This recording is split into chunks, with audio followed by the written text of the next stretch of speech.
Hi everyone and welcome to day one of the European Championship, also from the secondary stream, and I am Marcello Barberi and I'm welcome here by Alberto. Hi guys, morning. You're here. I'm here eventually. I made it. Unfortunately, I couldn't quite make it for the playoff, but I made sure to check from home and was pleased to say, you know, our amazing duel is battling it out, and then at least one, you know, Italian making it as top of the Swifts with Danilo. Now it's time to find out who will be the other four duelists that make it to the World Championship in Tokyo later on this summer. Yeah, I mean, it will be very interesting to see, especially because yesterday I really feel like that at the playoff, also the strategy you're bringing to the table, it may be a little bit different in terms of the format of the event, because essentially the playoff is going to be 4 rounds and then essentially it's a one-shot match to get you to the World Championship. And today is a different, it's a complete different format because we will be having, you know, 9 rounds of Swiss today. Yeah. So essentially, you may want to bring something that it's a little bit more consistent in terms of, you know, a long run. So that's why up on the screen we have Roselle. So we saw Roselle, I think, a number of times throughout last year on stream, especially during the World Championship. Yeah, I mean, she had a crazy season, and as we can see, back on that Sky Striker deck that our friend and colleague Leo also had a great showing at the French Nationals. It's still a very, you know, scary deck and quite consistent, so I'm sure she has good reason for bringing it again. On the other hand, instead we see some of the latest cards that we got to see in action first yesterday. And I think we have Amul Charmy and then 4 spells in the end for Simon. Oh, is it? Yeah. A lot of green going around. Okay. Now I'm starting things off with Wanted. And I mean, the Light and Darkness deck, it's... there's different ways of playing the deck. We saw yesterday as well Josh Kelly playing it. I really feel like with what could be the most consistent strategy with the branded cards. But at the end of the day, it's really a matter of how you feel the most, you know, confident with the deck, and the consistency on the deck is without no doubts there. And here we're seeing first of all the Light and Darkness ritual spell being sent to the graveyard, and we know that it can be recycled once it's there. And also with the playing this kind of package will be very interesting to see how it's going to be played out by Simon, but does Roselle have any response? Doesn't seem like it. I mean, the Sky Striker deck doesn't usually main any entrap, so sometimes just a set, but sometimes we don't see any. You know, it's a deck that focuses mainly on field breakers, but here we see the extended art version, which, you know, have been the latest rarity, loved by pretty much everyone in the community. Do you have a favorite one of this new rarity? Yeah, I have the Black Luster Soldier. Like, to me, the set just brought so much nostalgia that I really feel like this will be the deck that I think I will be playing, just because, you know, it brings so many memories, and the deck is incredibly consistent as well.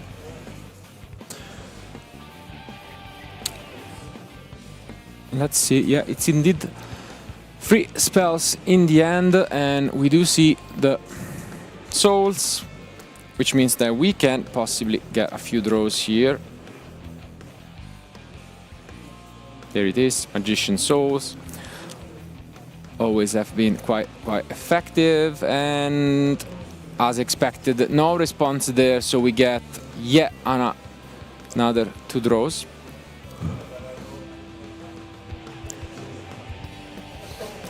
And we essentially saw before Chaos Origin was released how Sky Striker was impactful. I really want to see how the deck is gonna perform at this event. Especially because, you know, things have changed a little bit significantly after Chaos Origins has been released. Yeah.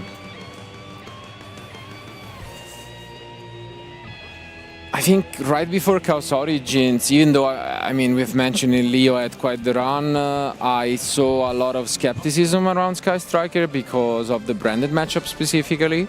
And now, I mean, there should be definitely less branded around just because you have more options. It would be interesting to see once we have it, the deck breakdown for the main event. We have a little bit less than 2,300 player, and you know, it's always a pretty fun game to see, you know, what they bring and what will advance to day 2 and eventually to the top cut. And it's also going to be quite different because this is the first European Championship in which we have the new rules. All right. Yeah. Yeah.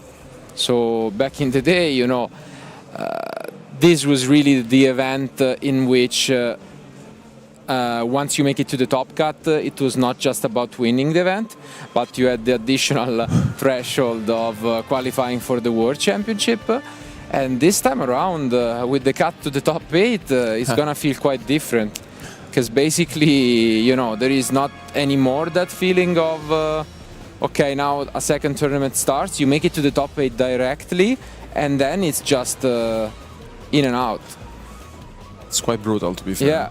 I mean, 4 duelists, just as a reminder, so we'll make it. So all of our semi-finalists will go to Tokyo.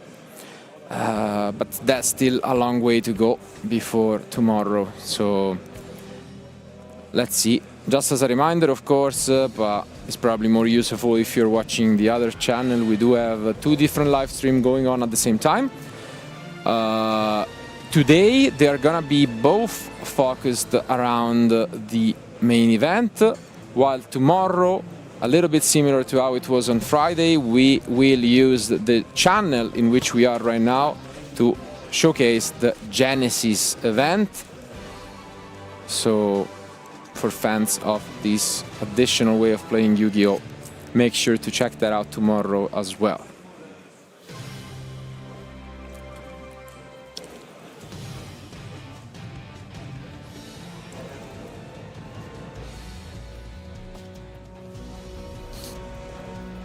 Yeah, and here, Simon, we can see pretty much the full combo with the Azamina package as well. It's very interesting to see that in action, especially because now the Mind Shuffle gets online.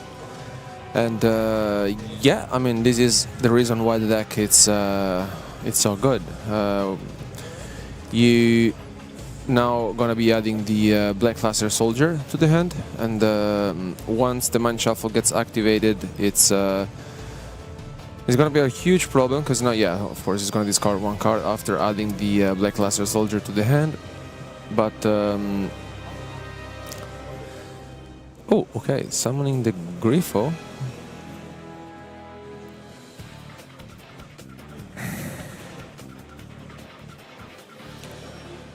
The thing is, I guess Super Polymerization is a card that is gonna be mained by many this weekend, and we have seen yesterday already at the playoff a lot of the impact.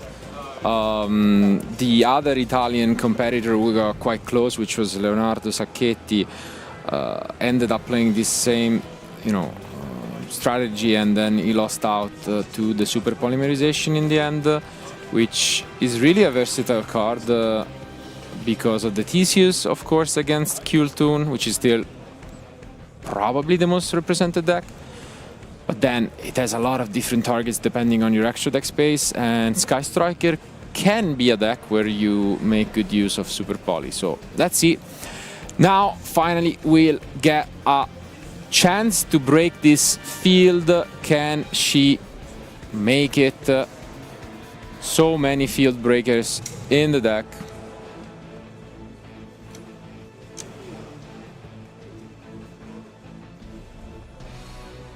Ooh, but we do not start things off with a spell. We start things off with Ray.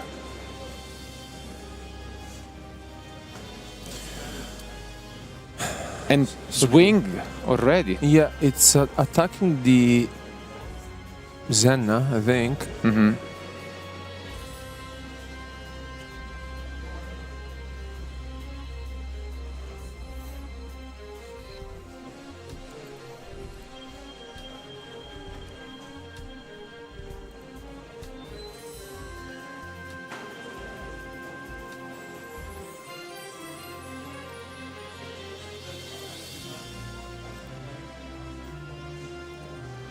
So Roselle took 1500 damage, so not. So it might have crashed for sure. We're using the effect, but here comes Mind Shuffle.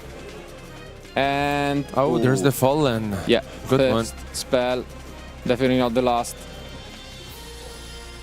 And the Oh, Cold and Eye. we do have Cold Buy, and you can see Simon nodding his head.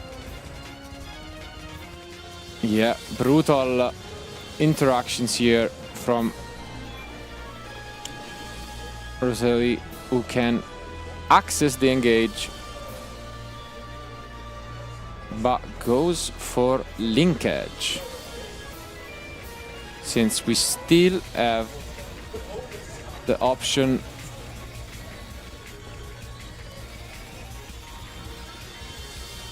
And here comes. I think life points could be inverted. Yeah. Yeah.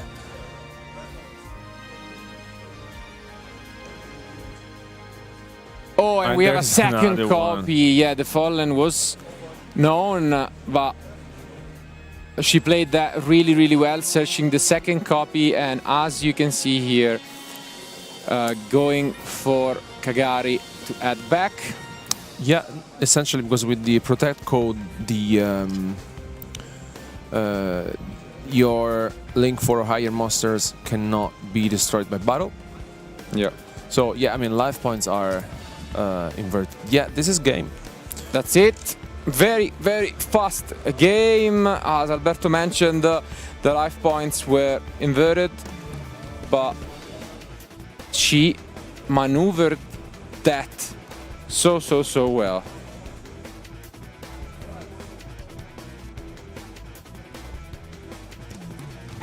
Now it's gonna be tricky, because Simon already went first, uninterrupted, set up his field, and got completely annihilated. So what is going through your mind? Do you ever have it in you to go second after siding? Well, we also have to say that Roselle had an absolute incredible hand. I mean, I think Simon's starting hand was very strong. You know, Roselle had all the needed answer, like the Fallen on the Vicious on the Mind Shuffle, followed up by a Cold by the Grave. Of course, there was the Protect code, which was preventing the distraction of the Zenna, but at the end of the day, with the double linkage, it was pretty much impossible.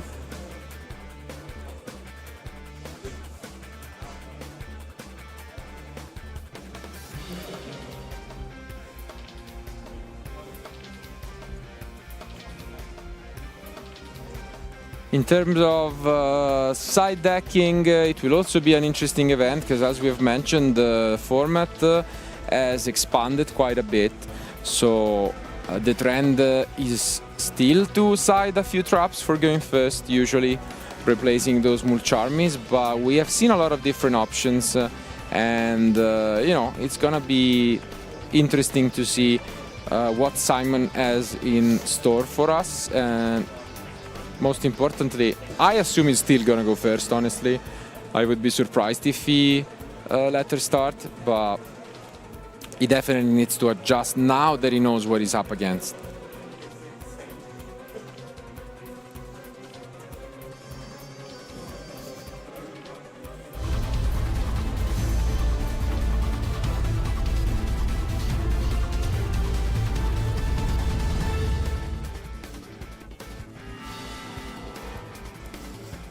Yeah, so here they are. Here we are.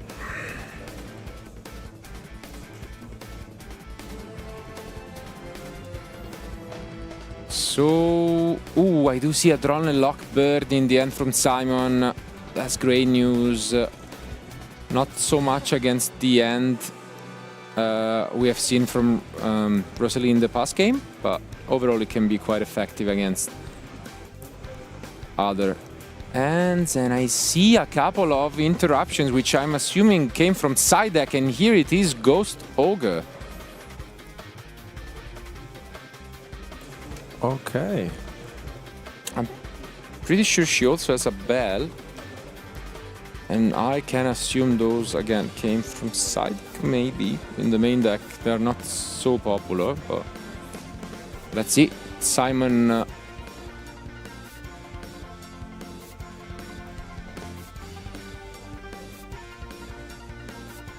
having a think.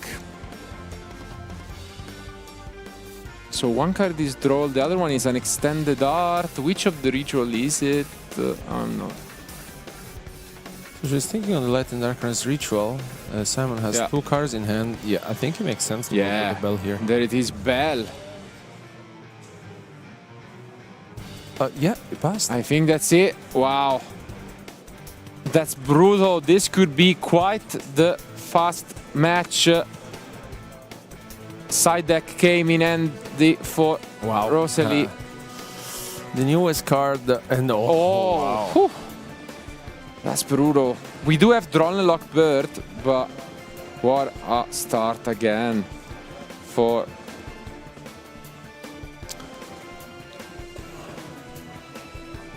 I was trying to think. No, she didn't came from playoff. Yeah, she came through the main event last year. So yeah, trying to do just going that back. She was not on Sky Striker. The love, relationship started actually at the World Championship. We can assume. My view on it was that since we had quite a successful run of Sky Striker at the European Championship last year, she maybe got inspired by it, and then she brought it to the World Championship, eventually losing in the semi-final to Tom.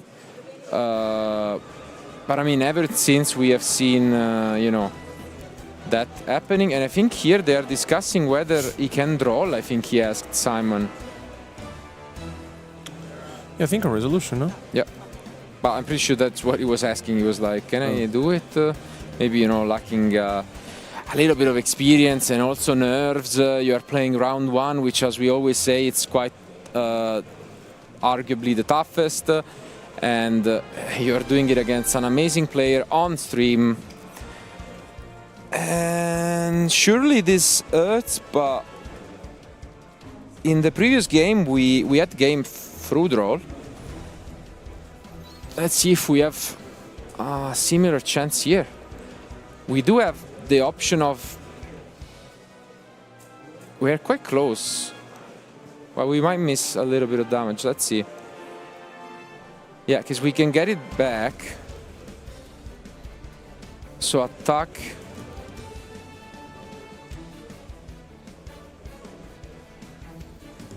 And yeah, that's it. All right. Face down, there was nothing as we knew, and she takes the match in quite the convincing fashion. 2-0, only 2 turns were needed to win this one out, and we got to see a little bit of the new cards, especially the new pot, which I think we'll see a lot of in action. Especially going second, it can be a great tool. And in Sky Striker already you were playing, part of Desires before the last set, when you don't even have the drawback of possibly, banishing a lot of the key cards, even though it's not a +1. You see so many cards off the top of the deck that it just feels perfect at times for Sky Striker. And yeah, we can see just how many hand chops she has after siding. I see Didi Crow as well in there. Anyways, good luck to both for the remaining of the tournament. It's still a long, long way to go. As mentioned, 9 rounds today. This was just the first of many to come.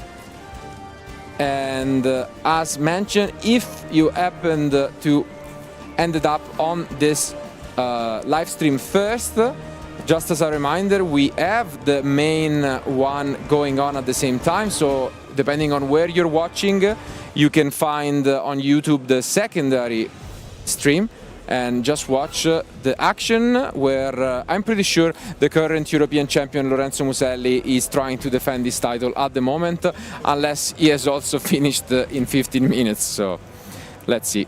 Thank you guys. Thank you. Thank you for watching, and we'll be back soon for round 2. So keep watching.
Thank you for your patience, duelists. We are back with the backup feature match of round number 2. And yes, you read that screen correct. That is Elf Note versus Eniacraft. And I'm going to be joined by Mike Patukas. Hello everyone and welcome back to another European Championship. So in round 2 we will have Florian against Sever in Elf Note against Eniacraft. And it is a quite odd matchup to be discussed, because I think that Elf Note, with their summoning condition that they require to be on the main monster zone, in the center of the main monster zone, this might be quite tricky against a Torimar, which changes all the opponent monsters to face down defense position, and that monster cannot change their battle position. So anything that will be summoned in the center main monster zone, if it's set by the effect of a Torimar, it cannot be changed back or be moved. Yeah, I think that could be a massive, massive point here. The Eniacrafts are actually really good for going first and second. They ideally want to go first, but exactly as you pointed out, the best thing about Atari Mar is it triggers during the Eniacraft player's turn only to flip itself face up to negate effect that's been activated, and then will trigger the ability to put all the opponent's monsters face down. So it's actually a really good premium card for the Eniacraft strategy. And open up this hand, we also see that there is a good old Monarch here, and it is going to be Sever going first. Activating the Eniacraft release, this is going to get direct access to an Eniacraft monster, and Florian instantly picking up to read the card here. This is going to be very, very interesting. I don't know how familiar Florian will be with the Eniacraft strategy. And I want to discuss right now the 2 key points for me right now. It is firstly that Eniacraft won the dice roll, which is very important since the control strategy and loves goes first. And secondly, when it's your first time playing against Eniacraft, since if I can understand correctly from Florian that read the Eniacraft release, this quite play a huge role, because if you are not familiar with the choke points of the deck and how you can interact with it, I think you might have a hard time dealing with it. Yeah, I think it's going to be very, very important for Florian on this one to gather as much information as possible. Now, I think we mentioned this yesterday on the Genesis feature as well, is that there's ways that you can compartmentalize as a duelist. So try and get whatever works for you, whether it be the name, whether it be the color of the card or anything like that, try and associate that with the effect that it does. So it's always nice to know that the level 1s will always be 900 life points in the scales, search themselves out, another Eniacraft card by revealing 3 Eniacraft cards with the same or different names, quite similar to the Monarch strategy. And then the bigger ones all have different built-in either continuous effects, flip effects and everything else in between. So there's a lot of text on the Eniacraft cards, but it's very important that you figure down and fine-tune down as much information as possible. And looking at Eniacraft, it kind of reminds me of Blitzkrieg. Yes. In the sense of the summoning condition, right? When you reveal themselves and they can special summon from hand in face down defense position, obviously. It kind of reminds me of the Blitzkrieg strategy that we showcased a lot during the Genesis Championship yesterday. And in the first round also from our European champion, Lorenzo Muselli. And I think right now that Sever finds all the pieces of his engine in order to advance, and one of the true win conditions of the deck is the field spell, which is one of the key ways in order to deal some damage. Yeah, exactly that. So the Enianopolis, all of your scales, the level 1s will gain, and even the higher levels will gain a counter every single time a monster is flipped face up, either your side of the field or your opponent's. Now, when you've got 2 scales in place, each of them will be gaining a counter once each, and I think that's exactly, servers just kind of explain that you can return those scales. But the idea is that they build up counters, and then it's mandatory in the end phase that you remove all counters, and then for every counter removed, your opponent takes 900 damage, and that can ramp up really, really quickly. So, at this point, we're just searching for our spells in order to establish our key components of our field, but I think it will be not quite some time that we will start to generate our big monsters. For example, I haven't seen yet any aircraft at Torimar to be added to the hand, but I'm pretty sure that it will be added quite shortly. Yeah, exactly. As you've kind of pointed out, what you want to do is you want to go through, they have 5 level 1s right now. All of those level 1s all of those level 1s work their way into other Enneacraft monsters. The idea is that you go from a level 1 to another level 1, you get out all 5 of those level 1 monsters, because then you can reveal them in a hand to get some of your bigger Enneacrafts down. And as you mentioned, Atari Mario is kind of like their best effective main deck boss monster, but then they also have backups in stuff like Hexia, which is a target protection. They've got Tail, which is destruction protection, and then they have the more recent one as well, being the Spear. And the Spear is a kind of a chain blocker, because it doesn't let your opponent create chains of Link 3 or higher, which can actually be very, very good in certain matchups as well. And I think it was one of those newest additions that really increase the ceiling of the deck and how it can interact with the rest of the meta. And I believe that finally we will go to search our true components of our strategy. And I want to see what Sivir right now has in his mind. Yeah, so we're kind of using our Ignition Reload-esque effect in the form of the Enneacraft Reverse. So this allows you to shuffle back all of those little ones you've already gone through back into the deck to then draw 4 brand new cards in this scenario. And all those 4 cards, apart from one, are not looking ideal with what you've got backed up on this one as well. So we're revealing the Atari Ma. The Atari Ma doesn't have to enter the field of play directly itself. You can actually put any of your monsters in face down defense position, and it looks like we're going to be playing something different. We're going to reveal the Atari Ma, and this is quite an interesting strategy, because you keep revealing the Atari Ma, you keep setting additional cards. Your opponent doesn't know when Atari Ma is actually entering the field of play, or know what those other set cards are. So it's actually quite important there as well. And we're going to tribute to, and this is where we're going to see the Thunder Monarch. Wow. You spoke about the Monarchs, I believe, some minutes before. And would you believe that in 2026 we would have experience, but we are responding with Harmonia, I believe? Good choice. So this is where it can get very, very dangerous, is that with the Zaborg, the Mega Monarch, it can actually be, the idea is you can control the cards you take away from your opponent's graveyard. The opponent's extra deck. And in doing so, especially in an Harmonia strategy style deck, or even an Elfnet strategy deck, once you get that information, you also take away a lot of their resource going forward. And responding with the Harmonia is interesting, but we do also have the Atari Ma, which is very, very important, because we can now protect our own Zaborg. And I think that's something that Florian probably wasn't fully aware of, unless we have a response here. But that leaves a Harmonia. We do have a response with an infinite impermanence on the Zaborg, the Mega Monarch. Wow, okay.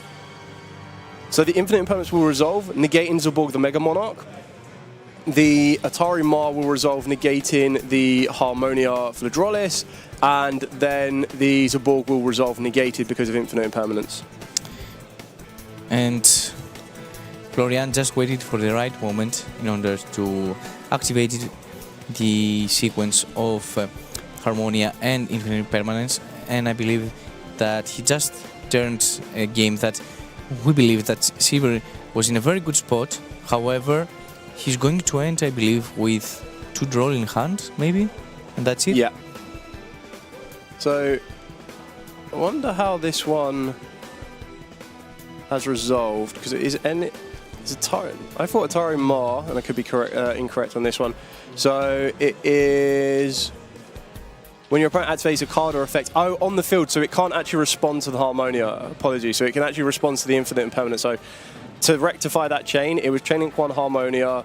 Then it would have to be chaining 2 infinite impermanence to target the Zaborg to negate it. Chaining 3 was going to be the Atari Ma.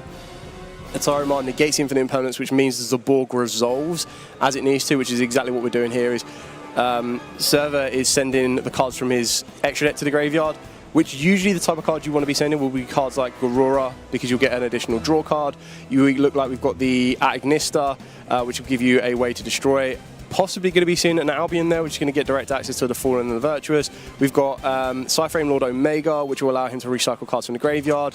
We've got Tri-Brigade Theurgy, which will allow him to draw a card and put a card back. And then we've got 3 of the Paleozoic Link monsters, which is actually really, really good, because this has a very nice, I wouldn't say hidden effect, but it's actually quite useful in the graveyard as well. So just to explain what happened in the chain link before, Zaborg activated the effect to send the cards from the extra deck to the graveyard. Harmonia was changed to his effect, and later in Infinite Permanence's Harmonia is activated in the hand, was activated in the spell of Zaborg.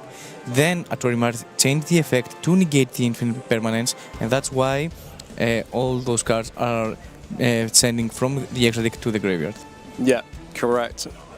But it does leave Sever with 0 cards on the field right now, and Florian does have the Harmonia for drawless. So it's all going to come down from these draws, because we saw that the draws off of the back of the Enneacraft Reverse weren't exactly ideal. I believe we saw a Maul Charmy there. We also saw 2 Drolls, Droll Lockbirds, which aren't perfect for what you're trying to do. But and it looks like we just got Desire as well. Yeah, I just want... It could be very, very costly. There's still a lot of the Enneacrafts we can summon here, but it looks like we haven't even played the turn. Like, we've just reset the entire game. So nice sportsmanship from Florian, because Sivir activated the effect of Garura later after the draw from the Trebregate link, I remember. Yeah, Ferrigate. Ferrigate, yes. And we can see that his hand has definitely upgraded from what it used to be. Yeah. So it is called Draw, Fallen. I still think there's cards in there you don't really want to see. Like, you probably don't want to see Fallen, because you're going to try and get that with the Albion, I suppose. And I just feel like the Enfield presence, or the Bestial Magnamute as well, that is Albion. Well, I take that back. That's the curse of the commentator on that one. Now you do want to see Fallen the Virtuous. And right now we will also set the Fallen, because we kept it in hand since Albion will set another copy, as you mentioned. However, since it is still in the main phase that the Magnamune was activated, we can set both Call by the Grave and the Fallen of the Virtues, and we will add another copy of Harmonia through the effect of Magnamute. Yeah, so this is actually quite interesting now, because because Florian was able to choose the cards that were sent off of Zaborg, they're still well within control to keep the cards they actually want and need. And once you've resolved the Harmonia, you can send the cards you don't necessarily need. And we've already got access to the Cypher Lord Omega in Florian's graveyard as well, so that could start to recycle some of the materials. And we're just reading the Paleozoic Cambarossa, and this is kind of one of the effects you need to be aware of, because if a card is flipped face up, that's when you can start to utilize the effect as well. And in graveyard we have Omega. Yeah. So we're just having a look at our Enneacraft Augia, kind of consider at what point we can utilize the effect. Now, the Augia will only trigger when your opponent activates a monster effect in the hand specifically. So it's kind of one of the cards that you set against your opponent's Draw and Lockbird, because then you can still get a search off of the Augia as well to still give you a bit more advantage. And it looks like the Harmonia is just going to go to battle phase. We're going to flip it. It will get a flip effect to destroy non-target a monster your opponent's controls. So at this point, it looks like we're going to destroy the Bestial Magnamute. It also shows that there's probably no Elf Note for Florian to present to the field either. You know that in aircraft names are all Greek, right? Correct, yeah. Seems like it was made for you on this one, doesn't it? And that mage has Acropolis. Yeah.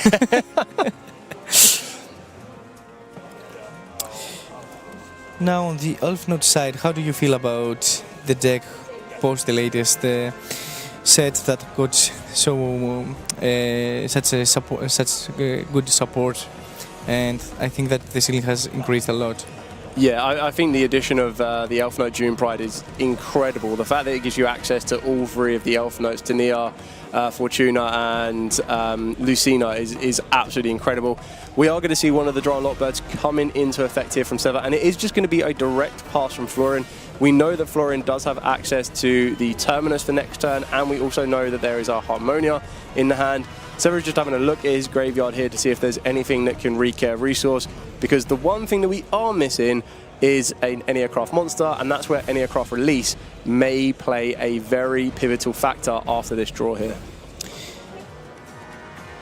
We still have, yes, to banish the release from the graveyard. Yeah. And this is what I really truly like about the aircraft, that has so much resources. It feels like they never end, because you have also the effect to shuffle back any monsters that you have utilized, the level 1 as you mentioned in the first turn, and it feels like they just keep going and going and going. Yeah, exactly what we're going to see doing here. I think Sever's played it a little bit defensively. I'm not too sure how good the draw for turn was. We also have their own Omega in the graveyard that could help them recycle a little bit of resource if we wanted to. We did add back the Atari Mar, and it looks like we have a scale to place that we drew off the turn, and it is another Orgia, so this is going to get direct access to, ideally, another aircraft monster. We put all of our other level 1s back into the deck. You can imagine that we're probably going to get a second scale into play. We do have the Harmonia, the Atari Mar possibly set. The only downside is that will only protect against that set card on the field. It won't protect against the other Harmonia currently in Florian's hand until it enters the field of play. So we search for Alazonia, and states when your opponent activates a card or effect that includes an effect that adds a card from the deck to the hand, you can change this face down card to face up defense position, add one aircraft card from the deck to the hand. So this is what I was talking about, that this deck has so many ways to find resources. For example, you can let your opponent play a little bit, activate the effect of Alazonia to add one piece also to your hand, and now we are searching for the Pendulum Scale effect, which says that you can pay 900 life points and reveal 3 aircraft cards from the deck, and your opponent randomly picks one. Obviously, we revealed the 3 same copies of Tolomaria, and now we will activate the effect of the field spell in order to take back the Pendulum Scales in our hand. Yeah, I think we're going to be seeing pretty much a repeat of turn 1 as well on this one, is that we're going to activate the Tremoria. The Tremoria is probably going to lead us into another one, or try to lead us into another one of the level 1s in order to get another search. And then you might want to consider trying to add another one of your bigger aircraft monsters, and at that point it's going to be a bit more of a control play. Now we only have 2 aircraft reverse left in the deck, so I wonder if Florian will deliberately give the reverse to his opponent, or is he going to give the Pexia for the target protection?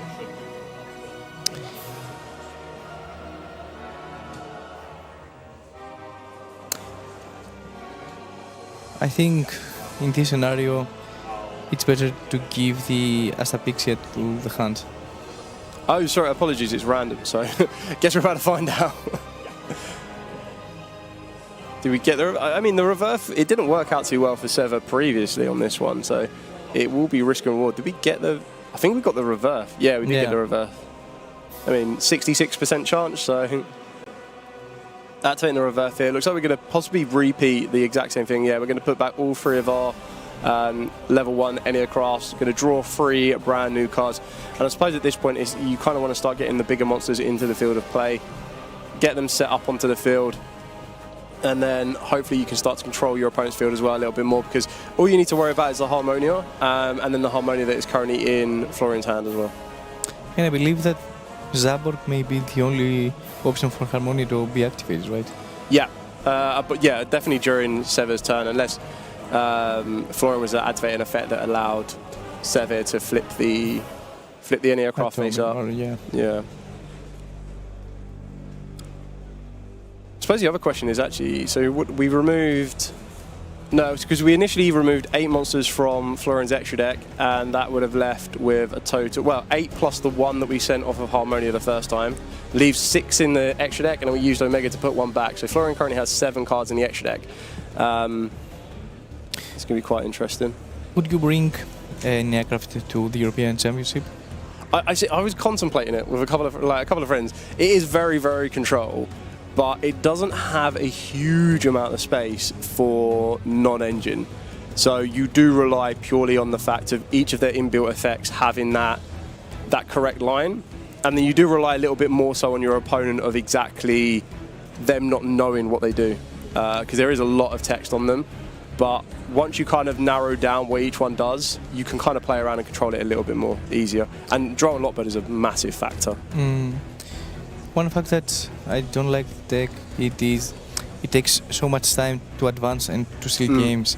For example, right now we see Sivir to have play for 20 minutes and he's in a very advantageous position, but still has a lot of way to go until to win this game. Yeah. And the clock is the thing. Yeah, you're completely right on that one. And I think the one other thing that the NAcraft do rely on a little bit less so, or don't really have, is once you can present a monster to the field that is either 3,000 attack or more, it becomes a lot harder for the NAcraft stronger monsters to start to push some damage through as well.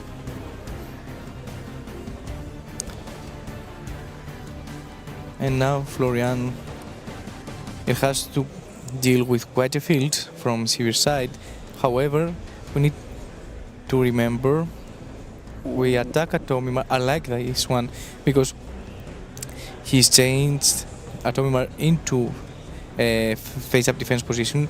Since it is flipped, he will activate the effect to flip Harmonia to face-down defense position, and its battle position cannot be changed.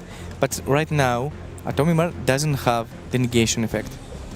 Correct. So the only thing that is fearful for Florian is if that Atarimar is put face down again, because the best thing about NAcraft is not hard once per turn.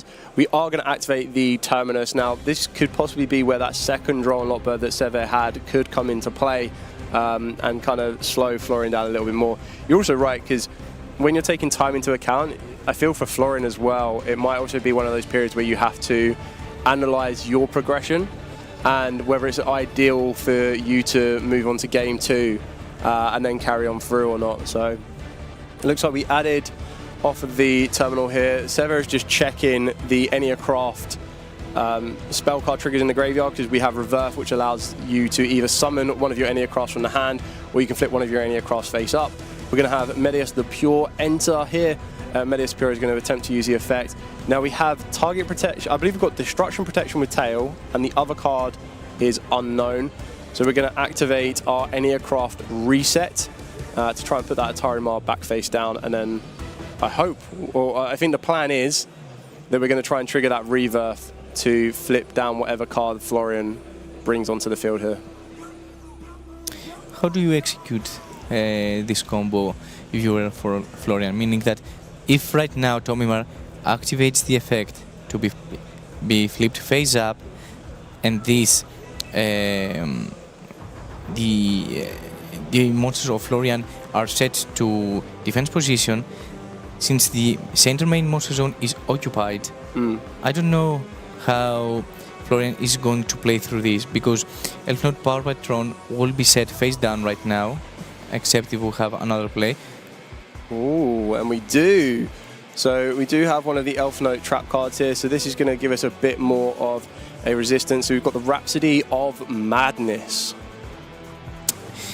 So it is a continuous trap that states while you control a monster in your center main monster zone, like Elf Note Power Patron, your opponent monster cannot attack except to attack that monster. Also, you can send one monster from your hand or field to the graveyard, then target one Elf Note in your graveyard with a different original attribute. Special summon it, then if you control a synchro monster, you can negate the effect of one face-up card your opponent control until the end of this turn. Yeah, so unfortunately for Florian on that one, even though we had the trap card to try and help us navigate around a little bit more, there was a Fall on the Virtuous, which was then utilised to destroy the trap card so that it would resolve without effect. And yeah, Sever takes game number 1, 23 minutes long, but I feel that Florian now, I think it's a little bit more trickier for Florian, but I feel it's definitely in Sever's interest to see how far Florian can go, because this is the one big thing about the NAcraft, where they have so much little space for non-engine. It does make it a little bit trickier to try and interact with your opponents. You have to choose near enough the perfect cards. What I mean by that is you'd kind of want to be going in, right, Perulia can come into the main deck for this one, the more charmy Perulia. Draw and Lockbird can be a bit of a premium sometimes against Elf Notes, but depending on the version of Elf Notes that is being utilised, you might be able to navigate around it. And you also don't want to disrupt your natural flow of the NAcrafts as well. And as we talked through the whole game, to be honest, the key factor about this matchup is if you can resolve Atomimar to set a monster in the center and monster zone. And as we saw, Florian was expecting the Atomimar to be activated, but was not expecting obviously the Fallen and the Virtues on the Elf Note Rhapsody of Madness, and we experienced that Florian knew exactly that he didn't have an out to it, and he conceded the game. What cards would you expect from Florian's side to bring in this matchup? From Florian, I don't feel that I would change a huge amount, and I think that's why the side process has been quite quick for Florian on that one. That you just want to back up and solidify your going first field. Like, Elf Notes are actually very, very good at what they can produce, and when they do get a full field, they can have a lot of interactions against your opponent, especially when you start taking into account the additional effects of the trap cards to give you negations when you have synchro monsters. And I feel for Florian, he probably wants to wrap up game 2 as fast as he possibly can, so that he has more time to try and break apart Sever's field in game number 3. Yes, I agree on this one, because we experienced the first game taking 25 minutes, which is quite a lot. And if Florian managed to win, we'll still have one game 3 that it will be very, very close to the time.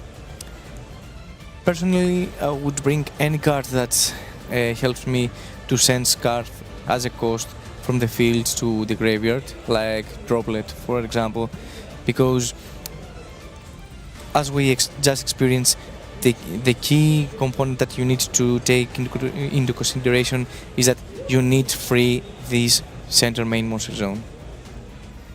Yeah, so here's one for you. With Florian, would you consider taking out your Harmonia Frodralis? Because the biggest fear that you had, maybe, was the Zaborg, and I would be quite surprised if Sever was to keep Zaborg in going second. Yeah, definitely. I wouldn't keep either the Namut, neither the Magnum, neither the Harmonia, since, as you just mentioned, Zaborg is the best options for you to activate the Harmonia, since the rest of the Neacraft can pretty much, you will wait too long for Harmonia to be able to activate the effect. And I think this is one of those cards that you don't expect him to bring going second. Yeah, so this is actually quite an interesting point as well, because now that we've worked our way into the brand new Elf Note June Pride, navigating around as well, we've done a direct search off of the Lucina. So it kind of telegraphs that Sever doesn't have a Drown Lockbird, and that's kind of a nice feeling if you're an Enneacraft player, to try and get as much searches as possible. And now utilising June Pride in order to get access to 3 power patrons, one from grave, one from hand, one from deck, and it is up to 3. And Sever just there instantly admits defeat on that one. So quite a juxtaposition in comparison to the first game. But this kind of shows that both duelists know what they need to do to get that third game and go into round number 3 with an EXO record. Yes, and this what Sever just did, I really liked, because it is a very hard skill in Yu-Gi-Oh! To acknowledge when you are in a losing position in order for you to manage to concede the game and go for game 3, for example. Because you also acknowledge the weakness of your deck, that for me it is the time management that you have in your hands.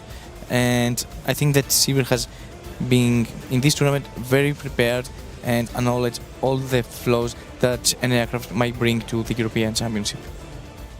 Yeah, exactly that. And I think this is also going to be quite important for Florian as well. So when you're starting to bring cards in, one of the biggest weaknesses against Enneacraft mentioned in game number 1 is Draw and Lockbird. They like to search a lot, and they don't really have a direct answer to it unless they do get the ability of, seeing Called by the Grave to stop the Draw and Lockbird. But then you also need to take into account that Florian might want to put in some field breaker effects. So Lightning Storms could be considered if they are being utilised. Even Evenly Matched can be quite effective. It could be a little bit more effective than Lightning Storm because there can be Destruction Protection. But Sever, to navigate, either needs to get all of his protections in line, being the target protection with Pexia or the destruction protection with Tail, or you're going to have to choose one or the other. And I feel that maybe the targeting is the one you want to worry about the least in that scenario. Now, if you were Florian, would you bring the Harmonia? It's a good question. Very good question, I think, because Zaborg is quite a big threat. Zaborg becomes worse if Sever is able to set up the full combo. And the full combo with Zaborg is that you need to tribute one of your bigger Enneacraft monsters to do that, because when you do that, you have direct access to choose what gets banished. And with Elf Notes, because their extra is actually quite varied, a lot of their targets are... The Harmonia ones are very specific. They're the cards you want to send. Whereas the other side of that, all of the Elf Note ones are also very, very specific. They help you build, and they can't really afford to play many multiples of them. So I feel you need to be very, very break fields, but you also need to have the ability to still play the game when it comes back to you. There's a bit of a, yeah. A little mind games, right? Yeah, catch-22. You're doomed if you do, doomed if you don't kind of approach, but I think we'll see here whether Florian kept those in. Oh, and there is that call by the Grey for Sever. If that Droll is in Florian's hand. Oh. So you believe that the biggest threat for Enneagraph is Droll, right? I mean, it's dependent on what else is already in Sever's hand. If there's a lot of the little level ones, then yes. Because the little level ones don't really present any field pressure at all. If it's all of the bigger ones, then it can be a lot less effective, because then you can just end your field on a lot of the stronger ones and build on from there. But on the flip side of this, there's actually not any monsters that Sever can do. There's not much that could be done here, because we've only got access to... We've only got access to what looks like Leon, which is what Florian is kind of reading now. And I believe the other one is the Scorpion, being the tail. So, and then having access... Release is a great card to have, as the Enneacraft reset, but if you don't have anything to follow it up with, it's not that good. I was thinking about this, that we have set 2 monsters, but we truly do not present any real field pressure at this point, because all our cards are depending for how Florian is going to play his turn, and later, if we manage to bring those resources up to trying to interact in turn 3. Yeah.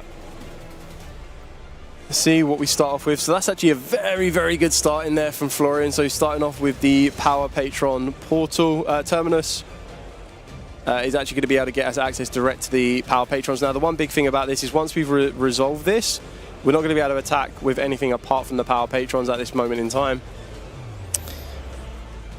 So that could give Sever another turn to survive. Yes, and I want to see how Sever is going to utilize his cards, because Leon needs to opponent to activate a counter effect in response to your counter effects in order to activate his own effect, which is you can change this face down card to face up defense position, return up to 3 cards from the field to the hand. So I believe the correct spot is to wait for the Call by the Graver to be activated on the correct time in order for Florian to interact with the Call by the Graver, so you have a chance to activate Leon into a mini established field and trying to stop him from generating more advantage. Yeah, exactly that. And just kind of reading the graveyard effect of the Enneacraft reset on this one. So this will allow us to get access to putting back another one of our Enneacraft monsters to face down defense vision, which can be quite effective depending on the scenario on this one. And it's only if they activate a card effect while it's in the graveyard, you banish it, change an Enneacraft monster you control to face down defense vision, up to the number of cards in your pendulum zone. So actually at the monster there is 0. And I liked how Florian played his turn right now, because he did not want to activate more cards, because he knew that in the main monster, in the center main monster zone is Leon, so he just waited to attack with the Elf Note Power Patron, and now Medius the Pure activates the effect to bring another Elf Note Power Patron, and now he will activate the effect. Yeah, very well navigated here from Florian. And Sever is currently Yeah, not sitting on a huge amount of interaction here. So we're building ourselves up into a synchro play here. We're just trying to see what may be summoned. So he's going to go for the 8 being the Omega. This is actually quite interesting because I think Omega can trade off with the last card in Sever's hand, and that gives you a little less to worry about, which could be quite useful. I believe the Call by the Grey is going to be utilized here to get rid of the Power And I want to Patron. see if Florian right now understands that if he interacts, Leon will be triggered. If now he doesn't do anything, yes, Leon is just a card in the main monster zone that cannot activate the effect since we don't have anything to trigger him right now. Very well played from Florian. I really like that. Yeah, very, very well controlled. We've got a lot in our hand as well. So if we activate our Omega, we take away that Enneanopolis, get the information that it is now a known card. I wonder if there's going to be... I don't think he needs to do much more. I mean, the Leon can still be quite fretful because flip the Leon up, it's a 3000 attack monster. Ooh, however, I think we would just top deck something good. Ooh, okay. So we flip up the Leon. Now, Leon's flip, like face-up effect, isn't as restricted as the rest, but we're definitely going to get some attack here. Oh, so I was between if it was release or reverse, but if I understand correctly from how the turn went, I think that it was reverse, which is with an empty hand, it cannot... Yeah, it is reverse. So we have to trade off our own Leon, which I suppose you have to believe in the heart and the cards on this one, because trading off with Leon, is there going to be an Ash? There is an Ash.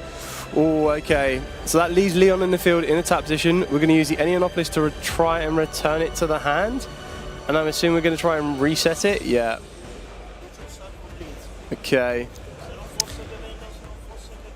And then we're going to pass this over to Florian. Is there anything more that Florian can build on? We do need to just see an Elf Note monster, and I think we'll start to come back. So we're going to get the Omega back, which is fairly good here. We can attack the Leon, clear the Leon off the field at least. We do know that there is another Terminus in Florian's hand, but is there anything else that can follow off the back of this? Yeah, the only thing that I didn't like about this, it was that Leon has 3000 attack that Omega cannot attack over it. But right now, since he's in defense position, Omega has higher attack, and thus he can just go through battle phase and clear Leon. Yeah. Concerned that there's nothing more. Oh, okay, there's nothing more from Florian here. That's very interesting. We do have the reverse in the graveyard, so the Leon will definitely be coming back to the hand. Sorry, no, the release on that one. So we're going to use the Power Patron. Yeah. It's not looking so great for Sever, but we do also need to keep in mind that Sever is still at 8,000 life points as well. And there is 13 minutes on the clock. A lot can still happen depending on that one card from the top of the deck, but I do believe that there was a draw lock bird in Florian's hand, which again, it changes the tide of this duel back in Florian's favour one way or another. No, we can still use the effect of Omega to just banish the card from Sever's hand. Yeah, I suppose you take that 50-50 chance risk during Server's turn. You already know the Enneanopolis, you don't really want to be taking that away. It has no direct value right now, having multiple copies, but okay, that's interesting.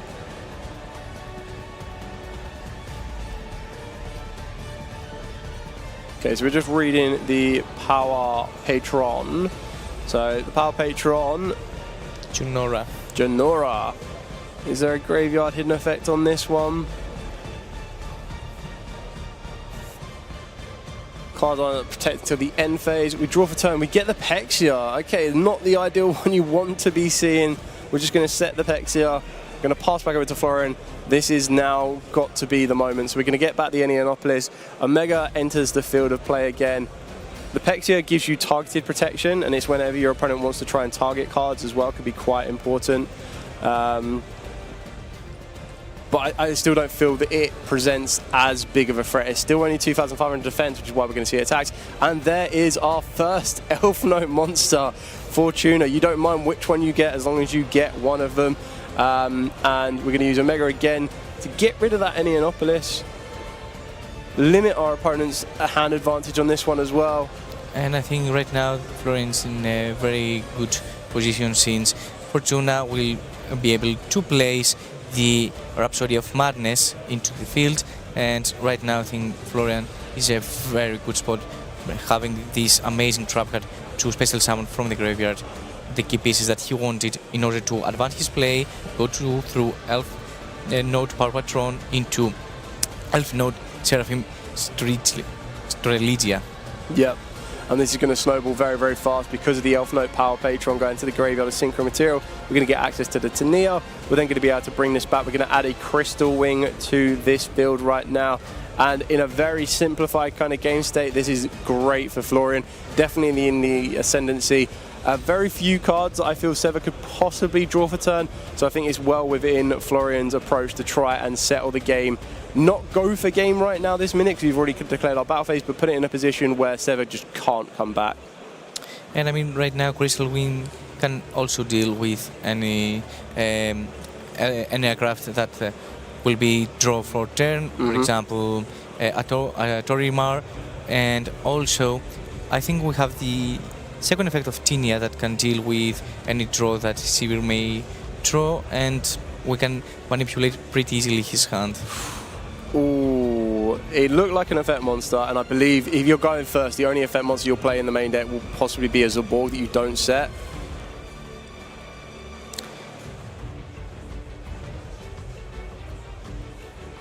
Yeah. Unless we have... And the fist bump, yes. Oh, it was Vanities. Vanities. All well and good early stages, but unfortunately not enough here for us on that one. So that was round number 2. We've got Elf Notes and Enneacraft. Florian is going to be moving on to round number 3 with an EXO record. It's not over for Seva right now. It's still a 1-1 record. It's still enough.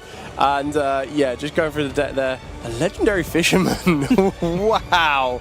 That is a blast from the past. And I mean, we were very happy to showcase how the Enneacraft would have worked against this matchup, because this is one of those scenarios that you really want to see certain matchups how they interact with each other. Yeah. However, we have a lot more action coming through the next rounds today, and please, no one will leave the stream, because we are very, very back. We will be back very, very soon, and with more Yu-Gi-Oh action.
Welcome back, everyone. Round 3 of the EU WCQ 2026 here in beautiful Brussels, or as they call it, Bruxelles in Belgium. This is the backup featured match. My name is Leonard König and I am joined by Charles. Hello, Leo. How are you doing today?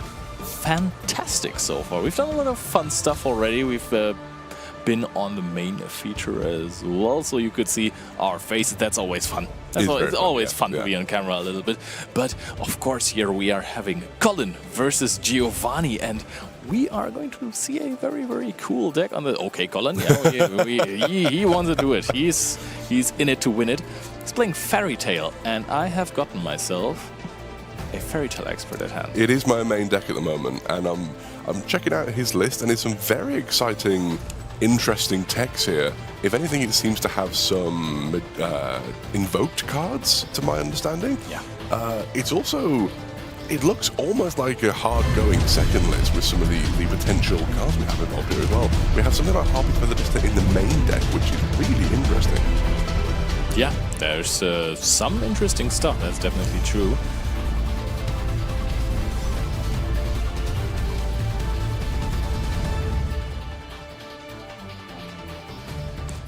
Now I have to ask you a question, Charles. Go ahead. So, before we start digging into how the Fairy Tale deck works, I and many other people thought that Fairy Tale Snow, after it came back from the Forbidden and Limited list, was going to cause a bigger kerfuffle. I think the fear around Snow was based entirely around the Two Elements strategy and decks that utilize cards like Grass Looks Greener and whatnot that can send a lot of cards from the deck to the graveyard. Yeah. Because even in those decks, Snow's kind of a brick that you don't particularly want to draw. We do see the Molchame Fawala's been activated from Giovanni here as the regular Prince of Endymion reveals Zoroa from hand, summoning itself, causing Colin to take 1,200 points of damage, I believe, as it's conditioned to summon. It can then search for the Empire of Endymion, which you can activate to search another Prince of Endymion. It's essentially just a free rank, 2 level 4s in the field of spellcasters. Okay, that's sick. So we could see in the hand of Colin that I think he had a Called by the Grave in hand and he let the Fuwalas resolve. Why is that? You can go for... You can't go perhaps... I lied. Oh, you can't see... you can give up just, you can set up like an Omni-Negate, a Book of Moon type effect with the Snow, and maybe like a bounce with the Luna with this deck by only giving like 2 draws. So it's not that bad into Full Loss, to be fair. It's actually far more impactful if you use Purely on it. We do see the normal summon of the Zoroa here, very powerful card in and of itself. Use the Effect Veiler on that Zoroa, not wanting that to resolve. The Effect of Zoroa lets it to equip a Magistus monster from the Esh deck to itself. It can then special summon a level 4 spellcaster from the hand or graveyard in defense with effects negated. But we do see the Wiccat being activated here, detaching to, which lets you send 2 Fairy Tale named cards from the deck to the graveyard. We see a second Effect Veiler here coming down from Giovanni, stopping the Fairy Tale Wiccat. That is where you'll want to use it. All right, why is the Fairy Tale Wiccat so important for the strategy? And also, go with us through what this deck even does. So it does a lot is the thing. So you can build the deck in a few different ways. It does a lot in Genesis as well. The Fairy Tale cards in and of themselves can be very powerful. Quite low to the ground control-y strategy, whereas you can also play this version of the deck, which seems to be a lot more focused on combo and more like sealing to your strategies and whatnot. The Wiccat's important. Being able to send 2 cards from the deck to the graveyard is always good in any strategy. That's just fantastic. But you send usually the Equip spell and the Quick Play spell, or maybe the Match Giru. All of these things can come back from the graveyard, so it's essentially a search too as well. This is very powerful.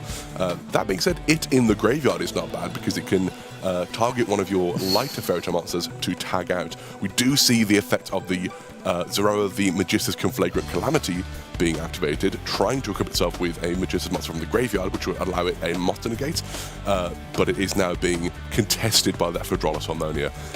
The Calamity is the Synchro monster. This one is the Virathragna. You are right. I was wrong.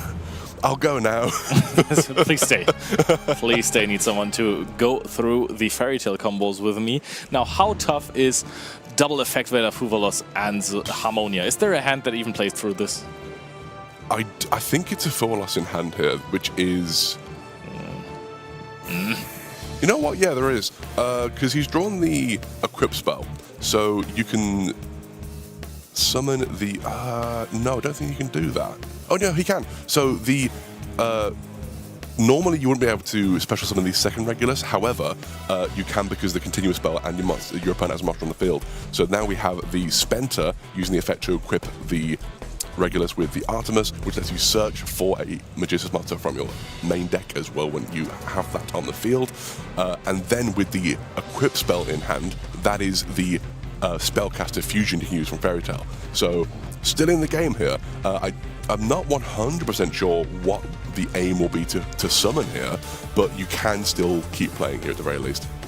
So that is the equip spell, as you said, and he tries to activate it. Fusing from hand, interesting. I think that's another drawer. And oh, of course, there's the Mixuzia, the Confounder, a very powerful new card, TCG exclusive. It is a spellcaster monster plus a non-spellcaster as material, and the equip spell can be used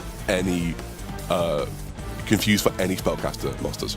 And Mixuzia is a card that all the Germans love now because it brought Yannick Ackermann to the World Championships yesterday as our only so far Worlds participant from Europe, from Germany. And yeah, that is a great super polymerization target into a specific field. Okay, that is an interesting start with the Fallen and the Virtuous, because I think you can use Mixuzia here. Mixuzia is main phase only, unfortunately. So that will, I believe you can protect it with the, I don't think it's Prince, I think it is the Empire Redeeming effect lets you protect it by sending the Prince to the graveyard instead, which makes sense because Mixuzia is definitely the more impactful thing to keep on the field here. And of course, Mixuzia also allows you to fuse from the graveyard. Right? It's a Miracle Fusion, more or less. One of my favorite things you can do with this deck. This is not necessarily good, but you can summon, for example, Alchemic Magician, which is 3 level 4 spellcasters, so this deck is all that. That lets you search Super Polymerization, and then you can make this, and then make Quintet Magician during the opponent's turn. So you can do a lot of cool stuff with this card. But I think we're going to see the Hyper-Invoked Aeon now. I believe we are. That makes a lot of sense. I think that is already pretty much a last resort play, because JJ Cool Tune plus Harmonia would be full combo for the Cool Tune deck. He's already used quite a bunch of cards, and I think at this point Colin just needs to hope this his opponent semi-bricked, basically, because of course if there is another normal summon of a Cool Tune monster, you are going to be cooked. But the cards in the graveyard for Colin, how much play is there still? Because he has amassed quite some resources, but how good are they from the graveyard? I don't believe we saw the Snow hit the graveyard, and that's going to be the main concern here, because the Snow is very good into Cool Tune matchup. You can just Book of Moon, whatever they summon, they can't synchro with it, it's done. You can then use Wicat to send the Snow back to the graveyard, and then resummon the Snow. So you can cycle Snow a few times, and there we see, unfortunately, Colin scooping up his cards. It does make sense. That was so many interactions from Giovanni there. Fualos into double effect Vela plus Harmonia, then still being able to put up a decent amount of interruption, even through a Fallen and the Virtuous. But then, of course, if your opponent has multiple pushes, that is basically a custom hand. I mean, the hand was also adjusted by the Fualos because it gave basically 3 draws, right? So yeah, absolutely. It's a real shame. Like I say, I think Colin did a fantastic job there, doing his best to play through all the myriad of interruptions that Giovanni threw his way. But sometimes it just isn't enough, and it's unfortunate. But we see him, the siding here as well. I believe I saw the Pot of Sloth. I think that was in the side deck, if I'm not mistaken, which would make sense considering. But again, it's a fairly going second gear deck already, so interesting. I think this card, if you have good engine to play going second, just makes it better. Oh yeah. This card is just not, it's not extra breakers, it's not a possible break, because this card lets you play or lets you find your breakers. I think Pot of Sloth is the perfect side deck card. And it is interesting to me because usually your side deck slots are reserved for cards that you really need in specific matchups, right? You need something like a Super Poly or a specific breaker. Some decks only lose to 1 hand trap and then you have to play that hand trap. But with Pot of Sloth, the card is so incredibly good that you're actually giving up 3 extra deck spaces just for utility. When was that relevant the last time? Exactly. Well, I mean, being able to essentially customize your hand as well, that is very powerful.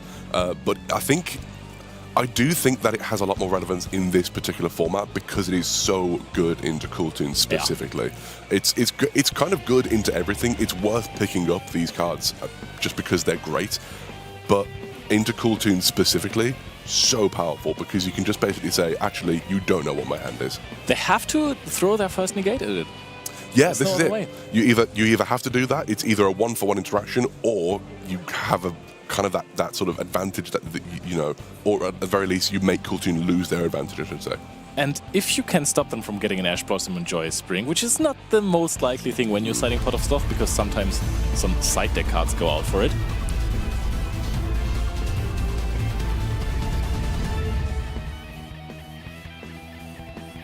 I think that Pot of Sloth... I lost my track of thought, but it trades for 1.5 interruptions, right? Because if you are getting it negated by Zalen, then your opponent will have to have activated another card. Pretty good hand for Colin here. The Fairy Tale Luna is, in and of itself, it's a one-card combo, gets you a lot of interactions, but we do also see the hard-drawn copy of the Secret Village and Spellcasters, as well as a Super Poly as well. There's a lot going on in Colin's hand here. That is big, but how good is it versus a drawn Blackbird? It can do stuff. It depends on the hand still.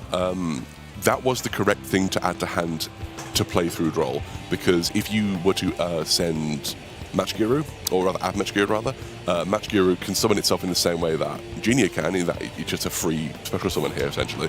However, it kind of limits what you're able to do after that. So you add Genia here, you attach to once Ginevella comes down.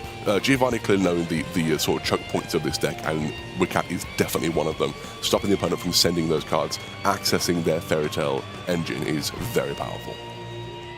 Now another effect. Vader Giovanni is throwing the hand traps around like it's nothing but... Oh, Ash Blossom on the Triple Tactics Thrust. That is actually very necessary. Absolutely. I guess we sit on the floodgate and hope for the best. That is the activation of the Secret Village Spellcasters, the Super Polymerization set, and the Wicket on the field, which you can use. So it's not nothing. This is still not nothing. It's just a very unfortunate sort of no, you can't play. Yeah. Clip is being summoned here, and I mean, if you're playing Super Polymerization in that deck, I would assume that you're also on a Monster of Theseus. You'd imagine so, yeah. So I think knowing the hand of his opponent, I would say just slam it. Yeah, I'd say so. It's interesting because Secret Village is such a good card. I don't know how well it works into Cool Tune unless they specifically have only opened with their Quick Play spell or their Synchro Overtake or whatnot. But their monsters all do a very good job of playing around that sort of thing, and Rico can get rid of it straight away. He said yes to the activation of Rekko. Now there is one more window in which he could just Super Polymerizate here, and that is after Resolution. Otherwise the priority passes over to Giovanni, and then he could just Synchro Summon with Rekko and Rotary to get rid of the Secret Village of those funky Spellcasters. However, you have a Spellcaster on the field. If you make Mixuza here, I don't think it helps you, no? You make Mixuzia, you have a Fairy Tale monster in the graveyard, you can then use Mixuzia to make the Teller, which is the Omni Negate. Oh, okay, that works. So that's why we do see that coming down. Oh, those are 2 bricks in the hand, and that is unfortunate. But we are removing just the one of them. We want to put Put Rekko away. Yeah, there's Mixuzia, and now again, Open Games taking for Mixuzia, fusing into, I think it is going to be the... Oh wait, no, it could be anything here, truthfully. Honestly, Teller doesn't do that much. I think you just need to get rid of the clip, because if you're going into an Omni Negate here, unless it negates a summon, then... Does Teller negate a summon? It does not, unfortunately. It can't be destroyed by battle, which is nice. I guess at this point, you're just trying to... Omni Negates are good. It's just good to have something on the field here. But then I think you're absolutely getting cooked at this point, because Clip and Rotary are going to make a Track Maker. Clip is going to be Chain Link 3. Usually you want to avoid that. However, in this scenario... Oh, there's no card in hand for Colin, so no Rotary search, but Track Maker is able to search. And then afterwards, you are going to be able to use the Track Maker into monster that you search, because Track Maker does not search spells. It searches a Cool Tune card. This is true. However, you've already used both normal summons at this point, unless you get... So, actually, I don't think Colin's in a terrible position here. Trackmaker can actually search for a Rekko as well. You make a Zalen, and then Zalen just watches the field spell get popped, and then you still have 2 spell cards in hand, which possibly can play. This is true. So I think we have used Rotary Effect to shuffle something back, or does it put under the deck?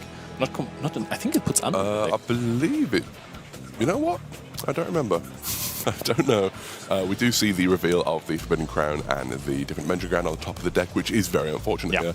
I don't think there's enough in Colin's graveyard to be able to play properly into the next turn here. So knowing that there's just nothing on the top of the deck is difficult. And since the Rotary took away one of the cards that could play, we are searching for Mix. That is also a good out. It can't be destroyed by battle, right? So if you're just taking Mix and this and go into Loudness War, I think you're pretty much fine, because the Secret Village of the Spellcasters only locks the opponent out if you have a Spellcaster monster on the field. If the Teller, but Teller can negate effects, right? Teller can negate effects, it can, but again, you can sort of you can chain block here at this point. And true, you have Trackmaker effect. Exactly, either way, there's two ways of removing Teller from the field at this point. Yep, and Teller is gone. Secret Village goes back to hand because of the Trackmaker. Now Giovanni with a JJ cool tune and a Synchro Overtake forces the handshake in less than 15 minutes. Goodness me, that is unfortunate. Again, to be fair, I think Colin did such a good job here. I think he did his best. Although he was hit with so many hand interactions every time he played there, he still ended on, considering that, quite impressive field of not nothing, you know? It's difficult to not end on nothing when you're dealing with that, and he didn't. He did a good job, I think. But absolutely custom hands. Yeah, very much so. Giovanni there, and honestly, if Colin had played the Monster of Theseus, it would have been a completely different story, right? He could have just taken the two monsters on the field away and then hope for no spells in the graveyard. Well, of course, Mixusia plus or going into the Teller also does sound kind of nice, but only taking away one of the monsters versus Cool Tune. That's really not how you do it. It's difficult. It's a difficult situation there. Again, there wasn't a lot of material in the graveyard for Mixusia to deal with there. That was the main issue, I think. There wasn't really enough to... we didn't access the Magistus engine there at all, and that would have been potentially very useful and very helpful. I don't think Mixusia only has to summon Spellcaster. Maybe I'm wrong. I think maybe it does have to summon Spellcaster monsters.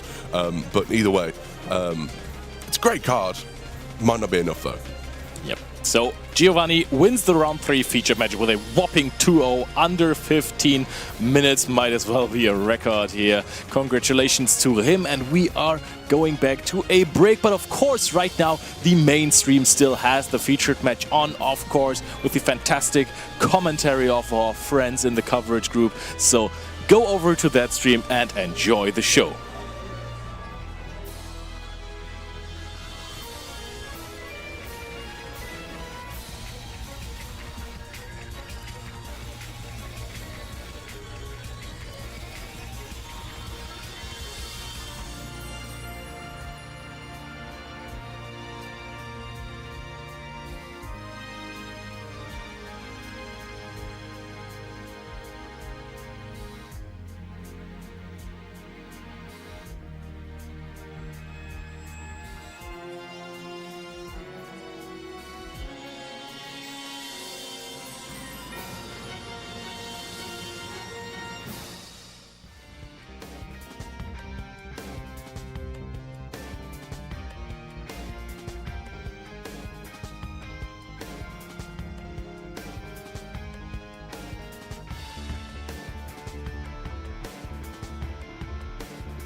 Welcome back everyone here to the coverage for the backup stream here in the EU WCQ main event. And as you can already see on the screen, we will have some spicy decks here, honestly, joining us on the featured match. And joining me here in the cast is Charles. I hope you're excited for what we're about to see. I very much am, Basti.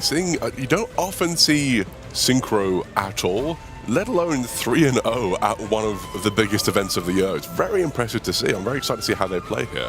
It is, and it is going to be against Alexandre. And Alexandre, I do remember, because he did finish 3rd place at the French National Championship, the biggest national we had this year, with the very same Archmage Power Patron deck. So let's see how it turns out. Seems like players are ready, so why don't we get this party started here for round number 4. Game 1 can start now.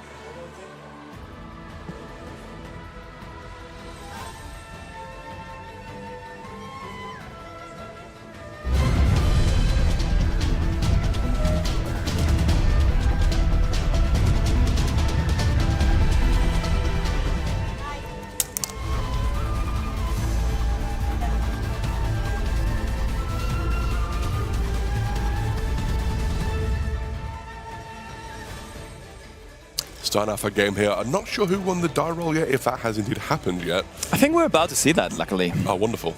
Oh, I love die roll. I want to see it. And look, Crossroads Sonic Chick already storming onto the table there in the card highlight tool.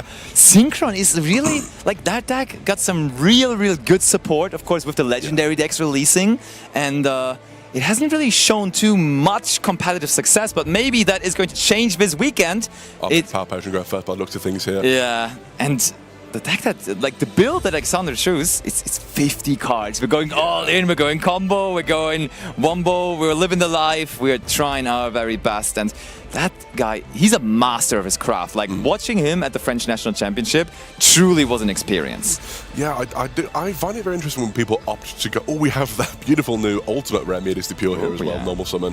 Fantastic starter. I think one of the few normal summons that the Archmage Power Potion deck tends to use. Not many special summons it has instead, but then we do have the Furwalos answering that, and so Midas can add it to hand as well, I believe, and therefore maybe there's a way we can play around this. Yeah, but then the question, of course, stays whether we can produce enough. Yes, we may not give our opponent a draw, but we may also require that card to hit the field here, as it is a Power Patron monster.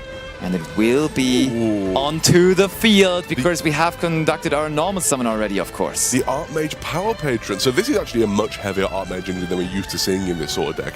Because normally I think it's much more based around the extra deck requirements. Yeah. Because the Nevedo, the Archmage Power Patron, the big one, that can act as your Archmage card to summon Nonfinito, for example. But then we have just a much bigger engine here, going into the fusion here, summoning the Diactorus, which has a very powerful effect to negate cards on the field. Yeah, and the crazy thing here is, we don't really seem to care about the Mulchami Fuvolas, right? That's already the second draw we're going to give to Manuel here, and maybe Alexandra has a well-worked out game plan in which he just says, hey, as long as I'm resolving my combo, you can have as many cards as you want, buddy, because my field ain't getting broken by anything in this game. You know, it's funny you say that, because one of the Power Patron players at UK Nationals, one of our new world contestants, Josh Kelly. Oh, yeah. He spoke to me briefly at Nationals and said he basically took the Mulchami challenge every time it was posed to him. Yeah, crazy. And he still continued to win through that, because the field that it sets up is so powerful that it almost doesn't matter what your opponent draws, in most cases, of course. I can see it. I can absolutely see it. And here, the Archmage Academic Arcane Arts Acropolis, I always struggle even starting to say that name. I just call it the Archmage Field Spell. That is usually in a pure Archmage deck a clear free-off, because it is your most desired card to have. You're trying to resolve it as much as possible. In this deck, though, that Alexandra brought, in that 50 card pile, it's only a one-off, interestingly enough. Very interesting. Again, even though it is only the sort of the Power Patron version of the deck, you'd expect this card to be a 3-up, as you say. It's a very powerful way to start your plays in this strategy. But hey, maybe not. Maybe there's, you know, clearly, Alexander has cooked something that we can't quite understand here straight away. But discarding the super polymerization in order to go through with his plays, again, like you said, maybe he's just so confident that he's just going to keep playing here and be able to just win. Maybe the poly's not that important here.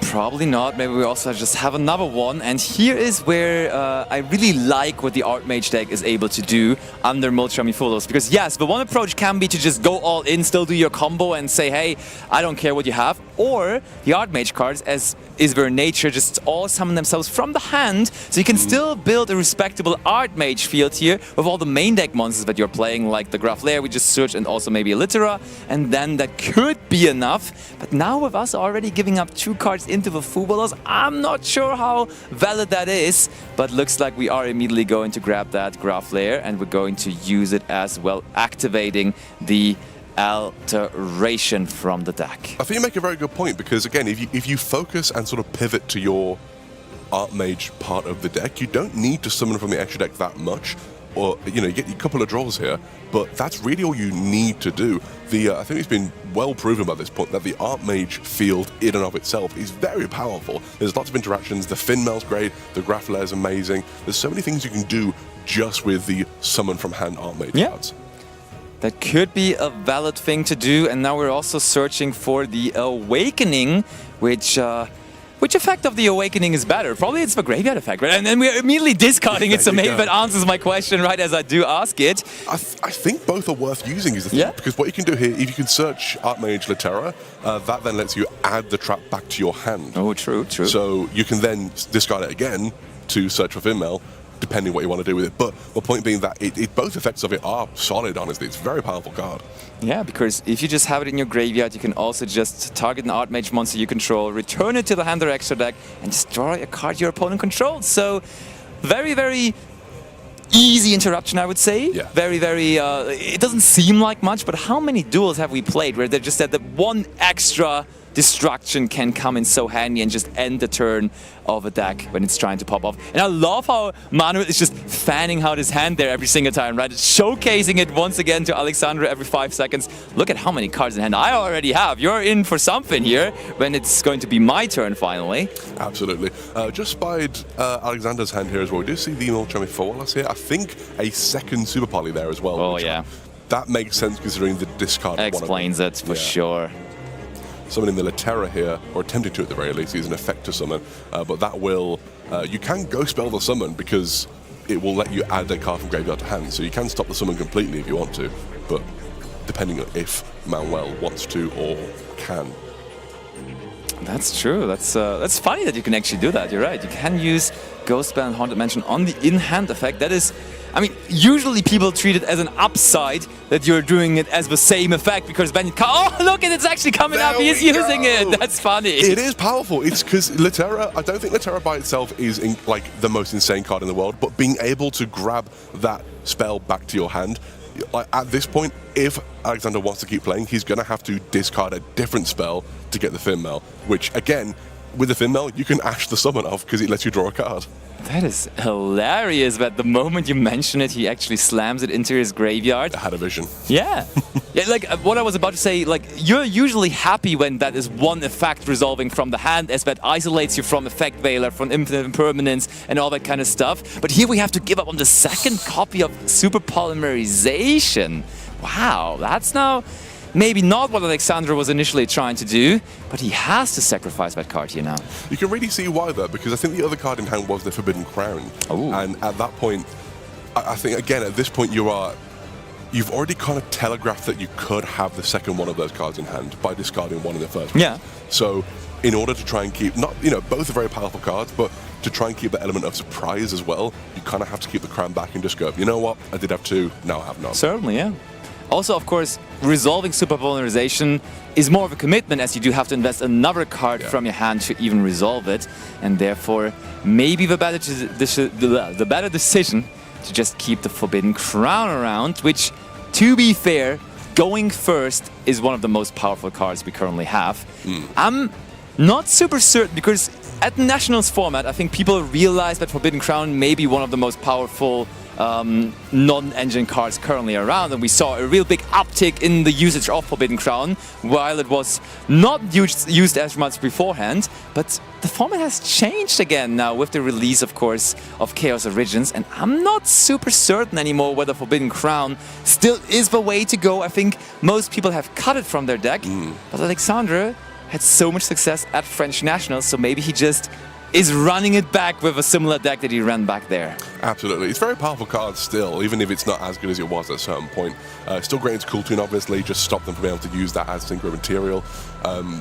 Personal favourite usage of it for me is in the train deck, because you can do it on a low attack monster, and then you can keep attacking into it with a very high attack monster, and it won't go anywhere. That's funny, indeed. And now, look at that. The Jumpmeister honestly, summon. with all of this, with all of our discussion about it, I have almost forgotten that there actually is a crazy deck sitting across the table there in Manuel's hand, because we are in for some synchron gameplay now. And without any hesitation, Manuel immediately slams that Junkmeister onto the field. Powerful effect of Junkmaster as well.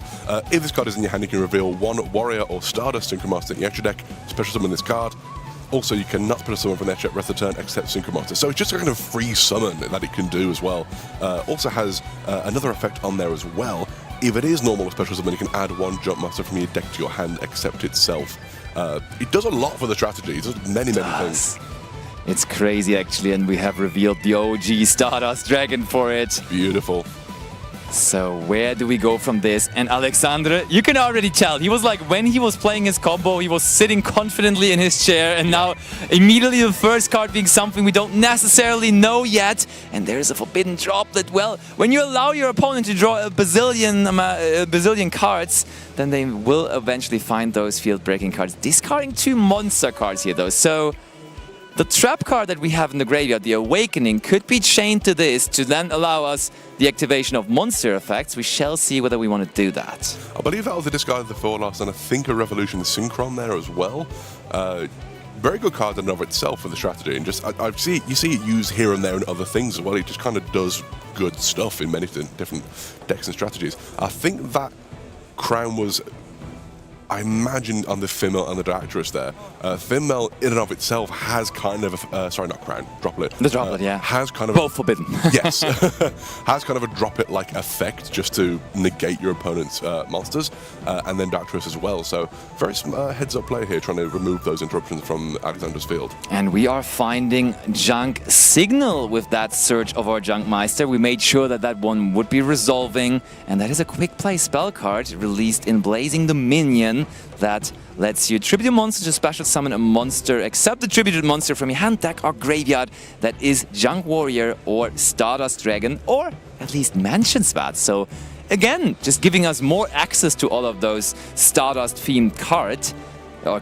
And if you don't want to use that effect, you can also just use the second effect instead, because when your opponent activates a card or effect in response to your Synchro Monsters effect activation, you have a negate with that quick play as well. So versatile card. So far no Synchro Monster established, but guess what? We are about to get one onto the field, as Scrap Synchron here will be used as a Synchro material in the hand, which its effect is allowing us, and we are bringing out maybe the most powerful Synchro Monster of them all. We're speeding things up here, Junk Speeder into the extra monster zone. The most telegraphed choke point of any deck in existence. It does so much for the strategy. If there's no way of stopping it, it is really hard to pull back from that afterwards. I guess you could allow it to summon and then use something like Nibiru, maybe. Yeah. But even then, like, it's difficult.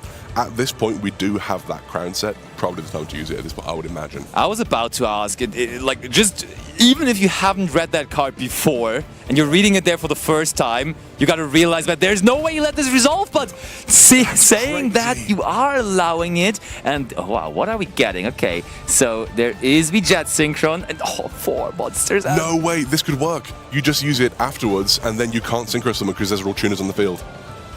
They need to do it with the Junk Speeder. That would be funny. Oh, Alexandre, is he seeing that? We brought out Jet Synchron, Assault Synchron, Junk Synchron, and Stardust Synchron, like all of them. What are we going to do here? The whole party, the whole gang. Alexander's hand is just 3 for Wallace. Is it 3 for Wallace? I think it is. There's definitely 2. I think the other one is there as well. It's a real shame if that's the case. If the Acropolis could only discard monster cards as well, right? That would have helped. That would be very good. Then we had a super polymer. Then we would have had 2 super polymerizations still left, and Alexander is going for exactly what you were suspecting. Maybe that could be a huge choke point here. Honestly, I think either way, but at least at this point, it stops. It just kind of clogs up the field as well because you can't remove these monsters at this point. They're just there. And at that point, kind of easy to deal with, I suppose. I'm not sure what the logic was in allowing to resolve in the first place. You know what's the problem, though?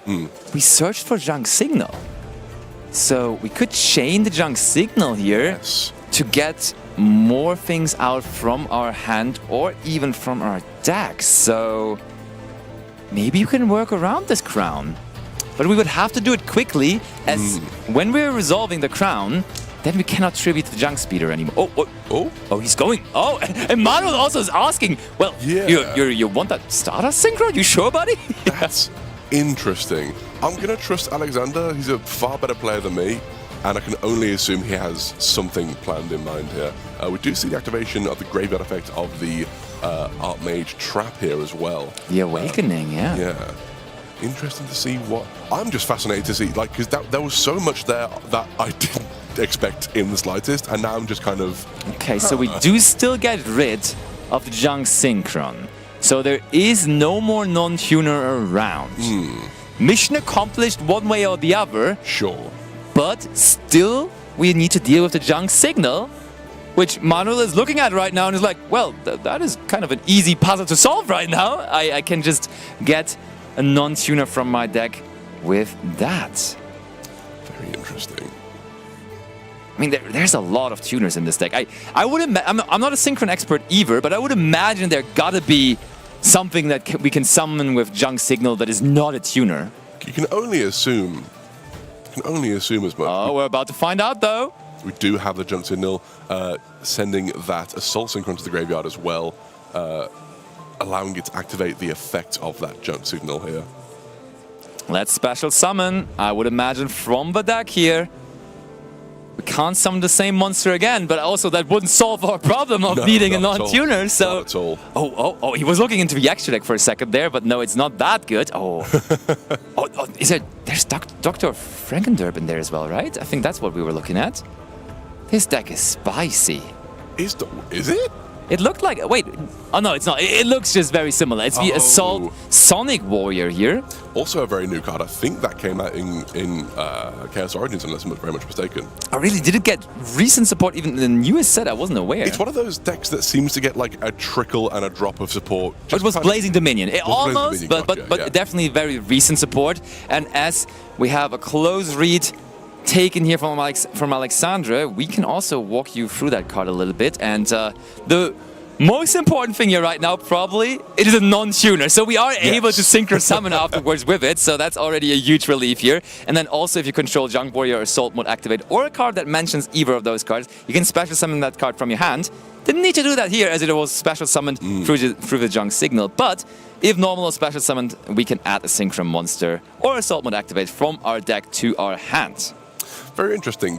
If you're able to return this to your hand in some way here during your turn, you can summon it again if it's not used its own effect to summon itself here, which might be worth use. We do see like the kind of like a small, I think like an Assault Mode package here, but I don't think there's more than just, I could be wrong, but I don't believe there's more than just those cards that kind of help each other out. I don't see any. Sadly, no Assault Mode Activate. Yeah, that would have been. I would have gone nuts if that would have been in there, because that got support lately as well. The Assault Mode stuff. Again, it's all this like it's all this stuff from the 5Ds era, which is obviously fan favorite because the 5Ds was great. Big fan of 5Ds. Same. But seeing all these cards, we do see the Synchro Summon of the, I think, Garden Rose Maiden, unless I'm getting the name wrong there. It is perfectly correct that you said there. The Garden Rose Maiden is coming out here, and oh my, Alexandra.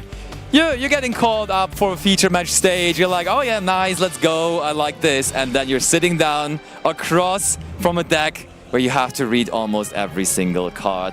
Garden Rose Maiden, not a tuner either, so we can use it here for this Synchro Summon. And look at that. Black Rose Witch now as well. Rage Rose. Rage Rose, thank you. Synchro is one of those decks which is so drastically unforgiving to any mistakes that he made, but I don't think Manuel's making a single mistake here. He's dealing with the opponent's interactions phenomenally well, and you can tell there's a reason he's 3-0 at this point in the tournament on this deck, which I don't think anyone was expecting to do anything really, but he's doing a fantastic job here navigating the various things that he has to deal with. So we are just going to get that Junk Meister, it was? Yeah. That's Junk Meister back into our hands. I mean, we could have sent a plant from our deck to the graveyard here, but looks like that effect of Rage Rose Witch will not be used. Don't know that we have any in the deck at the moment, to be fair. Doesn't seem like it, yeah. No, that's much more used for the Black Rose Dragon. Yeah. You know? We have Dale here as well, who's a huge fan of that deck. I have to ask you more about that later. He's missing out right now. Some of those cards are being used currently here. Okay, yeah, we did get the Junk Meister there. Sweet. Free up in the deck. Obviously, with being that good of a starter. Oh, 100%, yeah. And next up, like, I'm wondering where is all of that leading to? Wait, did we not? We did not normal summon yet? Is that true? That might be right, actually. Is that?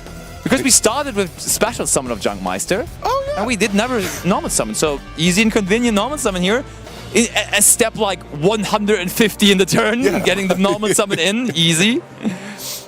It's hard to forget sometimes with those decks. Oh, absolutely. There's so much going on with this deck as well. It's so like you say, it's so difficult to keep a track of this when you're trying to keep a track of this unfamiliar deck and these strange combos you don't know and don't understand fully yet. That, like you and me sitting here going, wait, did he do that yet? Yeah. Because it's been a while. And we are tributing the Rage Rose Witch to special summon out the starter Synchron. Use it immediately as Synchron material alongside the Junk Meister. And I mean, we got so many monsters going, but we are like kind of getting all of them off the field here. And so far, it hasn't resulted in that many big monsters yet. So I'm still wondering where we're going with all of this. Yeah, I mean, the Excel Synchro Stardust Dragon is a really nice card to have in any kind of these situations. Being able to quick effect to tag out into another Stardust Dragon and then quick synchro with something on the field. Not having to use Stardust Dragon as the quick synchro material, so you can just sit on a Stardust along with other things. But we do see it being synchro summoned up here for the Bystial Dissipator. That's a classic. Very powerful card. That's not only something you see in synchro decks, but we have seen it before plenty of times in other decks as well. The Bystial Dissipator. And good thing here is now they're actually... Oh no, there's a trap card banished for Alexandra, but we would need a light or dark monster, of course, banished to be capitalizing on the negation effect of Bystial Dissipator as well. So far right now, only our own cards available to be targeted for that when our opponent would activate a monster effect. I thought it might have been something like Satellite Warrior, because that would have cleared the field off quite nicely here. But hey, I'm not gonna argue with the person who's piloting this deck phenomenally. Satellite Warrior would have been nice. Also, just storyline-wise. Oh, okay. Reinforcement of the army was sent from the top of the deck to the graveyard to bring our Revolution Synchron back. Ooh, I think we are now using the effect here to special summon the Stardust and quick synchro. There we see it. And synchro off for a synchro 11 here, unless I'm doing my maths wrong. Which can only be... It's the Croc. Oh. It's the Ravenous Croco Dragon Artites. And I only remember this card really from playing it in Virtual World back in the day. That was a staple in that extra deck. Oh, interesting. But it also, of course, in a completely only synchro-focused strategy, it does make sense here in this Synchron deck as well. Very good, very nice. Oh, and we do draw one card, and we do bring our Axel Synchro Stardust Dragon back as well. And I mean, I was saying that it looks like very little, but now all of a sudden we are really amassing multiple big Synchro monsters onto the field. But that sounded like maybe Battle Phase. Manuel definitely was saying something there to Alexandre. So... I think just reading the card, maybe that wasn't negated. Maybe it was the Grappler that got negated here. I'm not sure, because I know that the Forbidden Droplet did go off. It did, for sure, yeah. They're small as well, because they were negated with that, and their attack points were halved. I think it might have been the Finmail, so I think one of those, because I think it was only send 2. Yeah, he did. So if the Finmail got negated and that's gone, one of those might still be alive. I'm not sure which one it would be though. I'm assuming it would have to be the Graveler, which at the moment is not doing much. It does have a very strong Mystical Space Typhoon type effect, but nothing to use that on here really. That's true. So Manuel really wants to make sure that he knows what kind of resources are available to Alexandre in the graveyard, sort of signalizing that he's not confident enough in closing out this game here this turn, as he's already preparing for the upcoming turn that he will have to be playing when Alexandre is back in the driver's seat. So how well can we set up against this? It's a funny coincidence that or it's not a coincidence, but it's because of the Forbidden Crown that the Stardust Synchron has just been chilling there the entire time. While we are making the wildest of Synchro Summons, it's still just sitting there outside, not part of the team anymore. It cannot be used for Synchro Summons anymore. And there was your request coming into reality now. That is the Satellite Warrior. Very powerful card. Is able to destroy, I think, as many cards in the field as Synchro Monsters in the graveyard, unless I'm much mistaken. That's true. And then gains 1,000 attack per card destroyed. So could very easily just close out the game here. 1, 2, 3. There we go. It's now 5,500 attack. With that, I think 3,500 Bistal Dissipator, more than enough. Easy. Alexander can stop something here. Oh, wait, Dissipator. Wait, I was explaining that you cannot do that with just any card, but you can target one banished light or dark monster. So the Assault Synchron. Yeah, but he was pointing at the opponent's awakening, so I was confused. But Manuel picks this up here. 1-0. Successful going second Synchron Storm here. A deck that we didn't expect, a deck that Alexander certainly also didn't expect. But it is making some waves here at the European Championship in the main event. I think an unfortunate game there for Alexander. Yeah. Obviously, you're not expecting that. You're not expecting that kind of... Unless he's seen this deck in play already, he simply didn't know that was going to happen. But there's also trying really hard to play around that Mulchami Fawalos. Kind of left him on a bit of a sort of hampered field there towards the end of his turn. And in fact, this might be kind of a crazy stance to take here. Okay, go on then. But if I know I'm against the Synchron deck, I might just take the Mulchami challenge, because there's so many cards that they don't want to draw. I see what you mean. I see where you're going with this. Because Stardust Charge, Stardust Warrior? Stardust Speeder, Stardust... Which one do you mean? Junk Speeder, sorry. Yeah. Junk Speeder can only summon from deck. That's true. So if you just fill their hand with all the cards that they don't want... That, I don't know, that might be something, but then again, I think it's a 50-card deck at that point. Yeah, no, I can see it. I mean, the problem though is, when it is Mulchami Fuvalos, at some point, we're getting into the restriction of Mulchami Fuvalos, where they are shuffling back cards again, which, to be fair, also isn't that bad, right? Because then you're also keeping them on a certain amount of cards, and then it doesn't really matter if you summon so much, because they have to give cards back anyhow, so... I do really like the approach with that big Archmage Power Patron combo deck that is 50 cards. Whenever you hear the deck size of 50 cards, you know it's a big combo deck. Like there is no control decks that are 50 cards. So you would really think that the combo field that it is able to put up is impressive enough to stand up against some decks. And when you know it's Synchron, in engine, additionally to what you were saying, Synchron not necessarily known to be a deck that plays into fields so well, because to play into a field successfully, usually you do need to just resolve that Junk Speeder, as you were mentioning, the crucial part of the combo. And therefore, I'm still thinking, if we would have just used that Forbidden Crown on the Junk Speeder, this could have maybe all been a little bit better. Yeah, I think you're right there.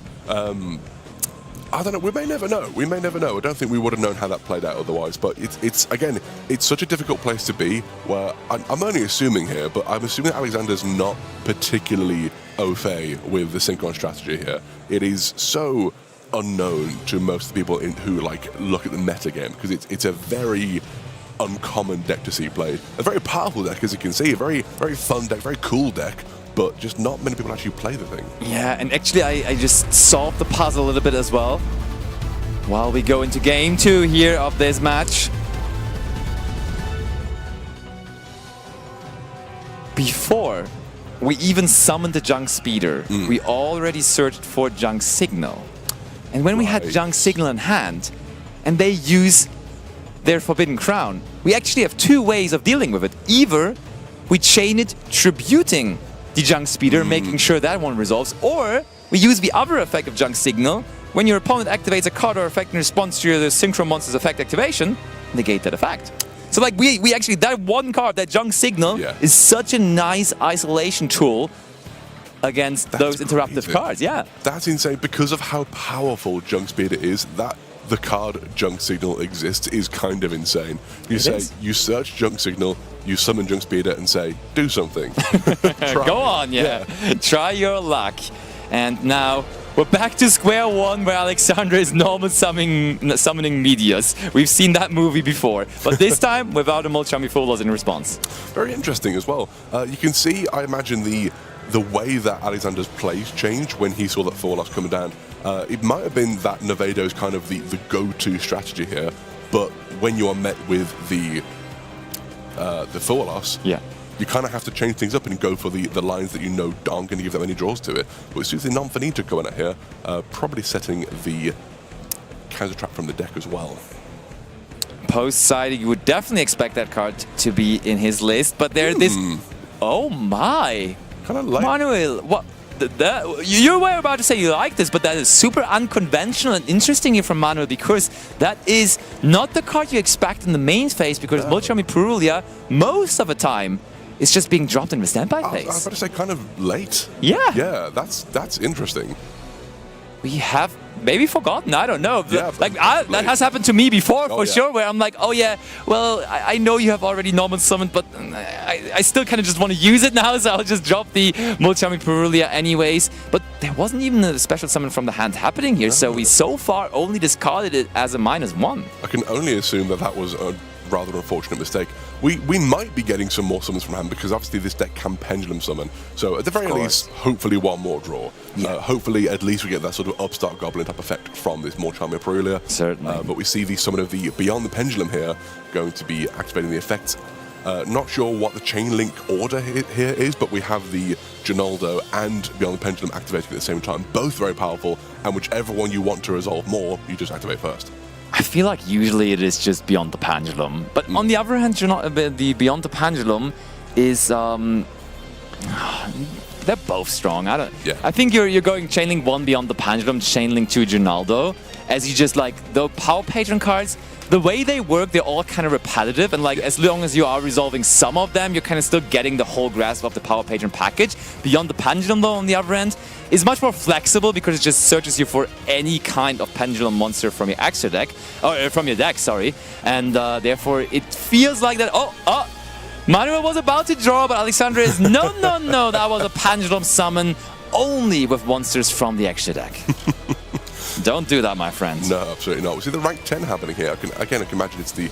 You were about to say Varudras, I knew, but that is not Varudras, but that is instead the new rank 10 that was introduced to us also very recently. That's really interesting. See, I thought for a moment when I saw that, I thought that was the Super Dreadnought Rail Cannon, the burn card. Yeah. This is the, I believe, I want to say Super Dora. No, this is the Flying Launcher, sorry. Allows you to search for a machine monster from your deck, and then allows you an extra normal summon of a machine monster. So we're just going for the Planet Pathfinder here. Yeah. Oh, another normal summon. There you go. There's that draw. That is your draw, but Planet Pathfinder in this deck, from what I know and from what I understand, oftentimes is going to get us into a secret village of the spellcaster, and it is doing exactly that right here, right now as well. There is spellcasters in this deck. There is a spellcaster already on the field, and therefore, bringing that card into our hands here is, after siding, the most easiest way to hinder our opponent from getting all of those spell cards resolved. I fully expected that to be the Archmage field spell. Well, there you go then. Yeah, there you go. No, that's exactly right. There you go. Every third move that Alexander makes, I'm going, wait, what? This is taking a left turn. I thought we were going right here. What we're going to do here. So we're using the... Power Patron Terminus. Thank you. I couldn't think of the name there. Searching for a Power Patron card from the deck, or Dark Fairy? Dark Fairy it is, and in the process sending a Power Patron from the deck to the graveyard. So it will be the Archmage Power Patron into the graveyard, and then we are actually searching for Shade of the Obscure from our deck. What a great card that is as well. The fact that it's a Dark Fairy is just a cherry on top, because it didn't need to be a fantastic card. But the fact that it was just almost literally, I can imagine, custom made for this strategy. You know what? Make it a Dark Fairy as well. It's so easily accessible in this deck. You know what? Dark Fairies were also super successful yesterday in the Genesis event I've heard. Dark Lords being undefeated. That was crazy when I heard that news. Absolutely. Using just that, the fact, again, it's a Dark Fairy tag on that monster, meaning that you can search it with the Terminus there as well. I have seen that sort of list. Oh, we do see the Thorlops coming down here as well. We must have drawn that with the Perulia. Can only assume as much, yeah. Feel like the other way around that would have been a little nicer, but it will still work out. And we are now activating the effect in scale from our Vidolium.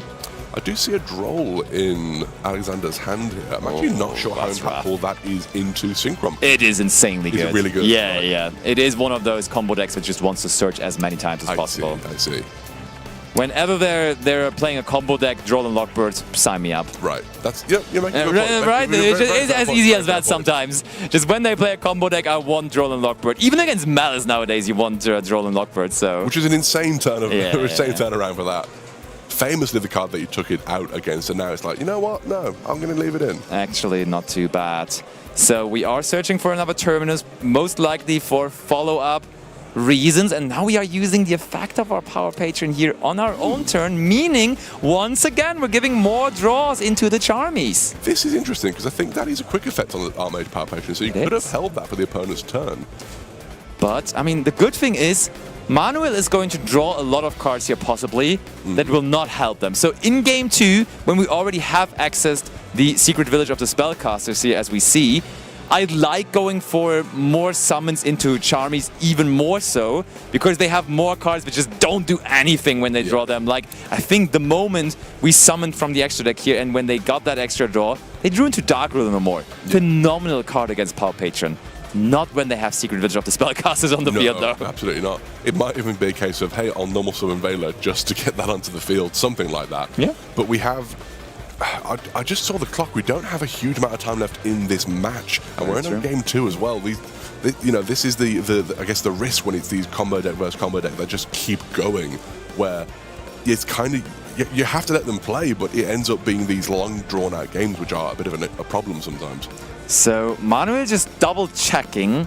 And is Nonfinito also a spellcaster? Illusion. It's an illusion. So Beyond the Pendulum is the only spellcaster currently on the field. So that's not the biggest. That's something we possibly could deal with to then make our spell cards live. Let's see how that turns out. Absolutely. We do see a lot of green in Manuel's hand, though, which is a real shame. But we do see the Jump Master as well. So there's at least a powerful card here. It is, I think at the moment, it's the Nonfinito, the Diactorus, the Field Spell, and the set cards that we're dealing with here. It's 4 spell cards, and that's too many for Manuel. No way to counter that Secret Village of the Spellcasters, meaning we will go into a third game where, for the first time in this match, Manuel will finally have the chance to go first to show off his combo. But they only have 14 minutes remaining here, so that's really not an easy task at hand when you're playing such a long-winded combo deck. So he will have to speed things up to make a quick game 3 happen here. Absolutely, like you say, it's a time limit you have to worry about here, but you gotta hope that both these players are familiar enough with their own decks to be able to sort of like quickly keep up a good pace of play and keep playing through their turns quick enough to get the game resolved satisfactorily in this time frame we have going on here as well. Yep. And also, of course, it's on Alexander to find good side deck options here when you go second against a big combo deck. I just said Droll and Lockbird certainly a no-brainer, but he has other options in his side deck here as well. And one card that I'm really curious about that I already saw yesterday in the playoff that has found its way also into Alexander's side deck is Trap Eater. Like, when did we saw Trap Eater for the last time? That card was pretty popular around its release, which is at this point over 10 years ago, probably almost 15 years. And it's so easy in its usage and is going after face-up trap cards your opponent controls. I think it is specifically used against the Latin Darkness Ritual. It must be Mind Shuffle, right? Yeah. But the problem is against Mind Shuffle, they oftentimes just already use that in like draw or standby phase, and it's a little late for the Trap Eater. So I mean, well, they use the search, but because it's an inherent effect. It's not an activated effect for Trap Eater. It's just send summon. Yeah, it's like a Kaiju for traps. and therefore, as soon as it's your main phase, it's gone. Yeah, don't no, have to for worry sure. about it. But like So they when get they the activate it surge. preemptively already, Yeah. that's yeah, okay. The surge is not the most important part. I get you. That's fair. Also, I think there's a lot of very powerful. I mean, they were around even more so. Just remember the days of also. Anti-spell Fragrance, of course, was at free, but is still a one-off in a lot of side decks, which against Pendulum decks is just crazy.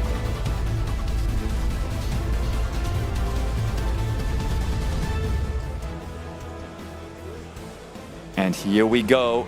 Game 3 is about to start with 12 minutes remaining.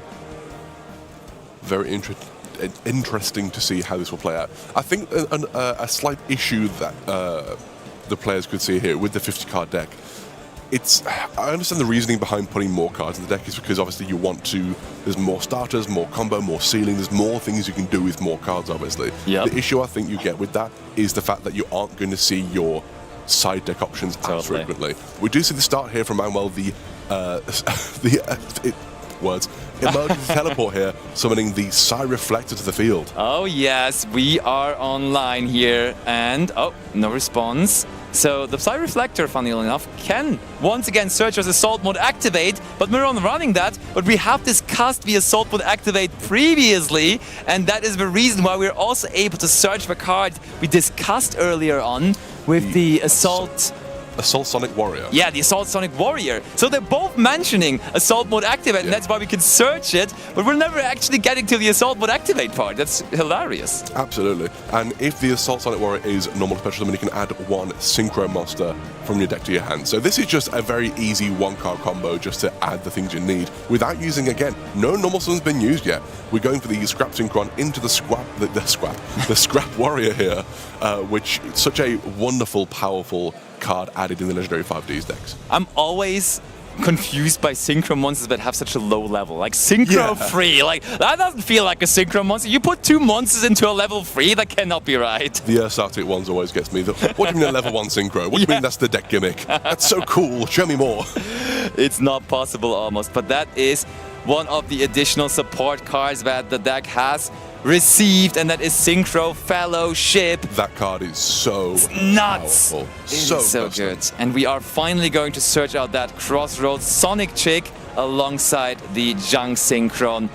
I want to say the original Junk guy, right? Yeah. That card is around for so long, has been played already in Time Wizard formats, and nowadays is still part of the strategy. The fact that it is still used is insane to me. It's such a wonderful card. I just love, not that it's that important to gameplay, but I love the design on the card as well. It's such a wonderfully designed card. It looks fantastic. It's so iconic for this game.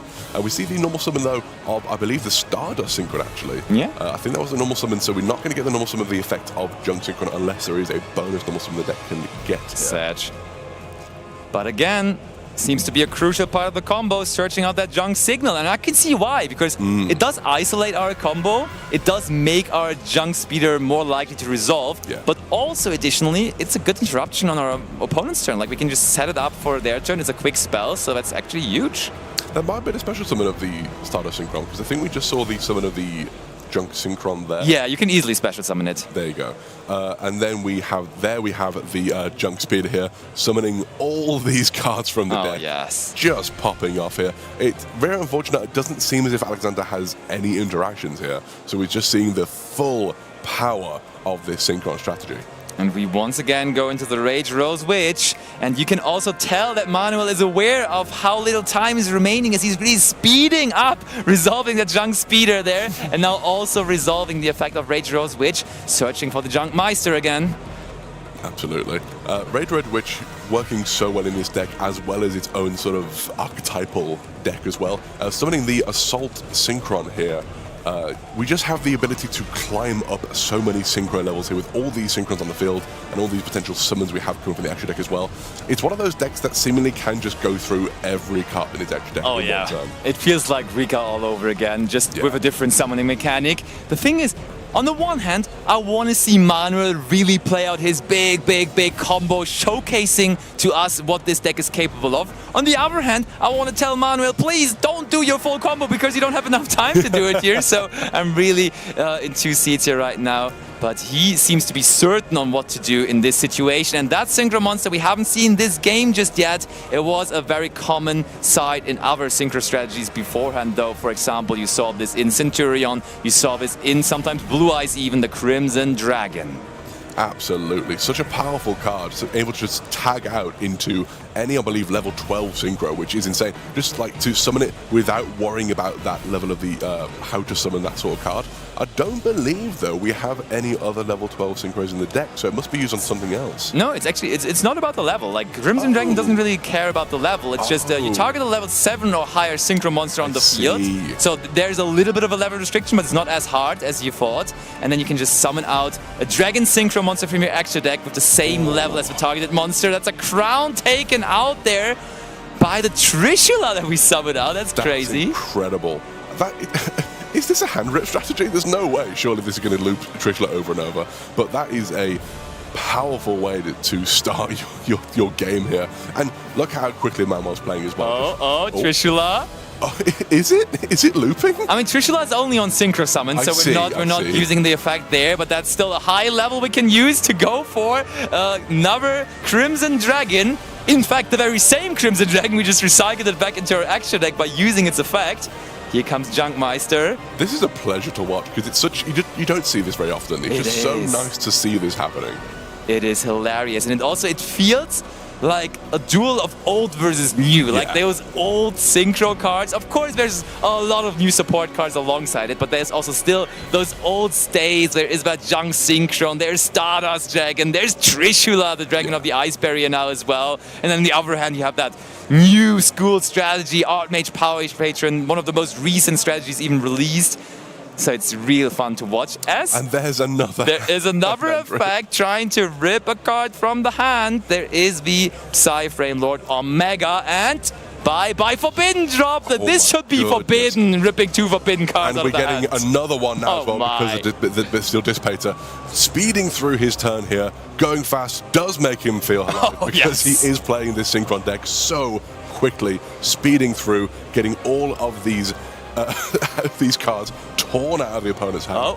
Set 1, set 2. Seems like that's it. And you know what? Starting off on 3 cards on your turn is maybe enough to win this for Manuel, I mean. The Croc is on the field, so that is with the quick effect for discarding 2 cards. Another destruction, so we shall see. Oh, I do spy Polarization here as well, though. That could be a problem.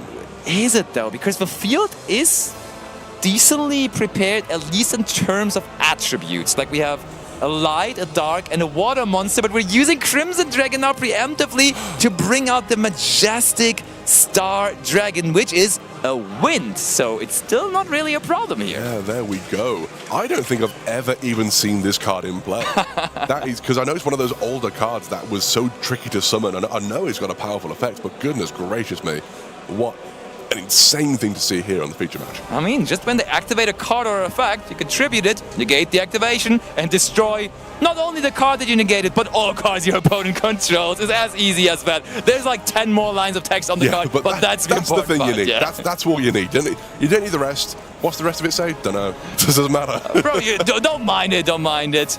It will be fine. You've read the important part already. Don't worry. Certainly. But it seems like Alexandra wants to make sure he understands the card correctly, as I think they have just asked for a translation with the judges. So we shall see. Yep, there is the translation, I believe, yeah. So we do just have this incredibly powerful negate and field destruction on the field here. 2 set cards. I assume one of them is Junk Signal. We don't know what the other one is. And the Steel Dissipator, which I don't think has quick effect unless I'm much mistaken. I think it's just during your own turn. Could be wrong on that. No, I think it's a response to... oh, it is. When your opponent activates a monster effect, you can target 1 banished card, shuffle it into the deck, and then you can, if it was your own card, negate that effect. And if it was an opponent's card, you're destroying it, or the other way around. I might be mistaken, but it's one. If you do one from your own, you're doing it the one way. If you're doing one from your opponent, you're doing it the other way. And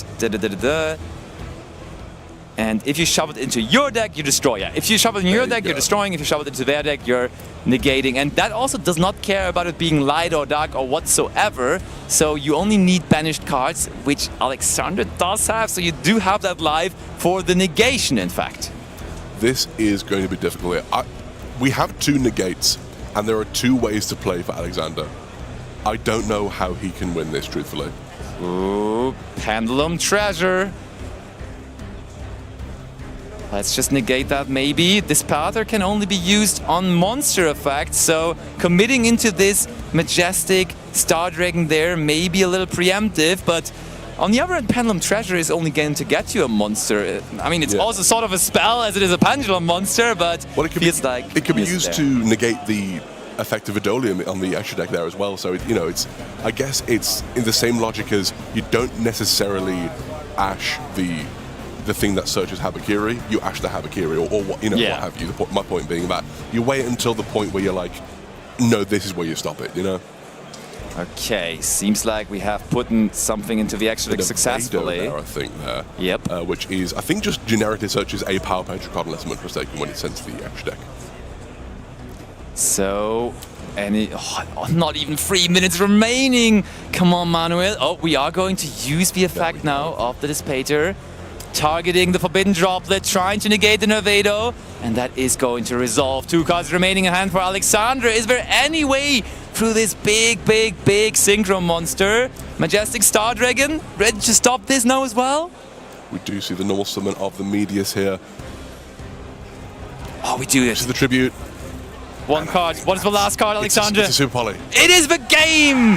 Manuel and the fans are loving it outside in the audience. Is taking it with the fan favorite Synchron deck all the way from Spain, making a show happen here on our second feature, which I think also was currently shown on the main feature stream. So glad everyone got to witness that. And yeah, undefeated Synchron here. I love it. That was an absolute, genuine pleasure to watch. I think both players, again, played their hearts out. They did a fantastic job. But that was just phenomenal gameplay there from Manuel, able to just remove cards from the opponent's hands using these older fan favorite cards. It's not even an older strategy currently, as to say. There's a lot of modern cards that make it powerful, but the cards have been around for such a long time. They're so powerful, such fan favorites, so good to see. That was absolutely stunning, and Manuel is the deserving winner of that match. I hope everyone enjoys our coverage here with 2 featured matches basically going on at the same time here from the European Championship in Brussels. So see you soon on this stream right here or on the main stream, and enjoy as much Yu-Gi-Oh! As possible in a moment.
And we are back live at the European Championship 2026.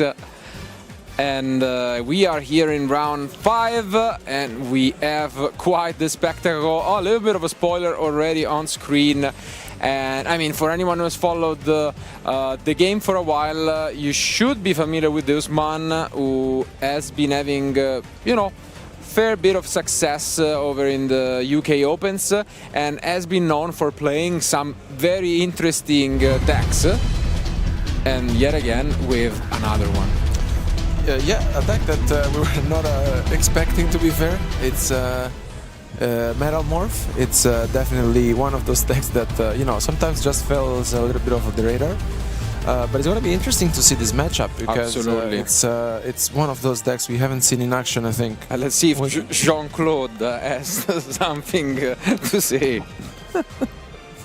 with his branded deck. Both undefeated, impressive stuff, especially for, again, the Metal Morph. And I believe, yeah, he's won the die roll, and we begin the reading with the incoming machine.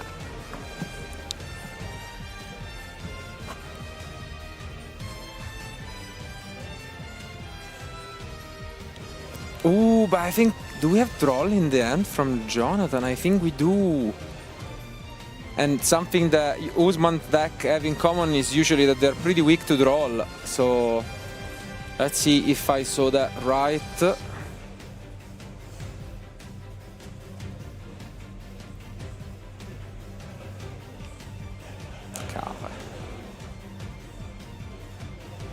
And yes, it is Drawn and Lock. Ay, ay, ay. That's gonna hurt quite a bit.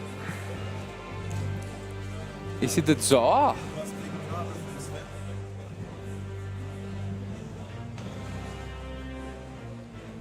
I'm pretty sure. I don't know. Yeah, it is. Or yeah, so now it's quite an interesting card. Oh, and Jonathan doesn't have a monster maybe, because what this card does in this case is that you can special summon it, and then your opponent can special summon one.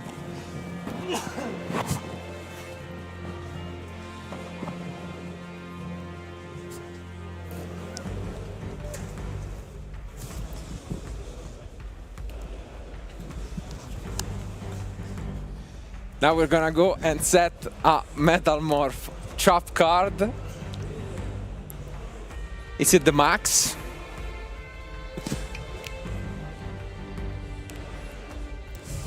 Oh! Is it the max? Yeah, it's the max. Yeah, I can see that you can still see it, cards around the table. But here comes... Ciao.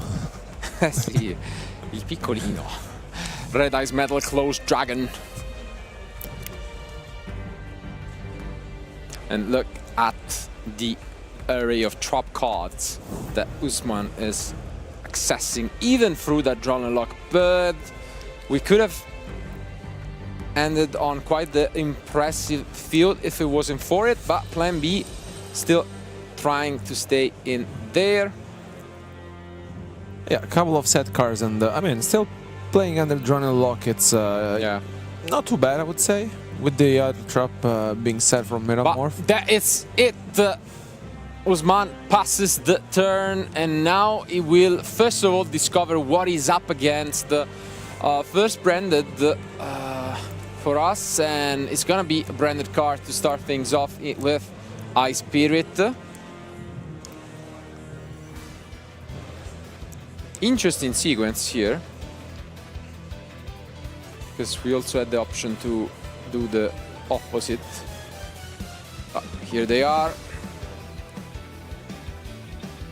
In terms of interruptions,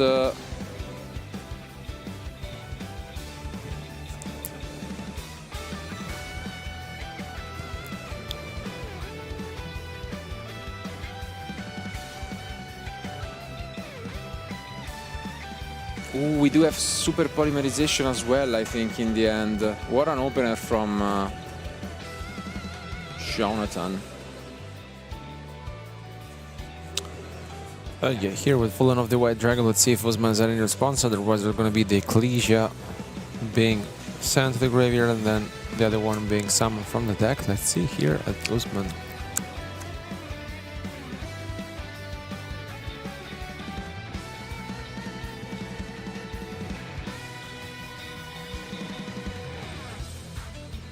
Gonna be a bit rough here. Branded still out there. I believe the second most represented deck. It was around 10% if I'm not mistaken. So, you know, still quite popular.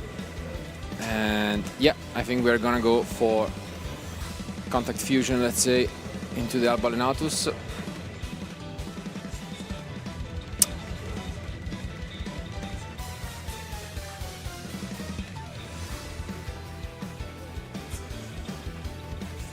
I'm really wondering if the draw the lock might have hurt the Usman this much with this hand. No, I think this is the second copy, right, of the Max Metal Morph.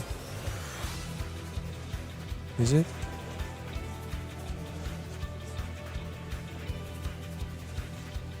Yeah.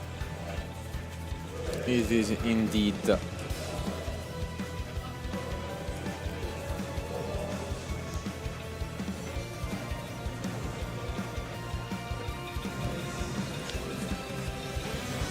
Gets to resolve.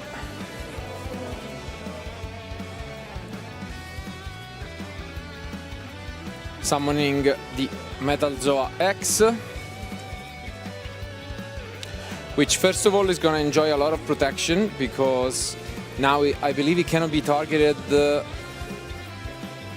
And then let's see.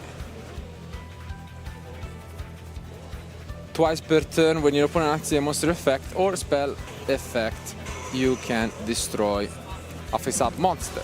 So, can be a bit annoying to deal with.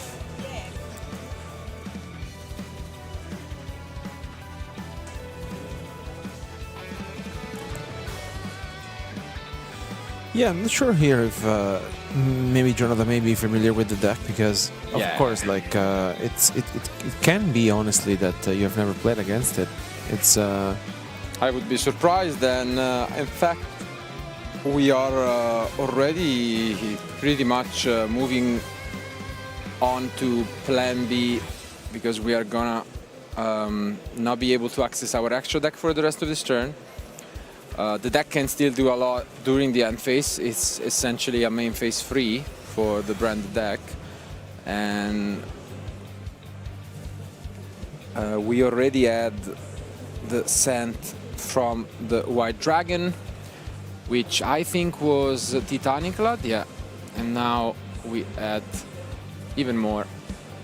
At the same time, it's gonna be tricky because, as I was saying, the Max Metal Morph offers a lot of protection because outside of gaining 400, which funny enough though it's relevant because it makes it not easily destroyed by battle, the Metal Zoa cannot be destroyed by spell or monster effects and cannot be targeted by spells or monster effects. So for example, even if you get the Fallen and the Virtuous, you first need to destroy the Max Metal Morph and then you can basically target the Metal Zoa. So it can be a bit tricky.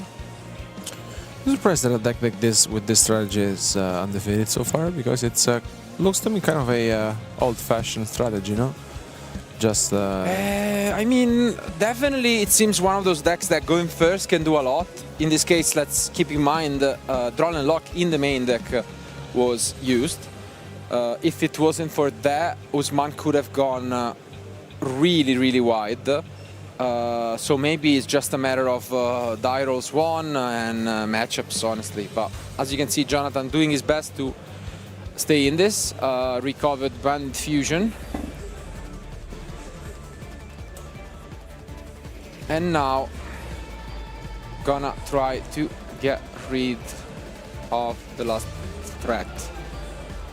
Unknown.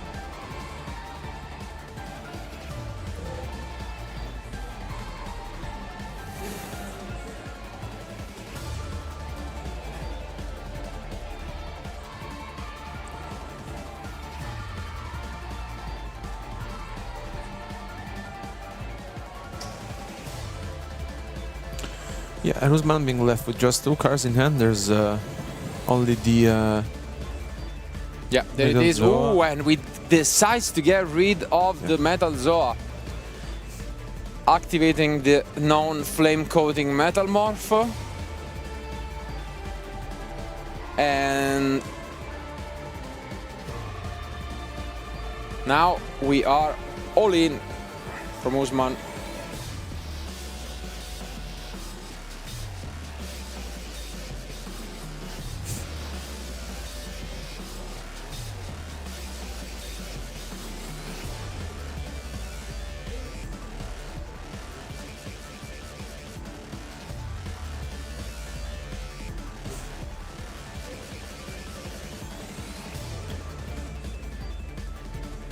Dragon is back.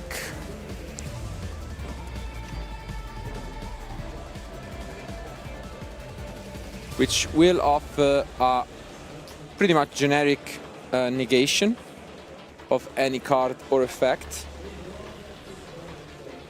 Well, I think it's very nice, especially because it burns some damage, not to your opponent, which is and always negates nice. Card, yeah. So especially with 3400 attack points, it's not easy to get rid of it for sure.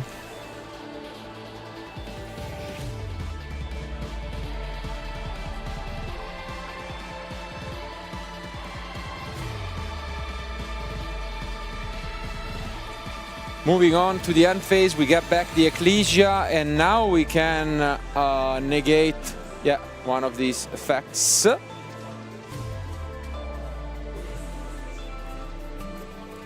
And I think Usman has drawn.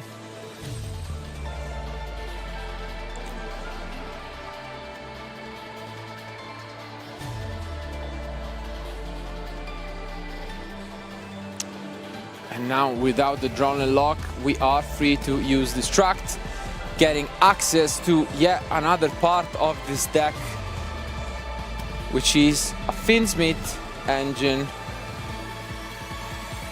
There's a Super Poly. Yeah, that was the... Whoa. Yeah, we cannot, because Alba Renatus cannot be used as a material for a fusion. Yeah, I think you forgot. And that's a crucial information now revealed to Usman.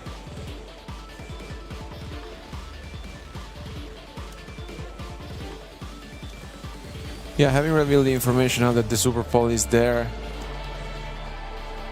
it's gonna be for sure huge for Usman knowing the information, and yeah, Jonathan unfortunately didn't really consider that. But yeah, now here with the Requiem being summoned, activating the effect.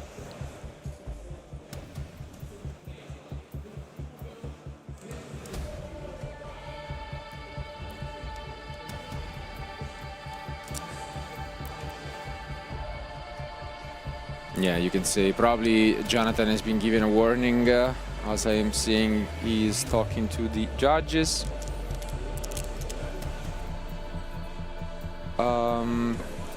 Let's keep in mind this is still game one, so it's also a matter of what kind of main targets we have, because nowadays the extra deck for branded, it's starting to get quite tight, and it can get difficult to have all the needed super polymerization targets. And yeah, here now Usman is pretty much free to continue to do his combo, because it's I think Jonathan is left with a couple cards in hand, but so far so good for Usman, that with the nice addition of the Finsmith package is just giving a lot of boost to this deck, which you know, very effectively is performing now, thanks also to the addition of the Light and Darkness Ritual cards. And yeah, Usman is going at full speed, just you know, keeping in mind that there's a super polymerization big set over there, and you know, here there's the Black Chaos being summoned.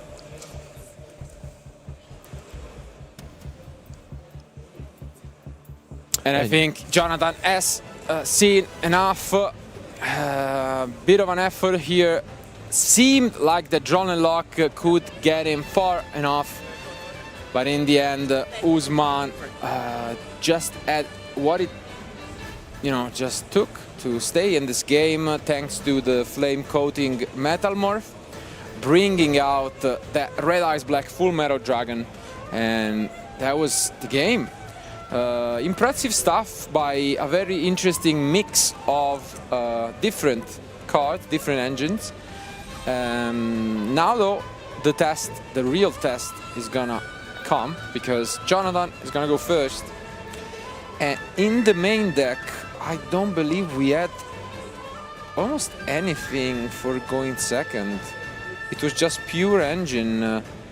And yeah, no entrops whatsoever. Only a couple bestials, if those even count. I mean, I guess against Branded they do, but that's it, yeah. Things still remain similar after siding for Usman, just drinking in those Mulcharmies that he's not even maining, relying on consistency for his combo deck. But against Branded, for sure, we are gonna see Pot or Slot. One of the most popular side deck options this weekend for a reason. It's in a way very similar to Pot of Prosperity, but even better, because it can fix your end when it resolves. Of course, you don't have the freedom to use it when you go first, so it's less mainable. But when you go second, it's such a good card. No, Pot of Slot honestly is just a great addition from Chaos Origin. It just lets you take cards from the top of your deck and then adjust your hand depending on what you have. But I'm really happy that we got to see the Metamorph deck in action. Of course, we have to say that the Super Polymerization was relevant. Jonathan might have underestimated the Super Poly being on the field there, but regardless, I think he was well played by Usman, that thanks to his Finsmith package got also access to his Light and Darkness ritual cards.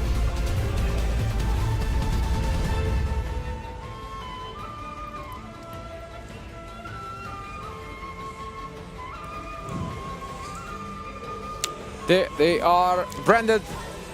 Yeah. Gonna go first. I see Gold Sarcophagus, which, no, a lot of good spells in this end.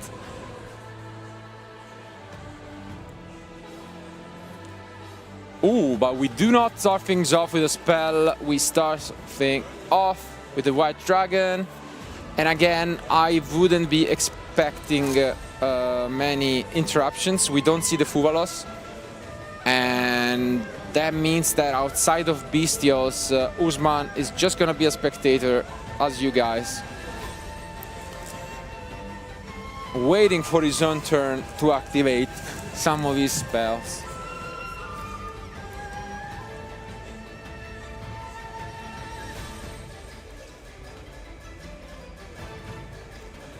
Well, this is good because essentially we got to see on one hand the Metamorph deck performing, and then on the other side Branded. I think this is the first time we're gonna see this weekend. It just fell off a little bit in popularity just because now you can play the deck with Light and Darkness ritual cards as well, so you can just mix the two of them. And yeah, I mean the Fallen of the White Dragon, I think it's one of the best cards of the moment for sure, being played in so many different decks, such as Hale in the previous round, and also yesterday with the playoff with Josh Kelly. It's you get so much advantage with the card itself. Interesting idea there. Yeah.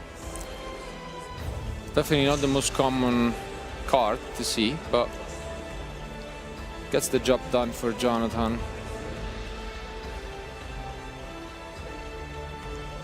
Are we gonna see a response? Okay, we see the Grifo.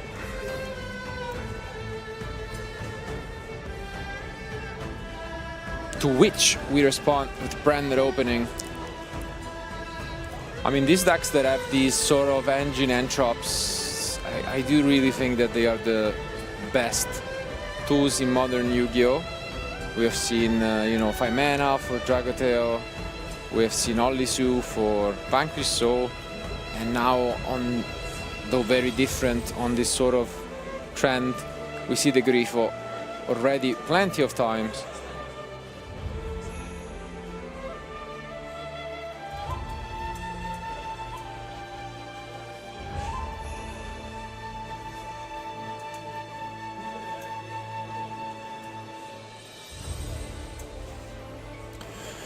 And also, yeah, for sure, having Grifo being activated also during your opponent's turn just lets you activate the Mind Shuffle right away and discarding the Archfiend. And oh, there's the Mercurial here. Something that... yeah, we got it back.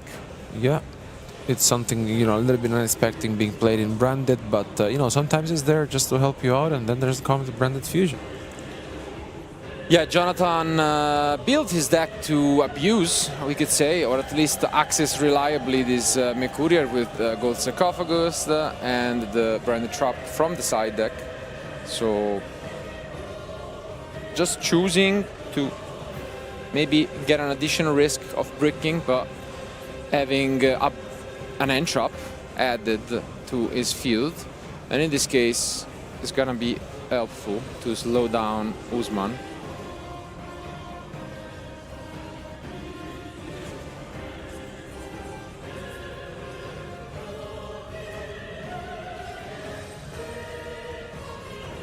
Okay, interesting. The card of choice is Saronir.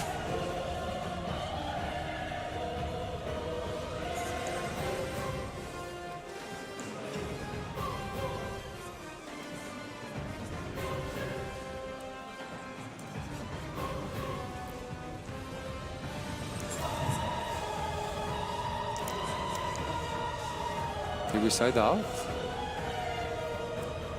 Oh no. Okay, looked a bit confusing on what he wanted to send there. Yeah, because that seems a bit underwhelming, but now we can once more recycle some resources and access another fusion summon.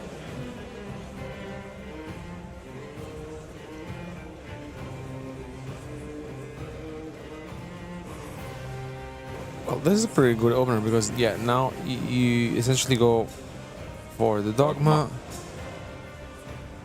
And yeah. Shut down some graveyard effects. It's good, otherwise Usman could have taken back the Light and Darkness Ritual spell card from the graveyard at the turn. And look at this field of fusion monster.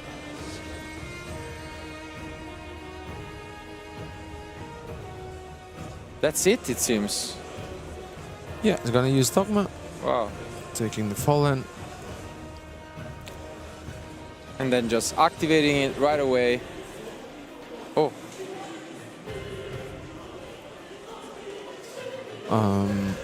Jonathan, yeah, goes for his own Albion. Yep.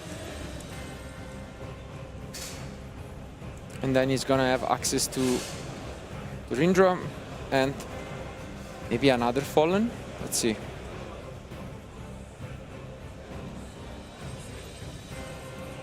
Yeah, seems like he's going for that.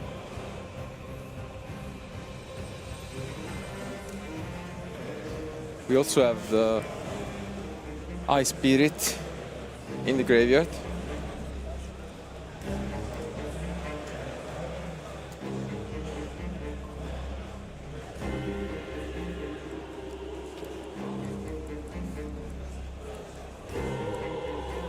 Yeah, I mean, I Pretty good understand the setup. point of getting rid of the Albion, but the Mind Shuffle being still face up, it's always a little bit scary. Definitely. Okay.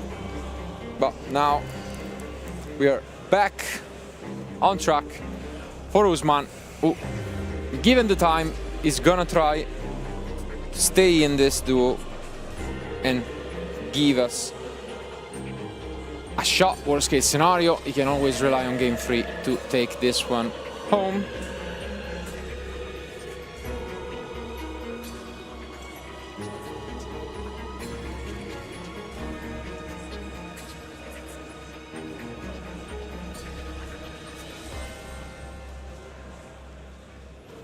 Grand Guignol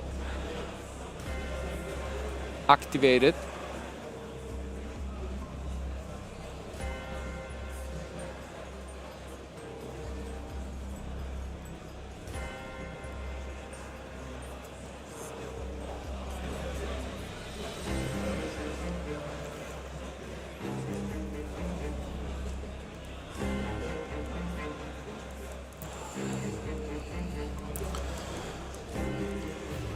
Also wonder one, as mentioned, of course, like there's still plenty of time, but there's a certain moment where playing against Branded, of course, it feels just a little bit too much, maybe, when there's so much online.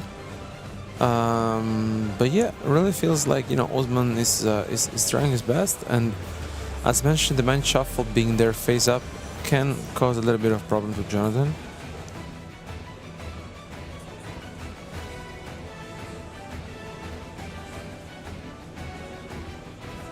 Okay, he's gonna use the Max Metamorphose.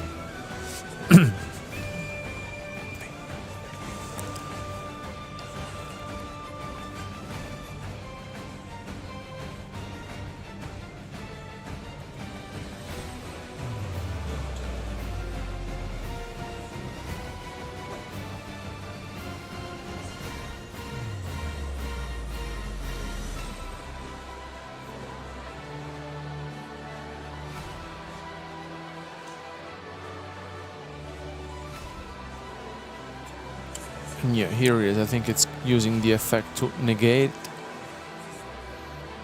the OG Albas.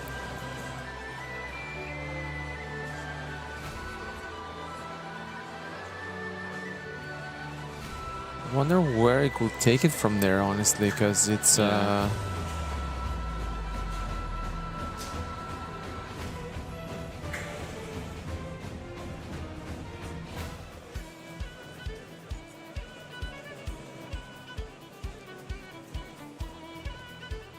Still not done with his turn though, having set up quite the threat, and as we can see, Jonathan is now forced to use his Fallen on the trap, given that he couldn't target the monster.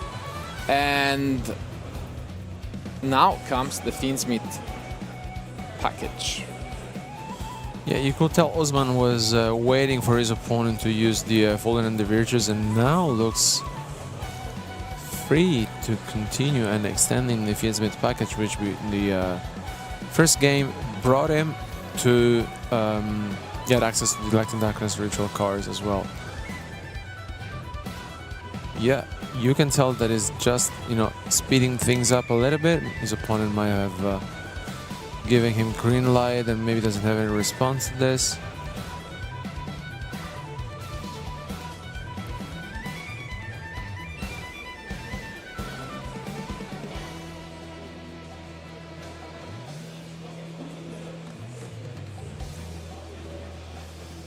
And once again, we see the Fiendsmith engine really kicking in and maybe causing troubles to Jonathan, because it's also left with the 5,000 point, and here comes also the Agmunde.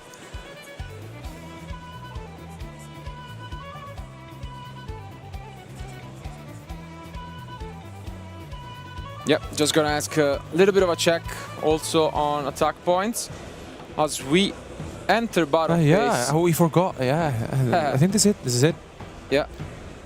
Because, yeah, That's it. Well played. Definitely caught him, his opponent, off guard, but Usman flying under the radar and getting the game done. What an unbelievable turn of events, honestly.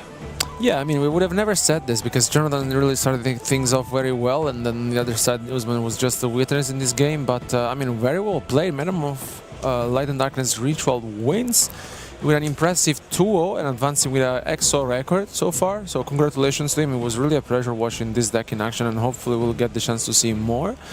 But yeah, yet again, another match, another different decks, and yeah, congratulations to him. It was very fun to watch the deck in action. Yeah, it's a bit of a shame that we cannot have him for an interview since he is on the secondary match, but maybe we'll still be able to catch him later on, and who knows, maybe keep on winning, and we'll have him also on the other channel, on the other live stream. But yeah, impressive stuff. What can you say? I mean, against one of the most represented deck in the room and still winning comfortably with a 2-0 take.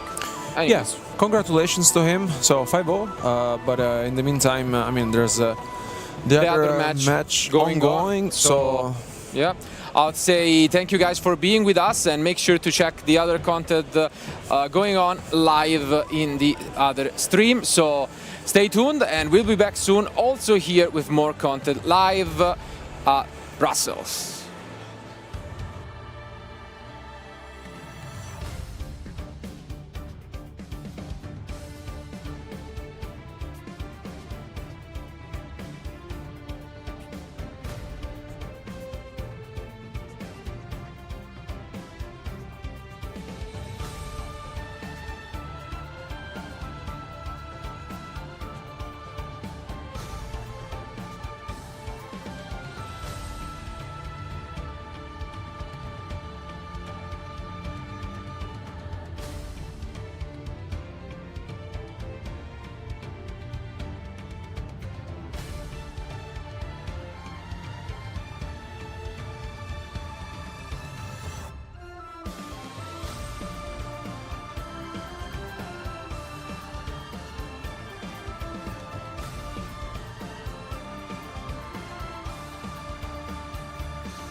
Your move.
And we are back here in Brussels for what will be an amazing clash between Julius representing the Mermail Atlantean deck. It's not quite the Julius we are used to seeing with the deck. A different one. This is Julius Wittenberg, and he will be facing off against the most represented deck, which is Kultun, but I just have to mention it. It's up against Matthias Fish. So we are gonna see a Fish deck against someone named Fish. So that's gonna be the highlight of my weekend personally. But let's see how this matchup will pan out, as this could probably be, highly influenced by whoever wins the road.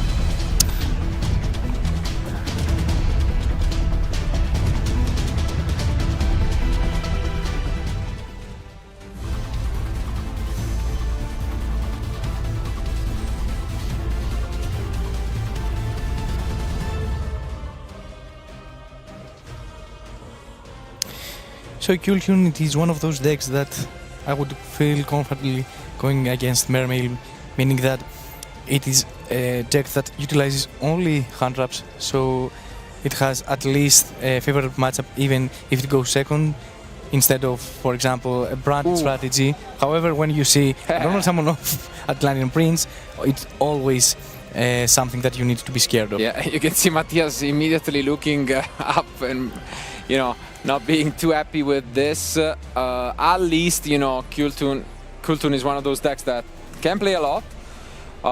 So let's see if the interruptions will be enough. And I mean, if you have Ash Blossom, where do you ask when your opponent just normal summon Atlantean Prince? Just go straight away? Or you can wait for Dragoon if he overextends with the first search. Yeah, the problem is that, as we can see here, if they go for the Minstrel, which they do, then the Ash gets sniped. So I can also get behind this bet, let's say. You can let him add with the Prince and then Ash the Dragoon. The Dragoon, yeah. But the thing is, the Dragoon is what adds the Minstrel. So it's like a bit, of an interesting decision. But anyways, now we are gonna take a look at the end. But it seems like Matthias is thinking, do we have something? Oh no, we pick up the cards. Wow, we don't want to reveal the information, and so Julius takes game one immediately. And I mean, I find it completely reasonable when Mermail goes first and they have full access and knowledge to your hand. I don't see a way that Matthias could eventually win this, especially with an engine that is not as strong as Mermail, meaning the Kultun, and I think it was the correct call.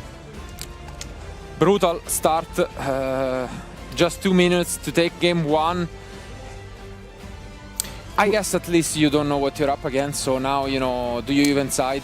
I mean, this is what I was going to ask you. If, despite that it was an Ash Blossom that is pretty generic, if you can read that it is something that plays a lot of hand traps, because we see the community right now, if they utilize some hand traps, it will probably be Fugalos, Purulia, Troll and Lovebird. If you can, and maybe side deck the Ash Blossoms, can you just imagine that maybe a potential Kultun is there? Or because I think you can think it's a good call. You can tell that you are not probably against branded, because as it is now, brand they don't utilize Ash Blossom in the main deck. No, I agree with you. There are quite a few decks that don't use the card. I don't know if you can exactly figure it out, but regardless, I think like looking at the deck, I think his side deck is pretty much generic no matter what he is up against. You can just side out some of, for example, the Minstrel and some of the more, going first specific tools. And then he has some interesting cards which are pretty much good against almost every deck, like Evenly Matched, Lightning Storm. So it shouldn't be that difficult for him to side deck. On the other hand, if I'm Matthias, I'm already thinking about game 3 and how I will be able to win that one. But for now, let's stay in the present.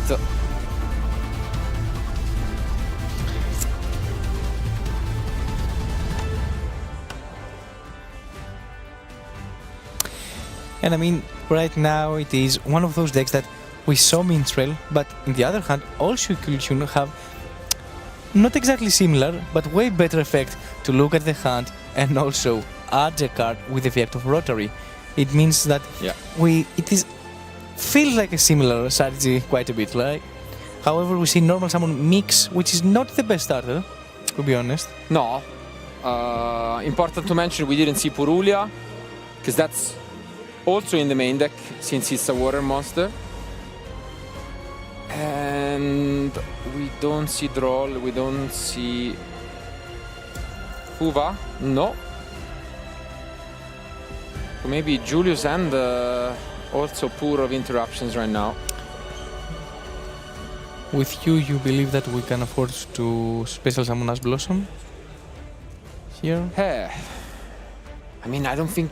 What are you afraid of, honestly, in this matchup? Do you really think they play? You cannot special summon Droll. Yeah. No, I know, but I mean, outside of Mulcharmis, I think Impulse is the only other card you would expect as an end trap. So I don't think you should play around, too much else.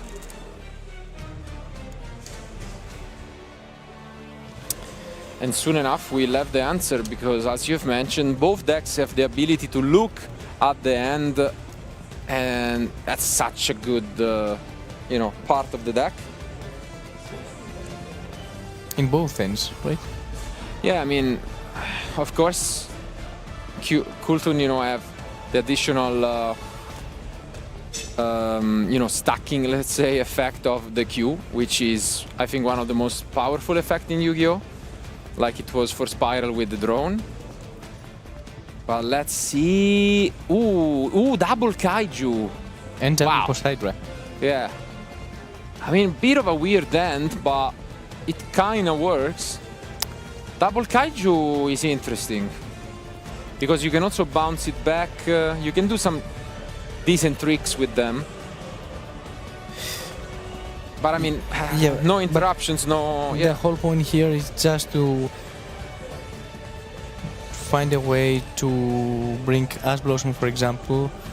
Yeah, because you don't stop the main play. Yes, and also Poseidra, if you find a way to stop here from resolving, it's very important. But I think you are going for synchro summoning, but you will get Kaiju, so you have to wait. Yeah.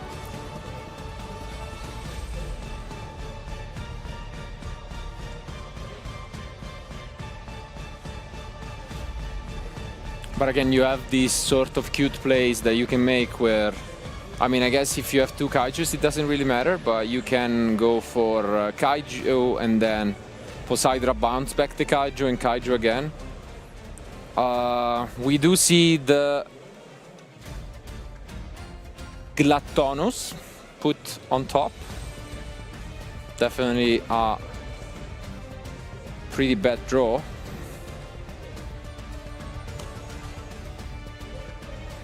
Do you like, this is something I've asked Alberto, because I've noticed it's a trend, that when there is the banishing from the extra deck, players just give it without shuffling it.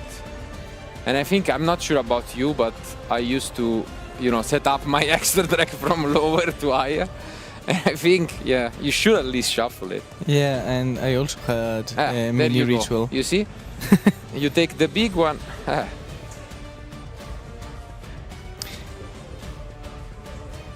Now he did shuffle. Yeah, because the first one he picks. At least. So you always had from lower to higher? Yes. Based on attack or stars? Level. Level? Yeah. I mean, it depends on the deck, because, we are talking when it was synchros and then it became links and then, it changed a bit, but with, usually it's level, rank or whatever. But then also within them it was attack, so it was like pretty well organized. Also based on like 3 offs, 2 offs and 1 offs. I had it's like, first of all, extra deck monster from the archetype, then dragons, Oh, okay. then good stuff, and Yeah, fair enough. But yeah, here we are. We do get to see, you know, the popular Vanadium. the visas at Matara. Yeah, the counter trap searched.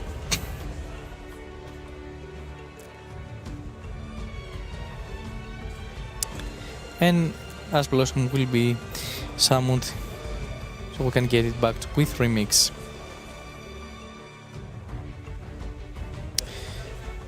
And I think that you can ask Blossom the details, Yeah.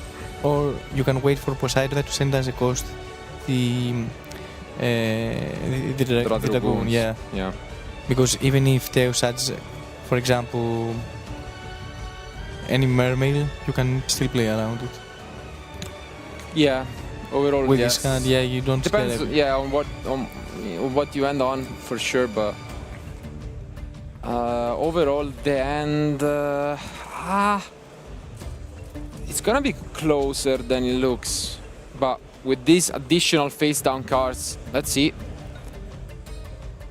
We immediately get back the Ash Blossom, I assume. Yeah. Yeah, otherwise you just get guides. It's gonna be tricky. Also, the top deck doesn't help because again, it was this little fella, the Gluttonous level 3 tuner, which you don't really want to draw. You want to summon it off the Coelegant. So the end is, yeah, just 2 Kaijus, 2 Poseidra, Gluttonous, and Tius. I like the Kaiju here, so we can play around the RS. Mm-hmm.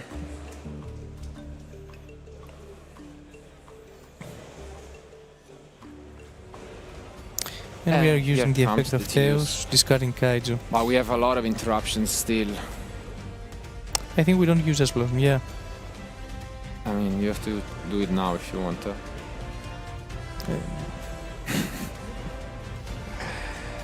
Let's see.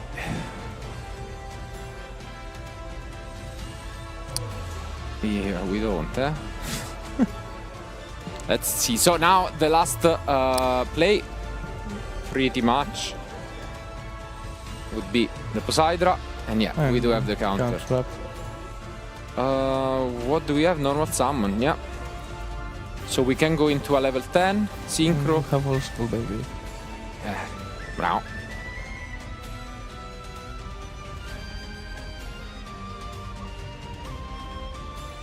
And Matthias, yeah, I don't know, maybe playing it safer than he should. It seems pretty straightforward at this point. You know that the last card, they don't have anything else. They are out of cards now.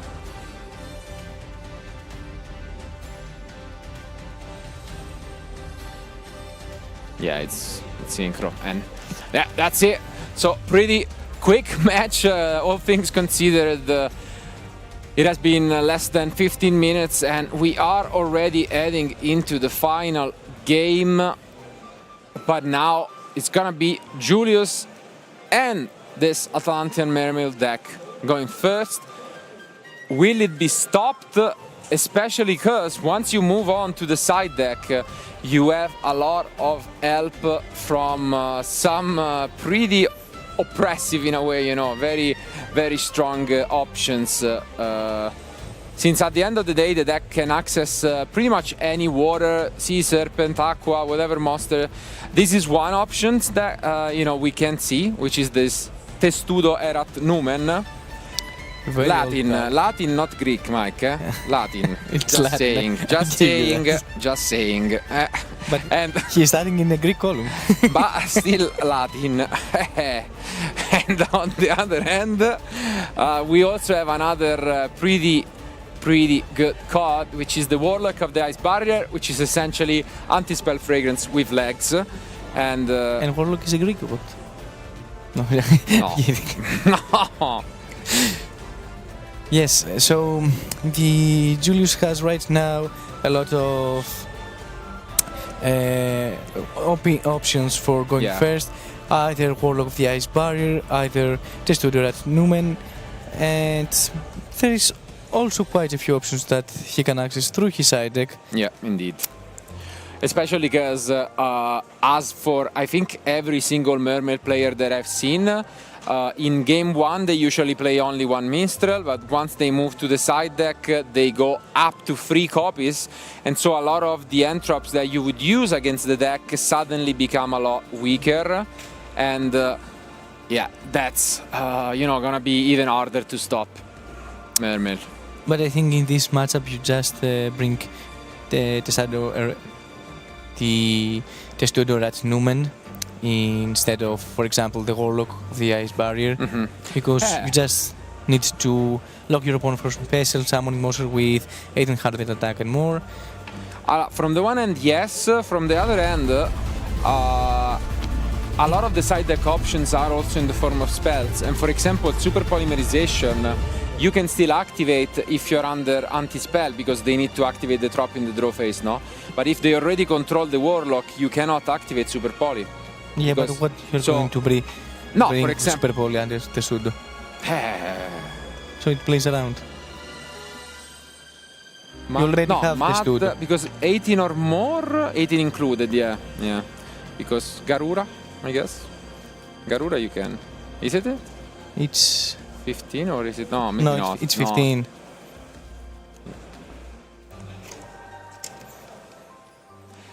Anyways, you can summon Madragon, but you can summon Garura. Yeah, Garura you can, but Dragon not, because it's spot on 18. Yeah. But anyways, let's see. Julius definitely with the most explosive deck of the two when going first. Question is, are we gonna see some Charmies? Droll. Because Diddy Crow also that Kill can play. Diddy Crow is nice. Yeah. It's definitely up there.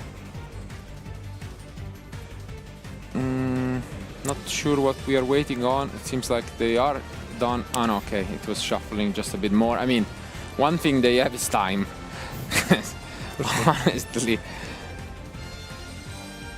Let's see. Only one can advance with a 6-0 record. And oh no, he was showing us the cards, but then he started drawing them not on screen. So I think I only saw a copy of the first Penguin, maybe. First of all, do we have Purulia? Purulia is there! Wow! That hurts a lot against Mermail. No response? And how do you even play around Purulia? You know, with what? Oh! Double Purulia even. I have a good answer for double Purulia. You just pass. No, you activate a card that has to do with the climate, and then you pass. A card played by, Tenpai, let's say that. Do we have that spell?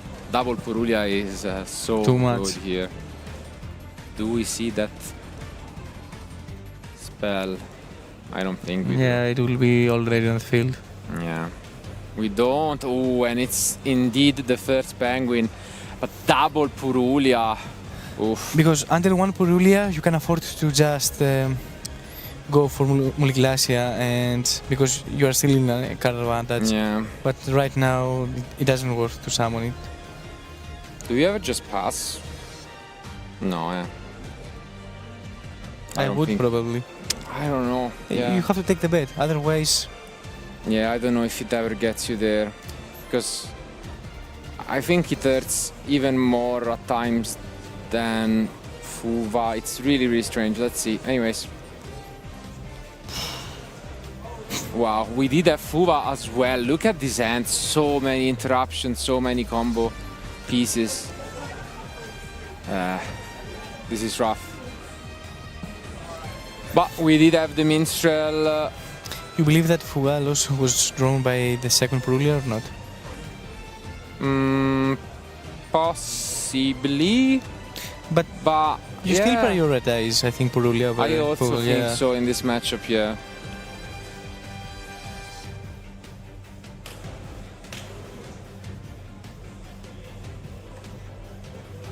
Yeah, you just get back the fish, I guess.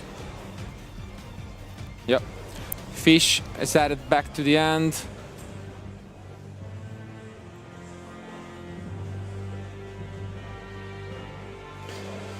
Prima Donna has been revealed. Yeah, I think we are discarding now for the first penguin. And Dragoon is added to the hunt. Wow, and we're still committing. Oof. Yeah, that's a lot of draws. We already know that there is at least a ghost bell as an additional interruption. And 2 new cards. Yeah. We can discard a couple if we want with Mulinglecia, but funny enough, if you summon Mulinglecia, you give them 2 cards and then you discard 2, so you accomplish pretty much nothing. And also, if he has drawn another copy of Harmonia, you lose the battle phase. But now at least I like that we can play a little bit more from the deck, not giving a draw. And this is what we do. So we are now gonna try and just focus on our extra deck. If we can. The rest of the end was Rotary and Synchro, I think. Yeah, outside of the Fuvalos. So in reality, yeah, I mean, Rotary and Synchro are really good, the rest not so much.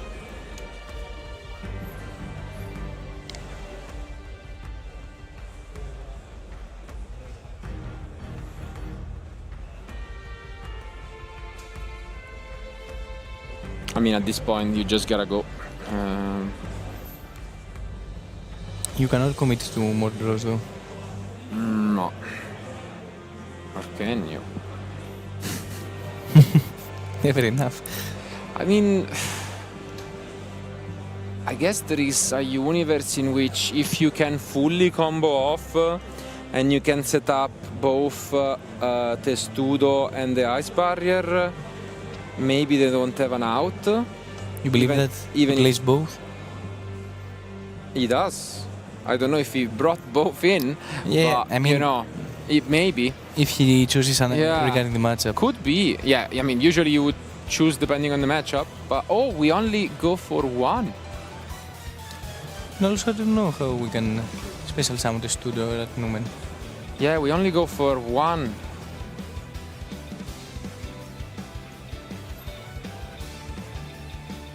Because most of the time we bring it back with Coral in the morning, right?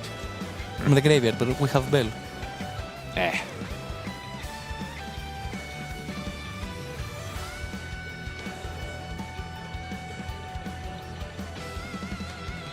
Oh yeah, now we just see the usual suspects with the white aura Monoceros. Monoceros. No. It's a Greek word. No.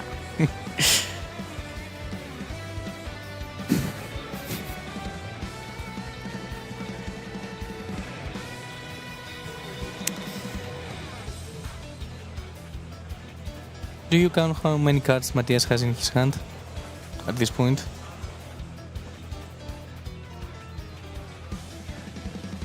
Have you count how many cards Matthias has in his hand? 3 plus 2 plus 2. You only gave a draw, no? No, 2. Penguin and the pike. Ah, and the pike. Yeah. So 3, 5, 7. But then not at the moment. Yeah, minus the Harmonia. Yeah. So 6.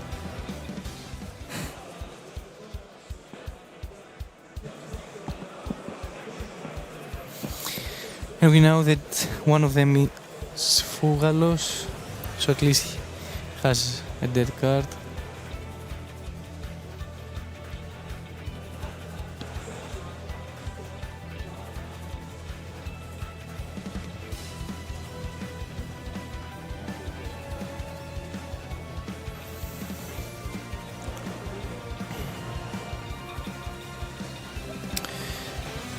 Yeah, there it is. The This Prima is the key Donna. card to get access to those tech cards, as it allows you to,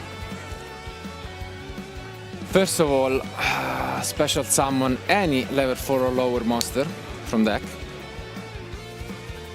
And also shuffling back the Harmonia. So now we will find out what the card of choice is.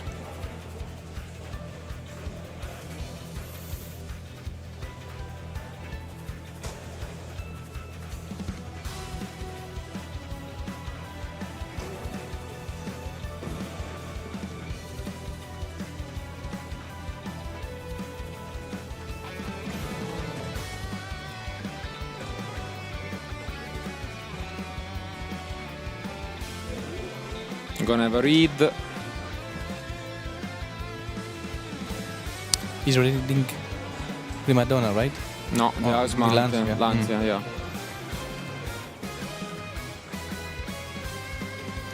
And this is how you also, but I think it's definitely less effective. You can use the Lancia to access the ice barrier as well, and so you can set up both.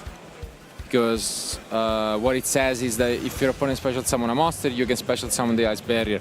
It's of course much less effective because at that point they can use the spells first, and that's why sometimes we see the target being the general, Rayo, which can then discard the card. But I mean, let's just see here what we want to go for.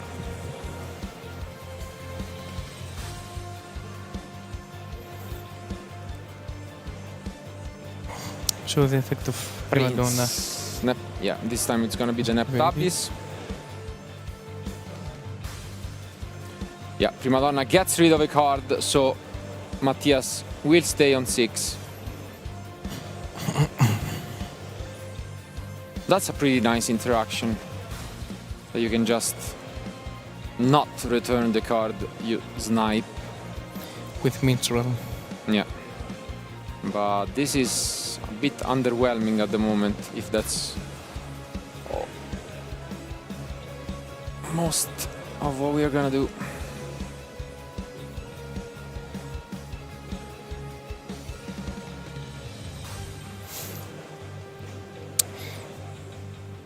Do you believe that Matthias has drawn another hand trap?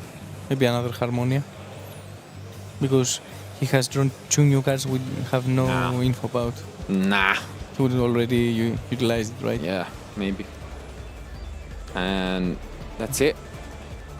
It's a pass. Okay, we start things off with Fuvalos. Why not? You never know. Yeah.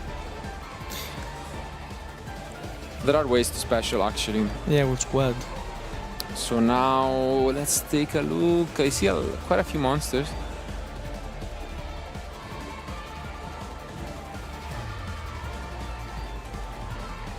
I remember that we had a Rotary in hand And Synchro. and Synchro.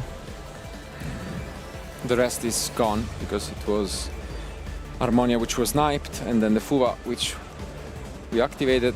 The bell, same thing. Is it Synchro? Yeah. That's fine.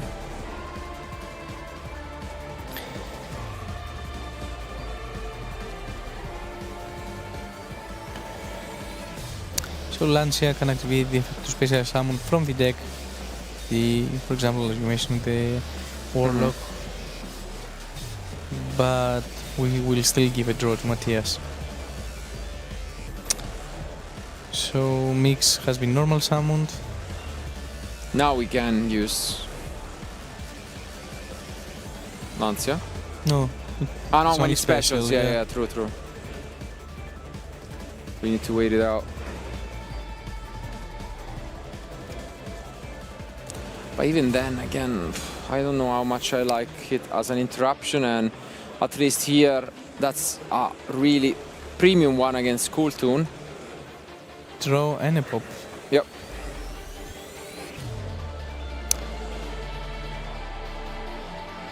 Big draw, and then we do not have a second copy of Synchro. The second effect of Peace Rain is very important because if you have also the infantry, like this case, it's not only that it Yeah. gives one more draw, but also provides a monster distraction.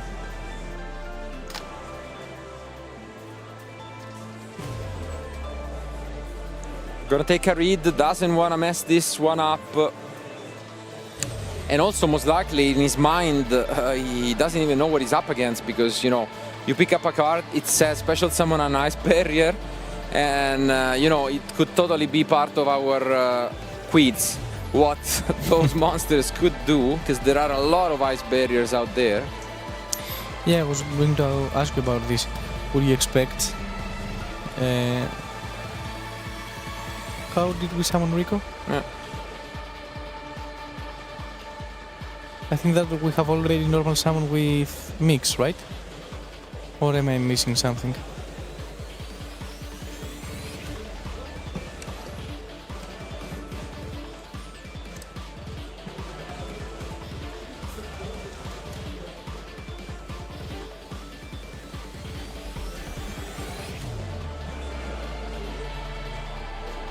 Maybe we normal summon Mix with the effect of Rotary. But it was off cam. Maybe. Okay. I would assume so, yeah. Whoa. And yeah, here it is, finally. Since we have already the Rotary in hand, so I believe it makes perfect sense. Otherwise, there's no way. I mean. And we will activate, finally, as you mentioned, Lancia to bring the Rayo. And this is a draw given from the Fuba. But I don't know, it seems a bit underwhelming to me. A General Rayo, as you can see. And I think that Heat Wave was drawn through the effect of Abyss Rain. Ooh. Otherwise, I believe that we have seen... That was the card I was mentioning. Yeah. That would have been perfect to play around the Purulias.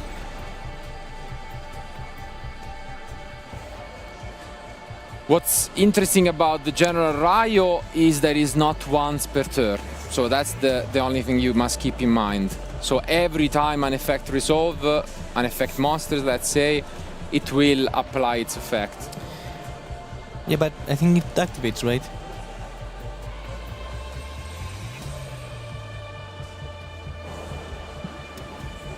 Or not?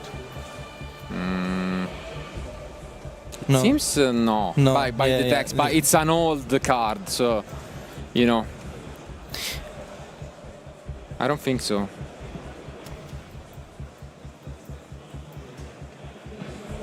But in any case, we just can find access to arrest and... Yeah.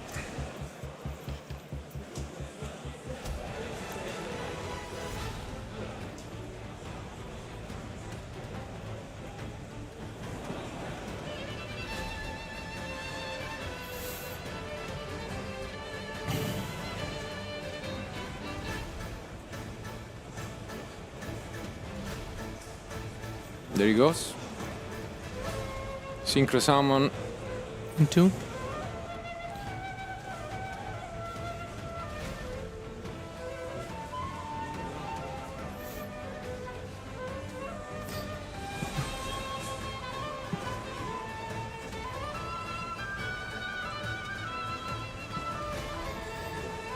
So we have Synchro Summon into Latin's War. Mm-hmm.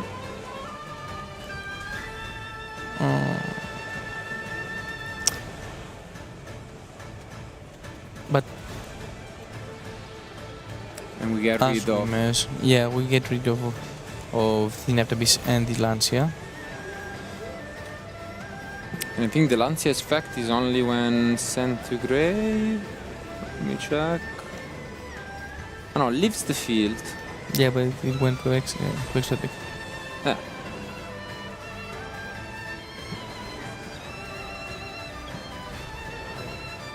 Still. It doesn't count. Yes, it does. No, it's not like me. It's like Mirror Jade. Face down. It went to exotic. Eh. You cannot activate the effect of Lancia.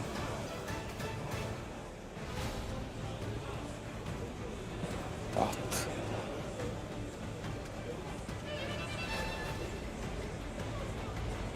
How do you activate the effect from Back the in the exotic? day you could. New era. You know why? It is due to the latest change. Yeah.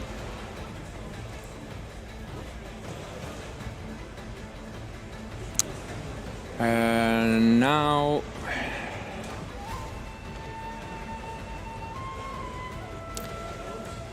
So you used to play branded, right? Yeah. So if a mirror jet went to your exotic, you called effect? It didn't really happen in that I'm sure. format. It was just like mirror matches and then your favorite Swarzel.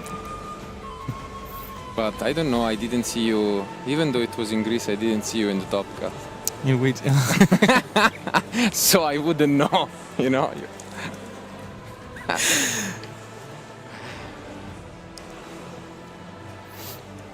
But great. Congratulations on the second place also. Yeah, thank you so much. Best result. But I mean, I can always say that I have a better result than you at your own national, and that's good enough for me. Of all But- time. Exactly. But anyways, it comes the handshake, and after what were game 1 and 2 played in just few minutes, they grinded out a bit more in this one, and for the first time it is the player going second that takes the duel. So congratulations to Matthias. But again, not sure when you open up and then your opponent has double Purulia, engine, and even additional entraps to back it up. What can you even do? I mean, in Julius' side, when you're playing against a double Purulia and you don't have the outs that you have already bring from the side deck, like Heatwave, as you have already mentioned, you have to commit a little bit. He made only two times to Matthias to draw. However, since it was double Purulia, we are speaking about 4 cards. And I think that Julius had to take that bet. Unfortunately for him, Matthias had a very strong hand in order to play pretty easily against Rayo and steal the win. Yeah, but without further ado, I suggest you guys to switch over to the main stream, because there is still a match going on here in round 6. So thank you a lot for being with us, and we'll be back soon with more content live from Brussels.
Hello and welcome back to round 7 on the secondary stream here. Have a very exciting game here. We have a Mitsurugi Light and Darkness Ritual versus the Elf Note Power Patron Dex. I'm joined by my fantastic co-host, Leo. How you doing, Leo? Hello, I'm doing very, very well. Just had a very funky featured match of Sky Strikers versus Blackwing Magnets. That you did.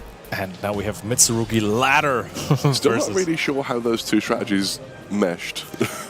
We will never know. No, unfortunate. It seemed cool though. Yeah. The DDD Kali Yuga, that was incredibly cool. I will give you that. But on the left side, we have Leon versus Andrea on the right side. And Leon is actually a player that is also known to top cuts. So he's got a few top cuts under his belt. And I've played him at a local tournaments when I was out of the loop for a little bit when it came to TCG, because I played Master Duel for quite a while, so my first in-paper event. And then he told me, dude, I make mistakes a lot too when I'm nervous, so just go chew some gum. That was a very great tip. Oh, that's nice.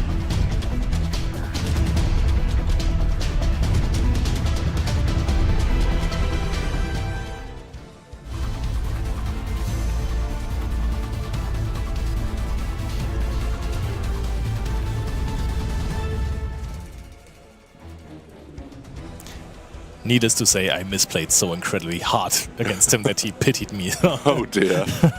What a nice thing to do for a fellow duelist, though. Very kind. That is true. Now, this is something that I'm looking forward to, actually. The Light and Darkness Ritual together with the Mitsurugi strategy, because the Archfiend just screams at Habakiri.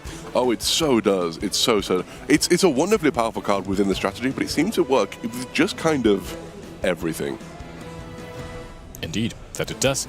And now Andrea is starting though, and that is what you really want to do with the deck. Normal summon the Power Patron. And we are already moments away from a Strelitzia. I feel like Strelitzia is a very German way of pronouncing that name. It is, but I like it. I'm not upset about that in the slightest. How would you call it? Strelitzia. All right, yeah. Yeah, same sort of, yeah. Samesies. Yeah. All right, Andrea now kicking off the combo. And I'm quite curious to see in which direction this is going to go, because I feel like every game these Power Patron Medius type decks, they go into different directions with their end combos. That they do, you're not wrong there. It's very interesting to see, because Power Patron as a solo deck is obviously such a powerful force within the format, but also it just sort of peppered and spiced into other decks as well. Does a wonderful job at just bolstering the other Medius archetypes we have available to us as well. But we see the Lucina coming down here into the center main monster zone, as they like to dance around into, and searching the Fortuna as well. Very powerful cards in and of themselves here. Not searching the Regina might indicate that Andrea already has that in hand. Summoning the Power Patron Link 2 here as well. That is freeing the main monster zone. That is already helping quite a bit, while Leon is patiently observing. And I feel like, I cannot help but feel, correct me if I'm wrong, Nibiru the Primal Being has been out of the meta for quite a little bit. Ash Blossom Joyous Spring used here on, I think, the effect of... Strelitzia? Wait. I'm not 100% sure what that was used on. Oh, it might have been the continuous spell. That would make sense. Oh, yeah, we've sent something. All right. Now we are sending a Power Patron as well. The Nevado being sent there to the graveyard. Able to search for... Oh, that is the Elf Mode. Continuous. Of course it is, yeah. Something was ashed. Yeah. Gorgeous ultimate rare, by the way. Oh, absolutely. So happy we finally got that. Summoning the Elf Note Power Patron here from the deck as well. And then the Fortuna into the center main monster zone again. Able to set, activate a Elf Note continuous trap from the deck here as well.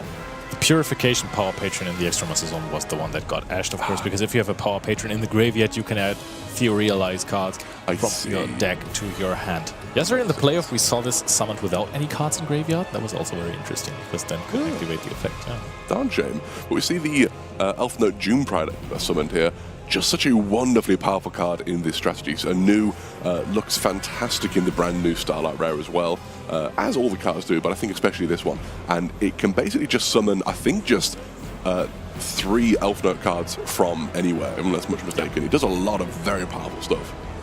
Now we're going to summon back the Strelitzia. We already have quite the setup here. That we do. Just scanning through the graveyard to see if anyone wants to summon anything from there, but then checking through the deck yet again, it seems. This is already some field, right? The Purification Power Patron is going to be something like an in-engine IP Masquerena. Yes. We have the Strelitzia on the field. Regina is now being summoned as well, so that the Rhapsodia of Madness, after it summons something back, can negate a face-up card on the field. And we are right now just getting out some of those Elf Note cards onto that board. Wonder if we are going to just throw them away by linking away something or making more synchro summons. Ending on that, I think this is going to be Crystal Wing. I'd imagine so. See, it's interesting with the Elf Note cards because they have that Kashtira-like quality where although they are your starters and your engine pieces, they're also good to leave on your field at the end of your turn. Yeah, that is really, really cool. I agree with that. Now we add back the Regina and we have Dawn Dragster, Power Patron. This is a lot of interruption here, a lot of interaction. So we have the Crystal Wing Synchro Dragon here able to stop the monster effect, the FA Dawn Dragster stopping a spell or trap effect or activation. We have the... what do we have going on here? I believe... Maybe we don't have crazy extra deck targets, so we are getting rid of the Purification Power Patron. Can also serve as more of a searcher. And then we're summoning the Lucina to have more answers in our main monster zone later on in the turn. Absolutely. But while this is threatening, it also looks somewhat beatable if you find the right hand. It does. Like I said, we have the Monster Negate, we have the swap immediately here, doing the Tenia effect to take a card from the opponent's hand at random. Let's have a look. Oh, I think we are scooping it up. That was possibly the correct hit, and Leon says, you know what? The best I can do is conceal the information that you would get from this, and you do not know what I'm going to play. Absolutely. You're completely correct on that.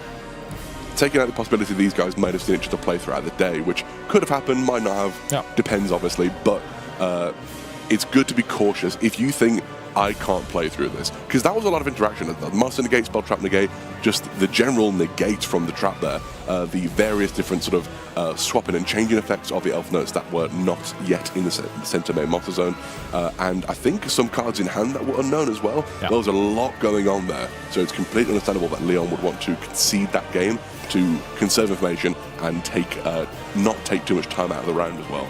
Especially with only 4 cards left, it's sometimes going to be really hard to play something through this. But let's talk a little bit about the combination of Light and Darkness, Ritual and Mitsurugi, because there is a few cards that just really tie them together. I feel like this deck should have more focus on it, right? Because yes, on the one hand you have to play an incredibly high amount of bricks.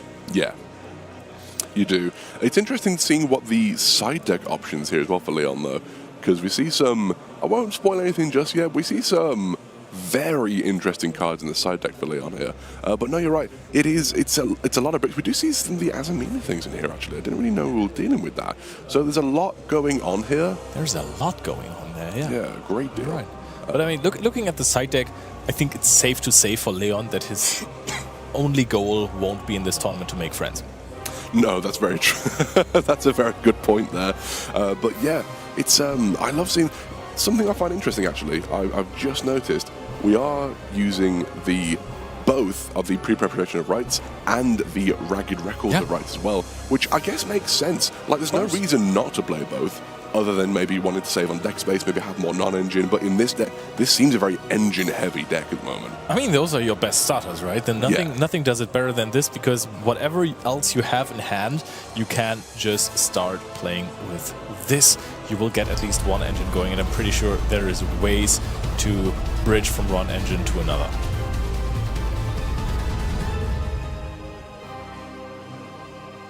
Yeah, absolutely right. I'm not 100% sure how you bridge all the way through these. There's definitely, there might be a way of going from one to the other to the other. It might be one gets you all of them. I'm not sure on that. But at the very least, it does seem to be that you can get one gets you another. Maybe you just have to draw 2 of these engines to access all of them. I'm not sure how it might work, but we are starting with the Black Chaos here. Very powerful way to start your turn. Maybe not quite as good as Griffo, arguably, but still very powerful. Just straight up activating that Mind Shuffle from the deck here. It almost looked like it was an answer to the Purulia. Yes. That's what it at least felt like a little bit. But what we already have, the Habakiri in hand, and Andrea is a little bit surprised by this, but also knows, okay, if there is a Black Chaos Habakiri start, that is going to be something to deal with for me. And it also, when Habakiri is one of the starters, it doesn't feel like Purulia is going to do much. You're going to get maybe 1 draws. I think if Leon decides to give 2 draws, that's going to be a crazy field. Absolutely. It is really insane. The Mitsurugi deck, I've always been a fan of how well it plays into pretty much any of the mulch armies. And we do see the draw and lockbow coming down immediately. Oh, he chains Mind Shuffle of course. to add a card, but another drawn lockbird, because it's still on the resolution chain, is chained to this one. So Mind Shuffle is basically pseudo negated. The question is, what can Leon do? I mean, he already, he is, I think, depending on the deck list, how many cards he still has in his deck, I think he's very fine with this, because you can use a Ritual and then summon something from deck, so you at least have an Amino Murakumo no Mitsurugi. No, he actually goes for the Habakiri summon from hand. So what are we sending? It is interesting here. We're sending the which was Aramasa, thank you. This is the Aramasa here to, I guess, do nothing because they can't search, but we are at least sending the Kusanagi as well to add that ritual back to hand. So yeah, you get both here, I suppose. You get both things. Well, no, you wouldn't get both on Habakiri in the field, would you? Because it will be can't add back, can't summon itself. Yeah, the double droll is a lot. However, I don't think Leon ends on nothing here. I think he ends on a modest field.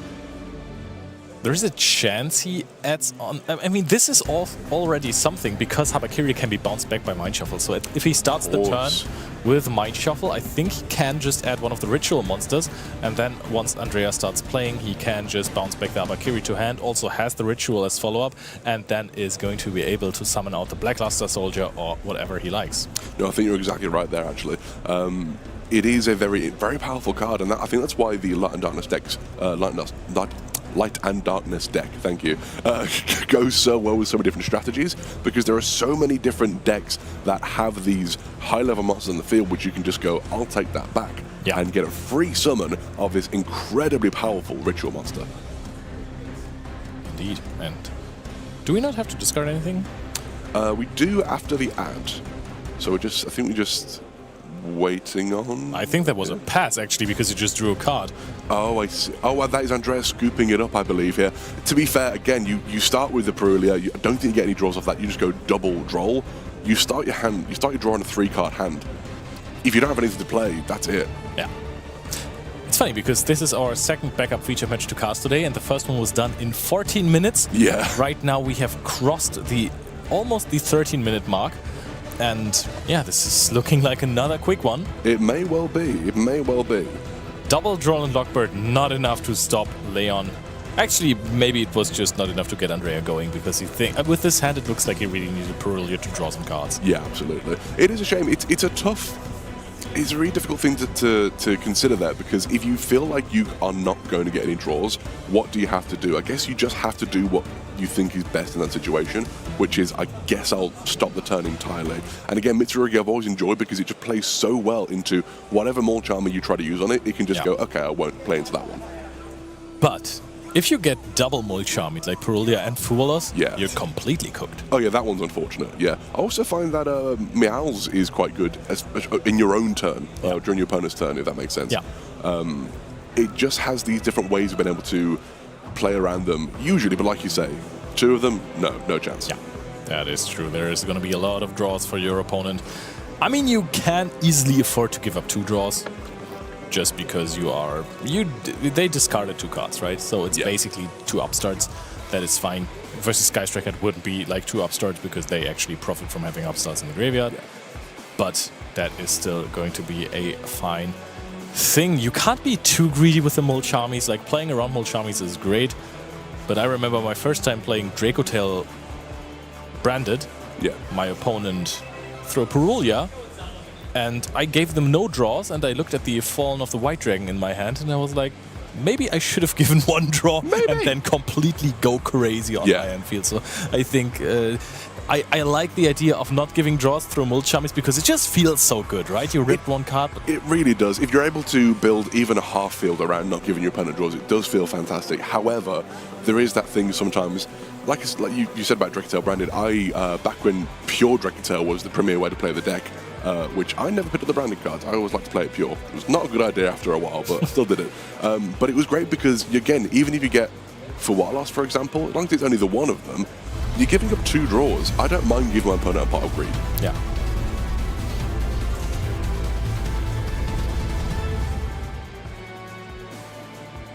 It is a crazy statement to say I don't mind giving my opponent a pot of greed. However, if you then get a full combo as the trade-off, sometimes can be completely valid. However, Pot of Sloth is such an amazing card that people are afraid of, and that card isn't even a Pot of Greed. That is just basically, in the end, an upstart goblin. Yeah. When it comes to the card quality. Oh, Purulia versus the Elf Node deck, that is one huge card. But they always have the welcome home when you start with Purulia.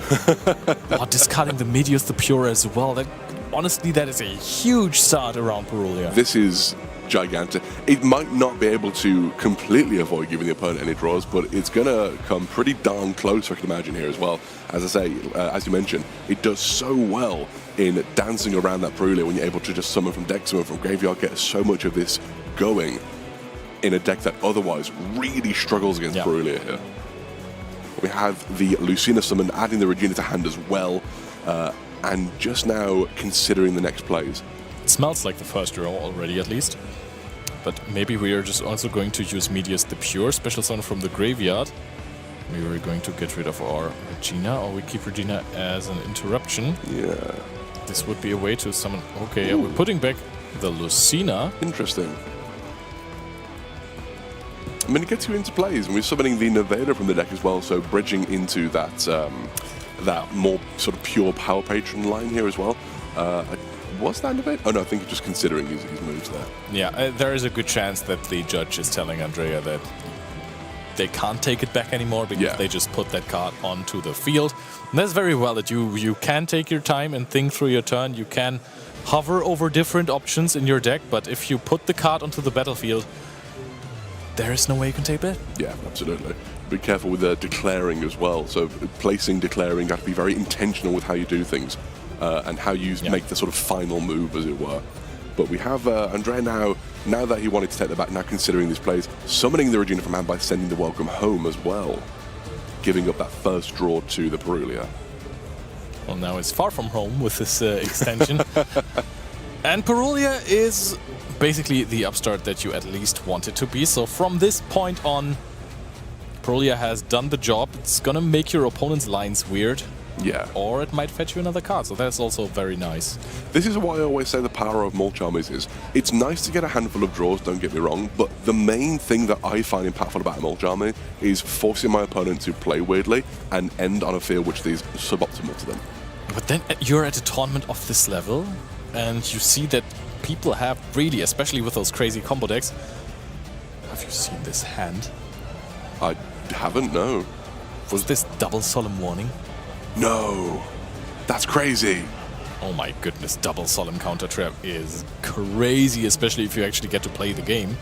Back before Solemn Judgment got limited, I went to a regional where thankfully I managed to come second. It's a draw. It is a draw. And I got, the only loss I got that day was against someone who double Solemn Judgmented me. I was like, yeah, sure, that's fine. That's like, go for it. Yeah, you get that. But Andrea has now given up a second draw, and I think especially when you have something like a double Solemn Warning, I think that's the point where you try not to give any draws, right? Because just this Tinya on the field that he just summoned extra there, it doesn't really do anything. I mean, yes, it does have some interaction on the opposing turn. I think this is the banish a card from their hand. Okay, well, it basically takes a card. Yeah. Absolutely, yeah. Just starting out the turn now as well. Now, how is Leon going to play through this? He sees 2 set cards. After sighting, this can't mean anything good. It's interesting though, because Solemn Warning, although it's obviously a very powerful card, it doesn't stop something that's going to destroy them, because it's just like a summon negate. So it is very powerful. I don't know. It kind of depends what Leon's hand is. With the right hand, Leon could really cause some concern here. But we do see that resolving by the looks of things. Well, the wanted Seeker of Sinful Spoils. I think that's one of the draw phase ads, and then you could start going for a Pot of Sloth. You, of course, want to minimize the unfortunate draws that you would get with this card if we're even playing this. We've seen a bunch of lists with Pot of Sloth, some without. I mean, he's an absolutely fantastic card. Again, it's not the draw one that makes it good, it's the customizing your hand during your turn. You might have drawn a handful of bricks that you don't want to have in your hand, and there you go. But we see the activation of the full lots here, just for the sake of, you know what, why not? Is that the first? No, I think it was discarded for the Diabell Star. Oh, no, that makes way more sense. And we activate the Crystal Wing onto the Diabell Star immediately. So Leon is already down to 5 cards in hand. I think he started the turn with... Oh, we are tributing the Tinya. Regina wants to activate the effective special summon from deck, and Ash Blossom stops that. Now, if we had used Solemn Warning on the Diabell Star, then that could have changed it, and we could have ashed the Crystal Wing. Yeah, that was an interesting choice. When we have the 2 Solemn Warning set, it seems... I mean, I understand you just get rid of, you stop the summon, you know? It makes sense to me to do that. I mean, you can also stop the Mitsurugi Ritual, and I think that is a card that you are incredibly worried about. Sure, yeah, I can see the logic on that, yeah. But then you have the Crystal Wing to stop the ad as well. So I don't know, it's a weird one. I think there are various options here. But we see the Griffo being added to hand here off of the Ragged Records of Rights. That is also a card that you cannot stop with Solemn Warning. So, Andrea, what are we planning here? How are we going to stop the almost infinite value loop? Oh, we're checking out Griffo. Griffo, very powerful card. Quick effect to be able to discard it and set a Ritual of Light and Darkness spell or trap from the deck, which can be activated this turn. Also counts as the entire tribute if it's used for a tribute summon of one of those powerful monsters. It was about time with that we have a cool main deck Kuribo again. Absolutely. Link Kuribo's days, they're coming back actually, but the last one before that I think was Rainbow Kuribo. Oh, and Leon, of course. You can't do that because that's on activation. Yep, played around the Ghost Ogre and Snow Rabbit there. It does play around the Gravekeeper's something. Watcher, I believe. Watcher. That's it. I just know the German name Aufseher. Aufseher? Aufseher. Aufseher. Might be wrong actually, but I think that's it. But Leon is now finding a Skull Archfiend, sending that to the graveyard immediately, and the Light and Darkness Ritual is also being sent there. So Leon is actually starting to find his way into this game. Of course, there's still double Solemn Warning set, so I think Andrea is not incredibly stressed about the situation. Also, with the knowledge that there's a Ghost Ogre and Snow Rabbit on top. Yeah, that is what makes things difficult here. Like you said, no, I think you are right actually leaving the Solemns for the ritual spells, because there's more than one.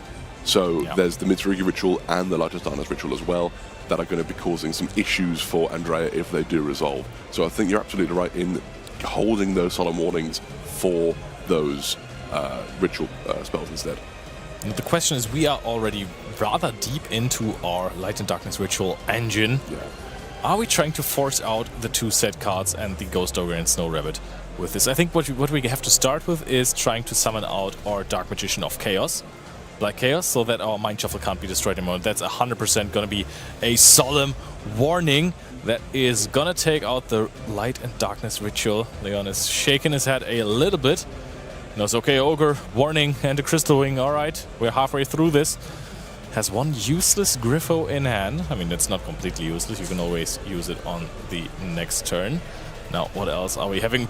Pre-preparation of rights, and that is absolutely massive. Now, there is some danger in that, because if you have like 2 ritual monsters here, and if you start with the Mirror, your opponent can't really warning that because you still have Habakiri in hand. Yeah, absolutely. If you now just start revealing Habakiri, solemn warning number 2 would just destroy it, and that would be massive. It is going to be destroyed, but if he has another ritual in hand, if he has a Murakumo or something, this is still a card that you can summon back. Absolutely. If he has another ritual, has one of the bricks, you can actually pop off here with the Mitsurugi Mirror. You know that there is a Ghost Ogre in hand. The Aramasa summoner adding one of the Mitsurugi rituals to hand as well, if it is allowed to do so. That is Ara massive because he is now going to start playing. You were waiting so long for me to finish talking so you could say that.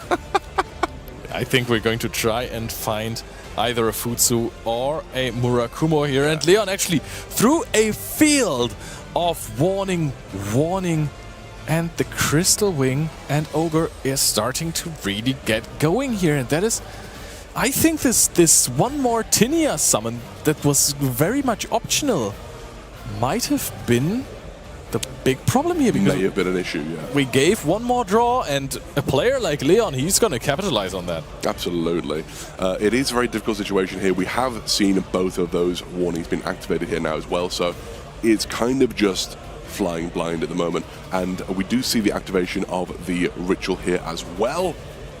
Summoning the Murakumo out as well, doing such a wonderful job here playing around these interactions.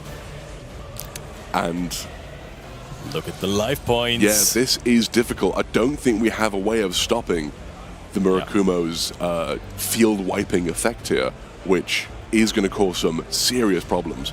And just a heads up to all the Yugi boomers, Crystal Wing Synchro Dragons is not always protected from effect destruction. That was a Wind Witch thing. But of course the monster in the middle main monster zone is protected from card effect destruction because of, well, come home.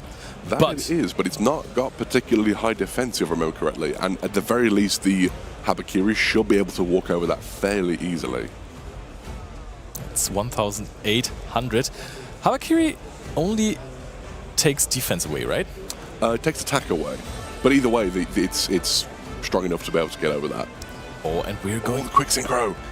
The June Pride. Now we have gotten rid of the Ghost Ogre because of the Murakumo effect. So that is all you can play with. Keep in mind there is Mind Shuffle now still active and it's live and kicking. So at some point you could just add back this Habakiri. It's actually a very interesting way to blend these two decks, because I think destruction effects like TFA TV and Ghost Ogre are so good against Mind Shuffle, but they kind of don't touch Mitsurugi. Yeah. So it's a nice way to be able to go, you have that, not that he maybe should have known he had that, but still, you've got that, I'm going to play around this, you know? Now the question is, why did we not Mind Shuffle out the Dark Magician of Chaos, Black Chaos? Because that would give us back a spell from the graveyard. There are some good synergies here. This work well. It does work well. Just considering the plays here by the things, you know, taking their time. It is game 3 and there's plenty of time on the clock, so they've got time to, you know, to keep things, not have to rush. Oh, and right now Leon couldn't even attack. Both players can't declare attacks on with the monster in their main monster zone. Of course. And there's also something he could have played around, but who would ever play around that? No, unless you know to do so, unless you are very well versed in playing against Elf Note, you just won't really think about that sort of thing. If anything, when I'm playing against Elf Note, I don't want to summon something in the middle main monster zone. Possibly they can also get rid of those cards then. Yeah, that's a very good point. That's a very good point. Who knows? I think you mentioned earlier about potentially Nibiru not being particularly prevalent in the format, and it potentially being very good against Elf Note as well. Oh, I think Leon just went into battle phase. Oh no. It does happen. Sometimes you just don't know the effect. Sometimes you aren't aware of these things. It does happen, and it happens to the best of us. And I am not the best of us. So if it happens to Leon, it happens to anyone.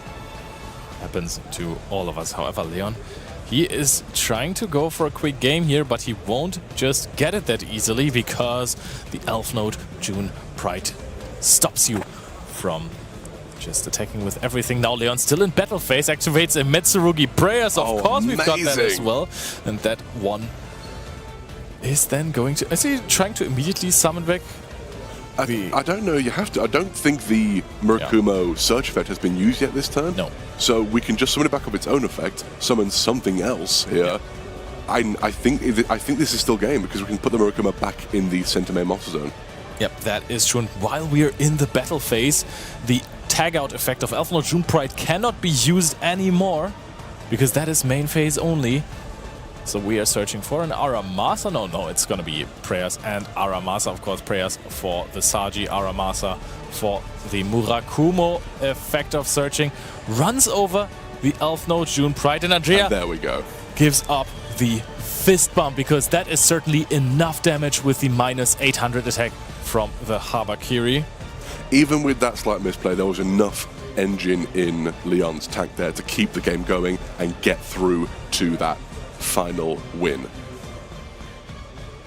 Yeah, I was just calculating in my head, but the math and working out, that was, I think, something like 4,300 damage. And Leon, his opponent started off with a combo, gave 2 draws from Perulia, and on Crystal Wing, Ghost Ogre and Snow Rabbit versus a Mind Shuffle deck and double Solemn Warning, and he won the game that turn. That was absolutely massive. Just truly great technical play there from Leon. Wonderful to see that sort of thing happen. Again, I say this a lot, I don't think either player particularly set a foot wrong there. There was a couple of, a bit of a mistake, bit of a misplay here and there. I don't think either of those were particularly impactful to the overall game, and it went overall very well. Yeah, and congratulations to Leon. Still undefeated and kicking after round 7. So 7-0 right now with Mitsurugi, Light and Darkness Ritual. Everyone, please stay online here because we still do have a main feature going on. We're going to send it over to our wonderful co-casters. Enjoy the show.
Back to the live action here on our second feature match table at WCQ in Europe, in Brussels to be exact. I'm Sebastian Lemke and I'm joined by Dale Tewksbury here for this round, and we see two familiar faces on the screen already, as we do have Giovanni Barone, someone that has been at Worlds previously, against Ryan Jabri, a powerhouse from France. And so we do not want to waste any more time. Let's get into this action. Let's get game one on the way.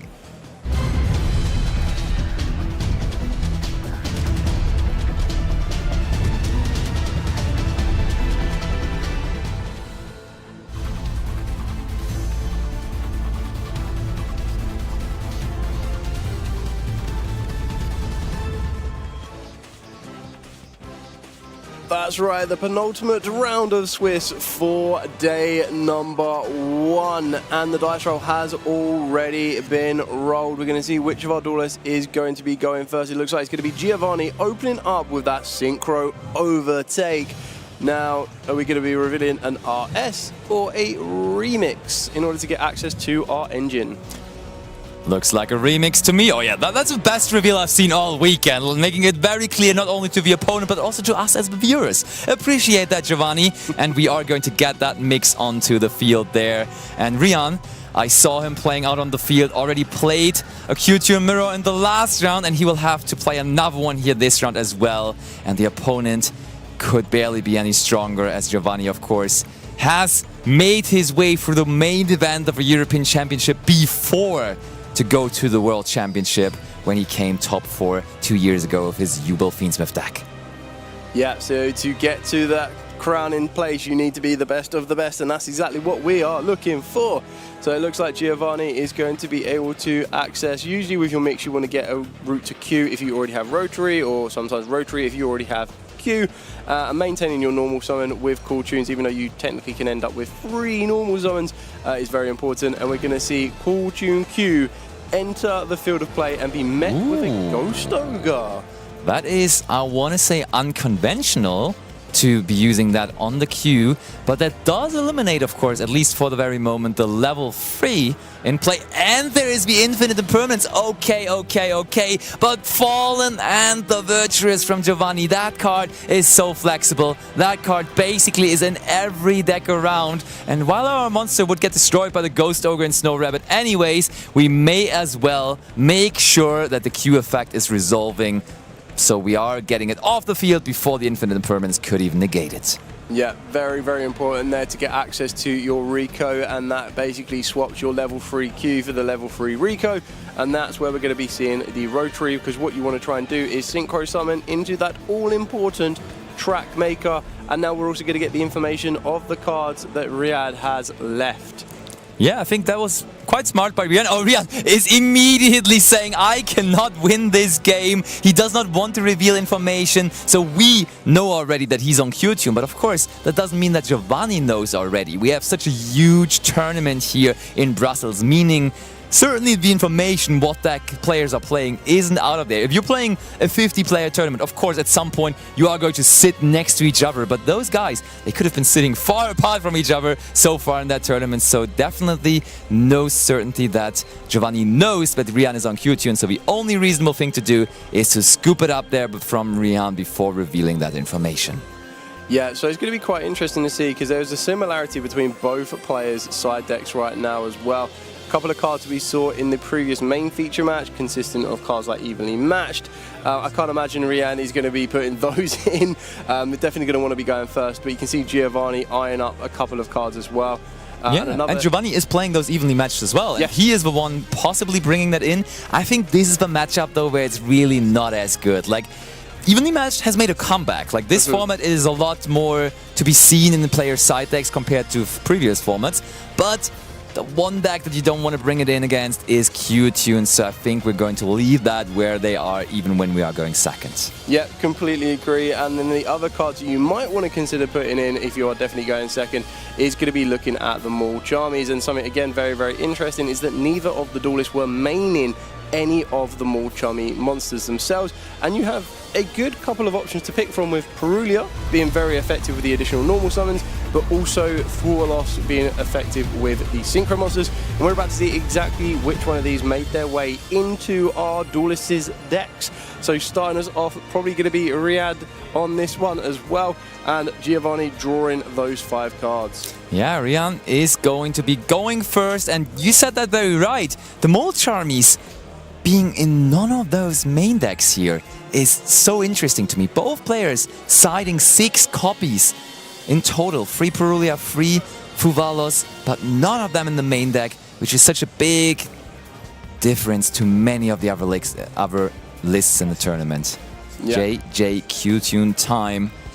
Interesting to start off with that, but certainly gotta mean we have some more, because you wouldn't just activate that without a purpose. But do we have a good normal summon for it, or do we need to normal summon something that isn't as nice? We are normal summoning the Ghostband Haunted Mansion. Good thing with the Q-Tune deck, of course, you can get access to those cards back on your opponent's turn through, of course, the almighty Q-Tune Remix, yeah, that was the one I'm searching. Remix those hand traps, hand interactions, and then we can see that we're going to get direct access to the Cool Tune mix. Giovanni currently has no responses to what Rian is trying to do here. It will be very, very interesting, because you're going to want to try and work, if you don't already have Rotary, you go for Rotary, and again, if you haven't used your main normal summon, you're going to be able to go for your Q. We saw that the JJ Cool Tune providing that additional normal summon is still very, very important. So here comes our normal summon off Q, and instantly met with the Effect Vader. Giovanni fully aware of what Q can do. It's good to see if there's any follow-up from Rian. Because remember as well, what makes the call tune so effective?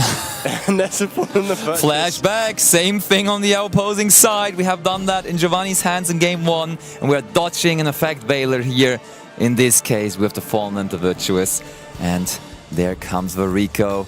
And that was one of the most vulnerable stars available you could have ever imagined on Rihan's end. Like, any Ghost Ogre, any Ash Blossom and Jory Spring would have probably completely cut off Rihan entirely from playing. But the fact that it was an effect Veiler in that case worked out really well for Rihan, as that card we could easily play around. Yeah, I wonder if we see Giovanni doing the exact same thing that Rian did in game number 1, but I feel with less interactions, we're about to see what we have. Ooh, that's a good going second hand as well. Rian is trying to memorize those cards, as he will have to build a field that is able to withstand those cards. But what a hand, really, going second with the double Q-Tune Synchro.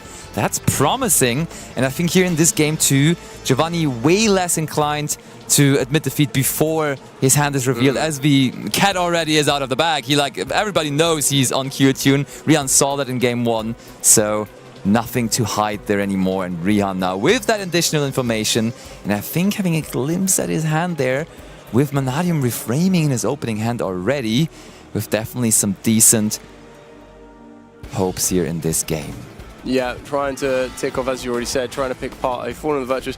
I think it's also quite interesting in both these duels, we haven't actually seen Q resolve. And I think I speak a little bit early on that one, because it looks like we've just used Q directly from the hand to work ourselves into the remix. And now we're going to see it with a Mulchommy forward loss and a mix. Well, I guess you banished the forward loss, right? Well, you can also give him a forward loss. It's not the greatest card to draw, really. So that is, yeah, just give him the forward loss. That's what I was thinking. It's a little weird against Q-Tune in particular, because they are also, and Rihan is setting 2 cards here, showing the tendency, of course, to summon on the opposing turn as well from the extra deck through Q-Tune Synchro. So having Mulchommy Fullers is not necessarily the worst, but with the combination of cards that Rihan has here, he does have the Vanadium Reframing and also the Fallen and the Virtuous. It seems like he can quite easily stop what Giovanni is trying to do as soon as he just gets rid of that normal summon. And yep, Giovanni with the top deck that he got here with that Mulchommy Fuvolos immediately throwing it down, and Rihan says, alright, okay, fair enough. Yeah, so it looks like we're going to be chaining the remix to the forward loss here. Not only going to get access to a Ghost Bell, but possibly if we wanted to go into a Synchro play and dodging that draw off of the forward loss. I mean, do you want to go for an RS here just to make sure you've got another line? Or I suppose you can go for a Zarlan, but I don't think we need that, honestly. I think we can just go for as much follow-up as possible. Just bring one of our searching Q-Tunes back, which is giving us follow-up, mix, search for level 3 maybe then, and then we don't need to Synchro Summon, and we just use the on-summon effect, and that's all that we want to do here, and exactly that is Rihan doing too. Not needing any Synchro Summoning, not needing any additional things on his field, as he's already well equipped. He got the reframing, he got the Fallen and the Virtuous, and he knows the entire hand that Giovanni has. So seems like it is pretty good of a situation to be in for him. Yeah, definitely. We know that there are 2 Cool Tune Synchros, 1 Cool Tune Mix, and a Fallen and the Virtuous from Giovanni. Would reframing, I mean, reframing could be quite powerful here. If we've used our main normal summon, it would then force Giovanni to use both Cool Tune Synchros to get the searches off in order to then get another Cool Tune monster to the field.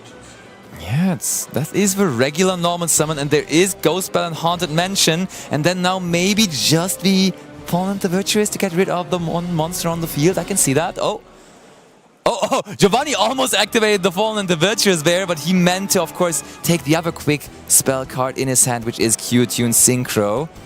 And we do go for Fallen and the Virtuous. This is good now, because this means Giovanni is most likely going to chain a second copy of Q-Tune Synchro, and that is the moment we can just flip up that Vanadium Reframing. Rihan staring at Giovanni, bringing him into a checkmate situation, essentially, and knowing that this is looking like he is in control here. Yeah, definitely. We know all of the information that Giovanni has. Rihan is like, you know the card in my hand, you know I have follow-up, don't you just want to go game 3 maybe?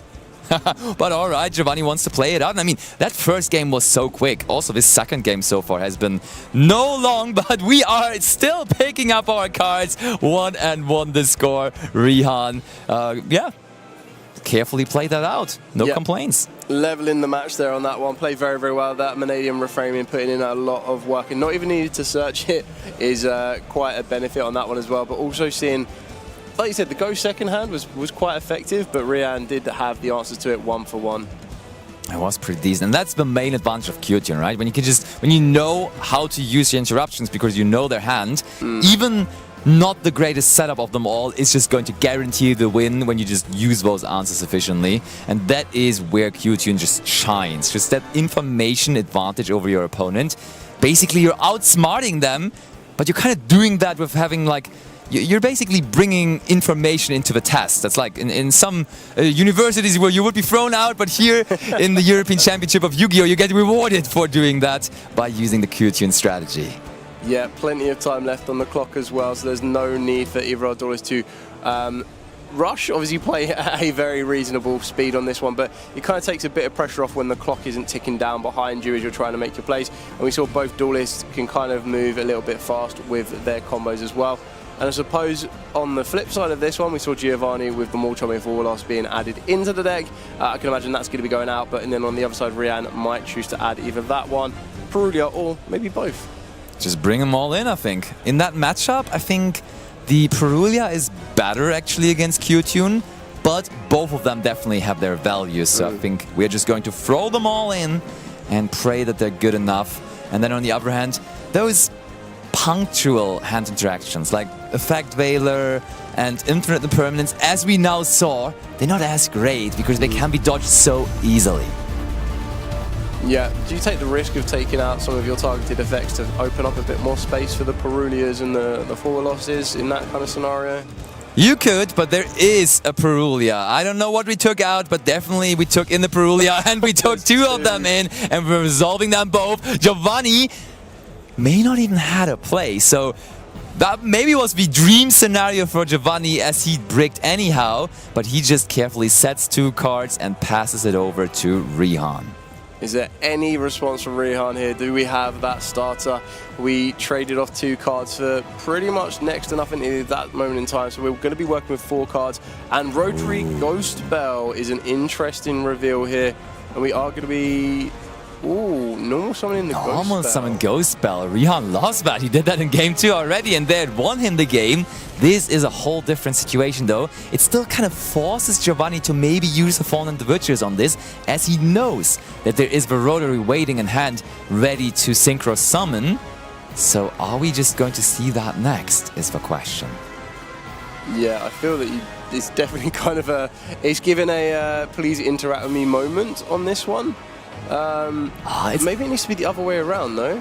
I mean, it's dangerous because if Giovanni has something like Solemn Warning or maybe a Solemn Judgment, negating the summon of this monster here, negating the summon of Trackmaker, is also going to make the Rotary in the graveyard miss its opportunity to activate. So with just one Solemn Warning, you would be trading against 2 cards. Oh, but so you need the other way around, right? So you'd want Rotary on the extension summon? Because you can't use Bell can't use Rotary in the hand as synchro material. It needs to be the other way around, that Rotary uses. Oh Bell wait, of course, you're right. But I mean, you called it correctly with the Solemn Warning, though. That is very, very impressive. Ouch.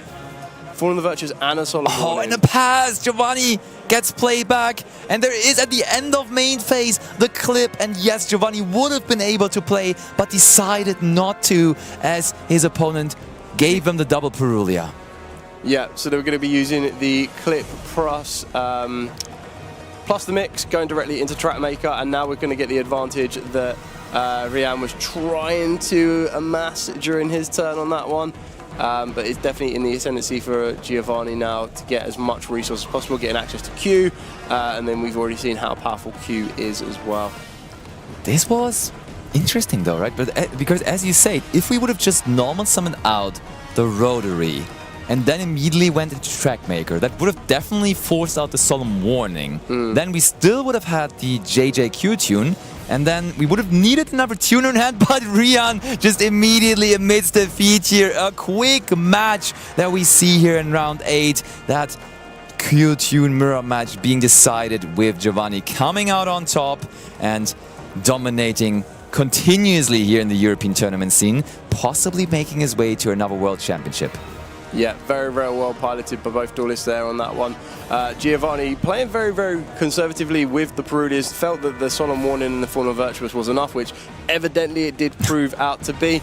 Maybe I suppose the question is, do you play the Perulia during the draw phase 1 and then hold the second one for a little bit later on? I mean, some duelists try to take a bit of a challenge on one Perulia or give you at least something. True. Whereas others try to, definitely when you're going to put them under 2, it's a little bit more of a avoidance moment where possible. That is fair, but that's all our second feature match has to give, as we have found our winner Giovanni. So it is time to throw it over to the main featured match. So we will see you for more live coverage from the second feature match table in just a bit in round number 9. But for now, over to the other match.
And we are back live in Brussels for what is the last round of Swiss for an amazing day one. And I'm joined here by Charles. Hello, how you doing? Absolutely amazing. I mean, we had the chance of really, commentating some explosive decks, some really good clashes, and we have, I think, a treat to end things off. I would say so. We have Luna here on Clown Crew. I know she did very well at UK Nationals as well this year. And we have over here Pierre on Branded. So two very accomplished, very talented players, and very impressive to see Clown Crew get this far in the tournament as well. Yeah, and unfortunately for her, she's up against one of the, I would say, players which are having the best season, because for anyone missing, Pierre won YCS Bologna, then flew over to the States and won the 3v3 YCS Vegas as well. Of course, so he's on 2 YCSs this season. So on an absolute tear this year, it seems. Yeah. Wow. So he's missing that invitation to the World Championship, I guess, and I mean, regardless, it's going to be a really important round to advance to day 2 and then try to get to the top 8. And I'm sure he'll get a surprise, and I'm sure we'll see a lot of reading from him, probably. Yeah, absolutely. I mean, again, it's not as if Clan Crew is a bad deck, but for it to have gotten to this stage in the tournament is, I think, indicative of Luna's talent and skill as a player here to be able to pilot that deck so well to get this far as well. I think still just deciding. I saw the die roll, didn't see who won that, but very excited to see who does. She had a very high roll, so I would be shocked. I think she had an 11 or something like this, but let's see whether that will be the case.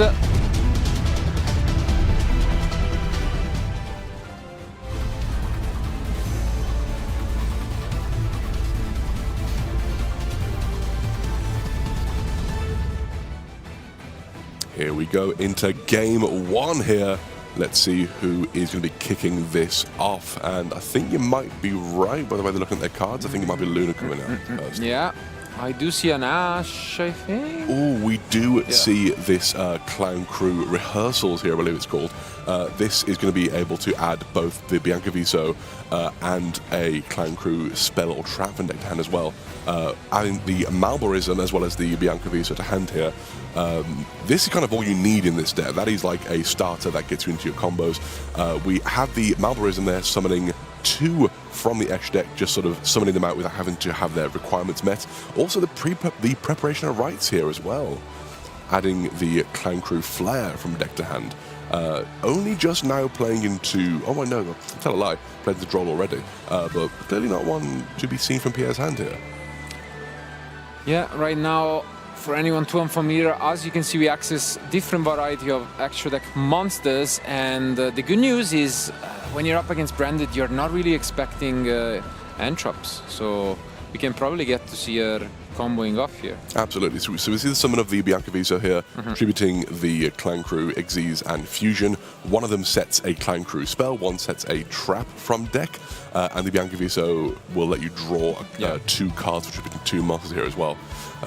Unless I'm much mistaken, you'd be the expert here. That is an Italian name, right? Bianca Viso. Yeah, absolutely. Yeah. Spot on. So it's a good mix of languages, because actually she is on the Nouvelle engine, which is all French names as well. So and then the Cyframes, which is future. I don't know. Yeah, I guess so. it's something.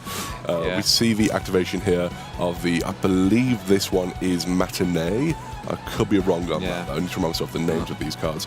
But yes, we have this card as well, allowing us to summon yet another one from deck or actually deck, ignoring the summoning requirements.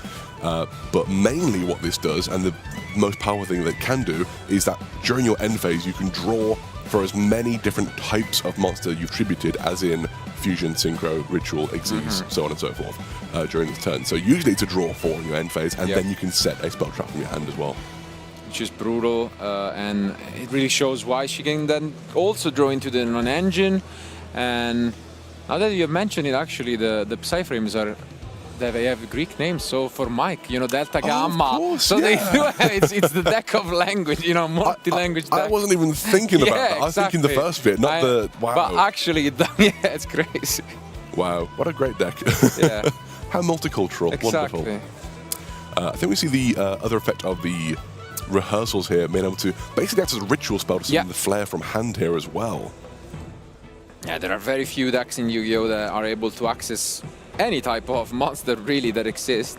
So I think linking here into the Linkaribo, which has another Link summon. Yeah. Of course, the Psy-Frame. There it is. So unless I'm much mistaken, you cannot activate the effects of monsters special summon from the deck or extra deck. However, the effects of the Psy-Frame gear Lambda, I think, is it Lambda? I think it is. It's not an activated effect. It just says you can activate your Psy-Frame cards. So it works. And yeah, as you were saying, now we get to draw a lot of cards, and any Psy-Frame, which usually would be useless, now will be a pretty good pickup. Absolutely, yeah. Wow, impressive stuff. Very impressive. Some interesting text here, which I've been sort of following the Clown Crew deck for a little while, trying to see how it progresses and how it plays. Could not possibly claim to be an expert, but it's really cool seeing these interesting plays here from Luna. Activating the new phase here as well, which I believe is the continuous trap, allowing to shuffle back to draw yet another card as well. Yeah. So much hand advantage in this deck, and just fill your hand with these powerful hand interactions as well. We do see quite a few in her hand here. We see the normal summon, maybe special summon, I think, of the Incredible Ecclesia the Virtuous here as well. Will that meet an answer from Luna? We do have answers. Ooh, okay. Reveal the Farah here to ensure that the Branding High Spirits does resolve. And again, because why not? Yeah. You know it's there. Grand Guignon.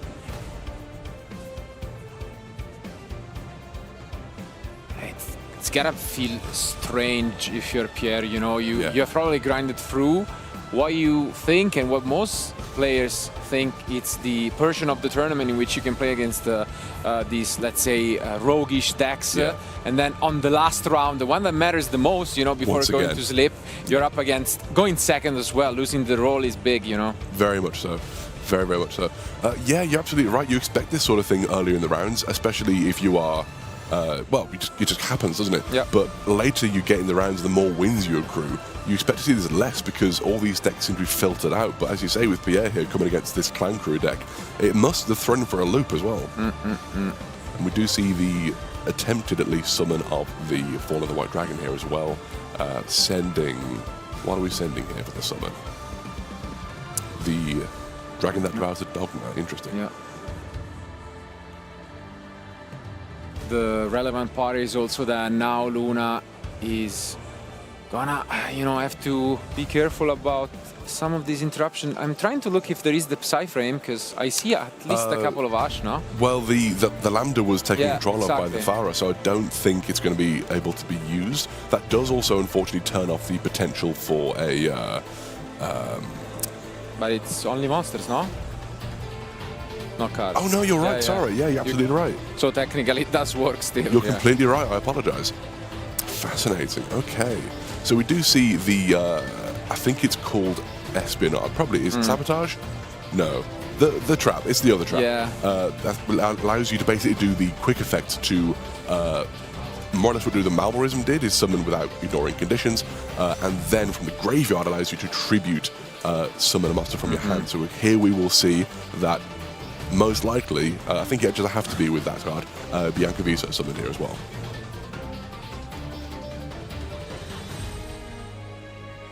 That's operations. Operations, thank you. I know what all the cards do, I just forget what they're called. You're definitely more proficient than I am in the deck. So.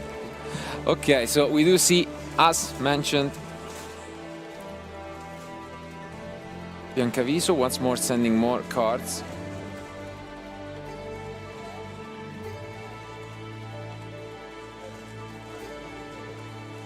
Just scanning here as well. I think both players just kind of considering their plays here. Important to take your time on these things as well.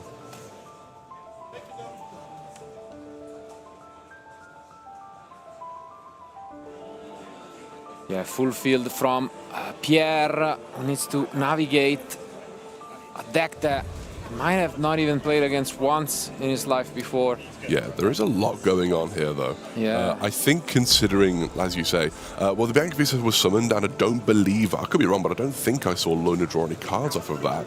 Again, I could be wrong on that, but I think that does mean that the effects on the field are negated here. But it is this synchro summon of the Ecclesia and the Dark Dragon.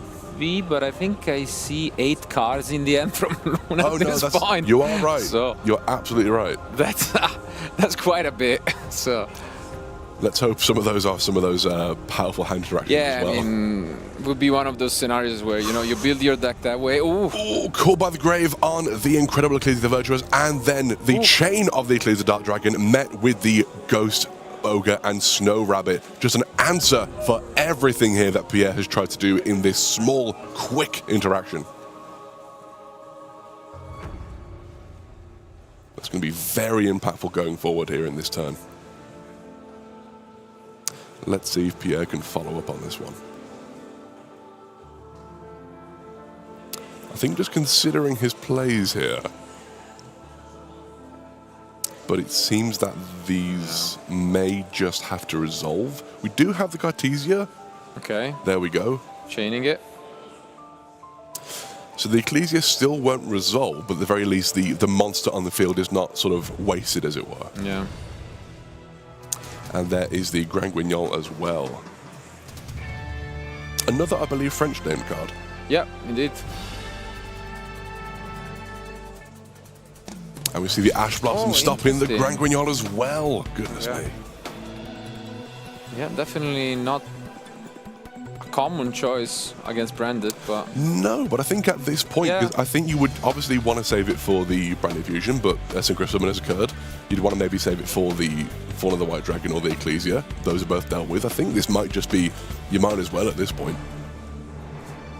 And I believe I saw more than one Ash in Luna's hand, so there's also the factor of you don't necessarily need to keep one for your own turn if you have a spare one available to you. Mm-hmm.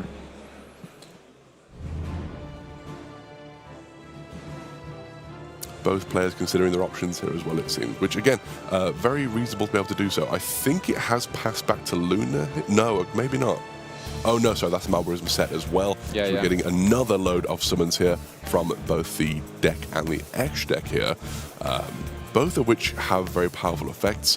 One of those is going to boost the Biancaviso by an extra 1,000 attack, and the Flare, I'm actually not sure the value that Flare brings here. I know it has a powerful graveyard effect. I can't remember what the field effect is, but I know it will be benefiting Biancaviso in some way here. Mm-hmm. Doesn't really. Yeah, it's mostly for being tributed, because you can use the Biancaviso to then tribute it, I guess. Sure, yeah. And then you can trigger it that way to, I guess, have a sort of Book of Moon-like effect on one of your opponent monsters. Absolutely, yeah. Well, it's not going to be sending the rituals back at the very least. That's not really something to be too concerned about here. But that Grand Guignol is going to be attacking into the, I believe it's called the Fiends. Fiends, thank you. Yeah. I was going to go for Diablo, but that's the fusion. Just again, Pierre considering his plays, it has been a tough turn for him, to be fair, because we see all these very well used interactions from Luna, just stopping anything he's trying to do here. Yeah. We do see the Farah here going over the Biancaviso and at least removing that threat from the field.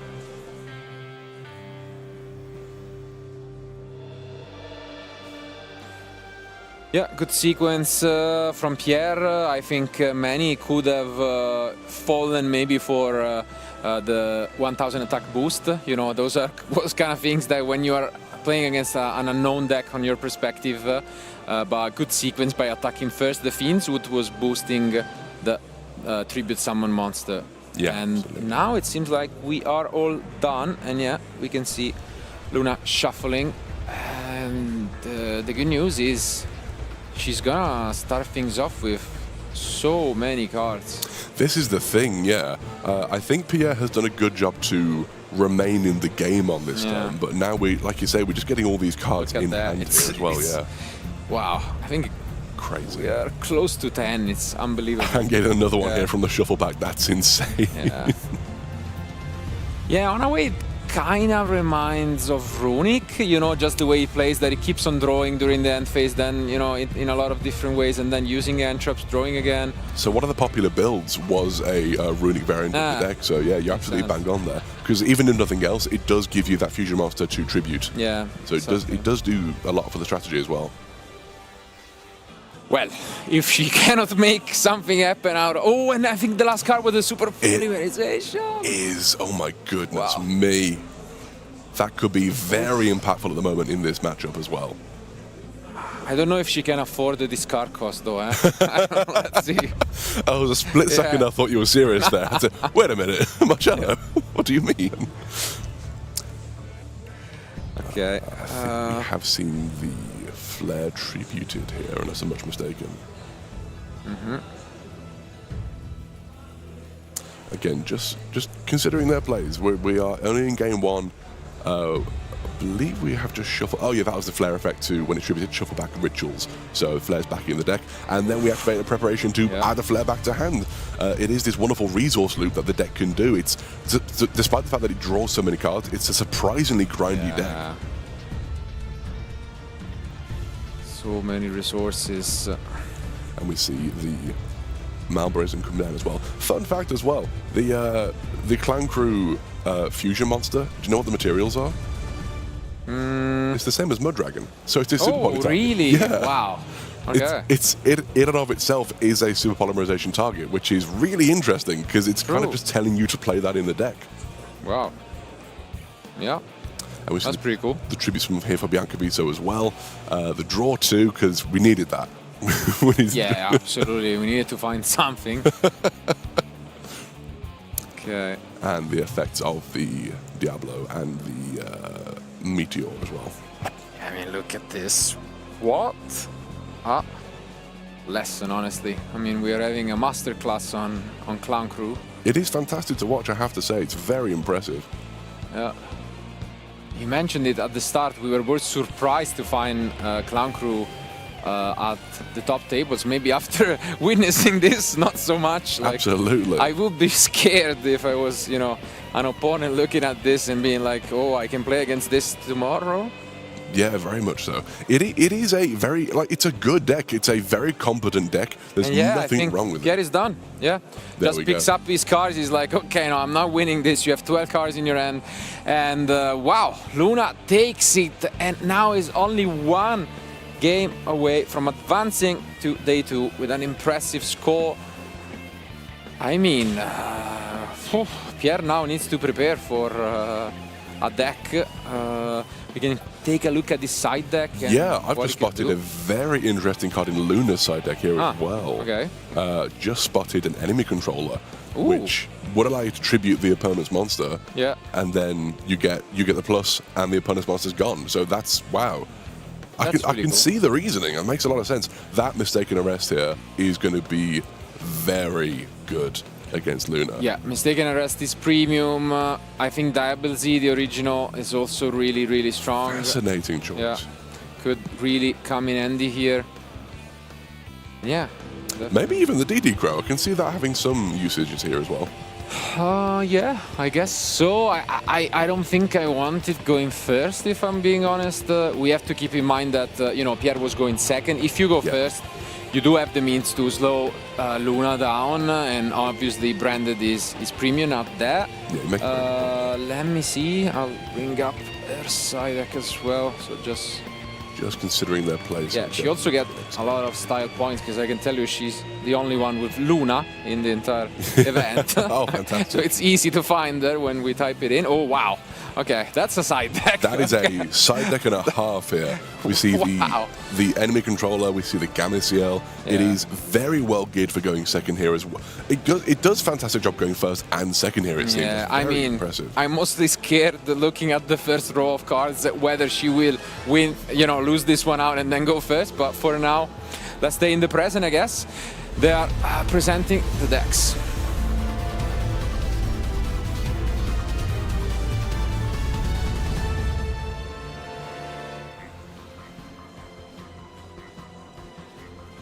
I think we are probably going to see Pierre going first here, rather, sorry.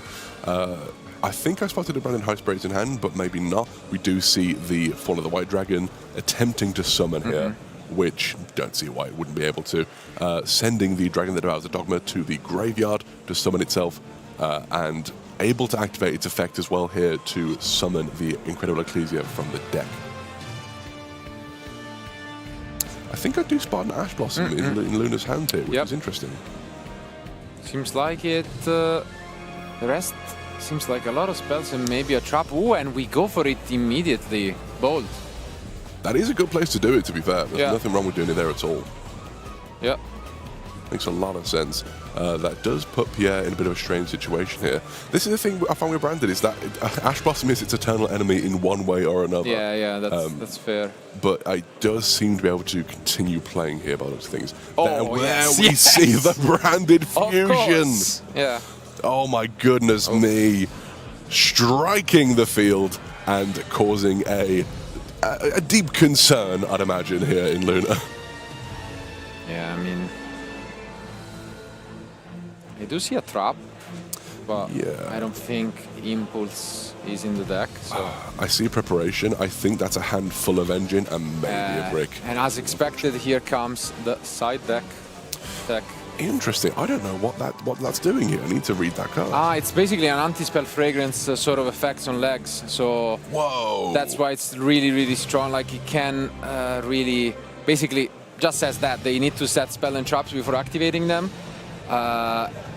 It's not as strong because they can activate the normal ones. Yeah. But basically what it does, it's quick spells are useless because then you cannot activate them. And it also pops one if they do set. So, you know, it's actually quite good at shutting down super polymerization out of all cards, let's say. I mean, that does shut down Luna's deck here as well, because the Malborism is a quick play spell. Yeah. And that is such an integral part of the strategy. I don't think you need it, but it's really hard to play without, unfortunately. Do you see the Aluba here coming down as well after the Albion? Yeah, so the end was definitely full of engine and... the single Ash Blossom, unfortunately not enough. Yep. I think I see 2 Preparation there. That's. I mean, it's not once per turn, but you're only adding the same card twice, so it's not necessarily the best thing you can go with here. Yeah, not ideal.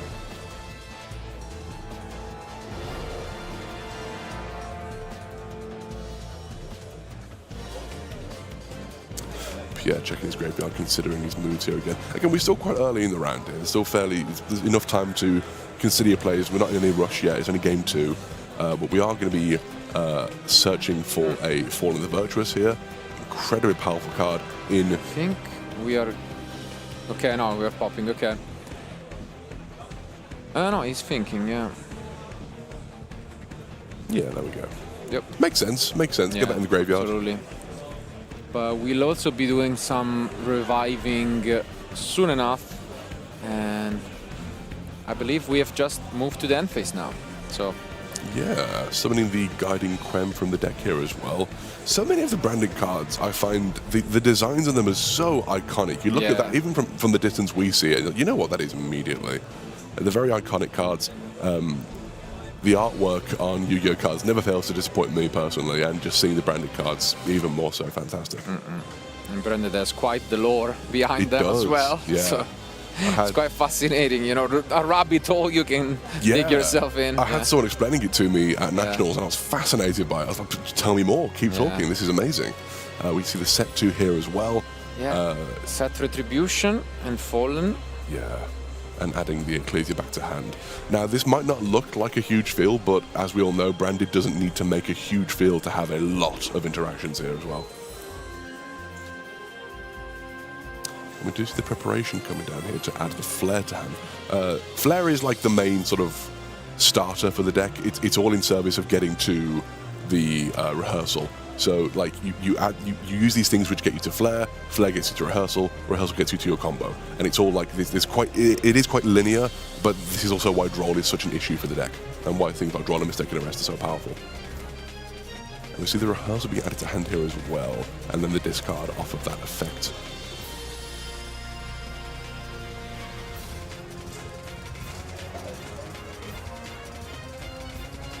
rehearsal tributing the flare from hand as well here. To search for both the Bianca Viso and another Clan Crew spell or trap.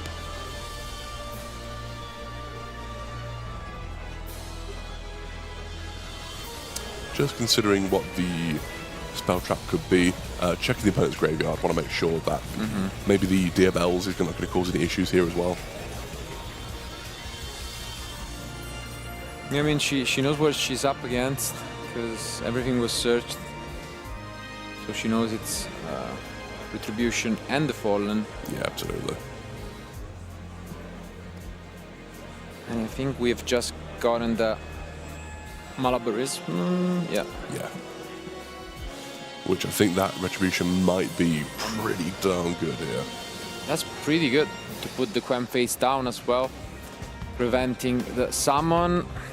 And there is that branded Retribution stopping the Malabarism from resolving here and not allowing any more to happen. Oof, but we're starting to set some cards face down, and that's a pass from Luna. Very unfortunate. I don't think the hand was spectacular. I don't think, of course, we only saw the Ash Blossom during Pierre's turn, and then there wasn't a huge amount of follow-up during her own turn here as well. As you've mentioned, probably the second copy of Preparation, and yeah, a bit of a clunky end maybe. So in the end, Pierre didn't really need to do much, and now he can really get his plays going. Once again, we have this, even though there wasn't a huge amount of things done there, this end phase during Luna's turn is going to be a lot of plussing and a lot of advantage gaining for Pierre here as well. Very interesting to see if Luna can pull it back, but we do see Pierre thinking and, yes, activating the Fallen the Virtuous, sending Dragon the Devours the Dogma to destroy the Aluba. Makes sense. I think Aluba does have a graveyard effect, and also you're getting more searches here by allowing the Dragon to sit in the graveyard in the end. Yep.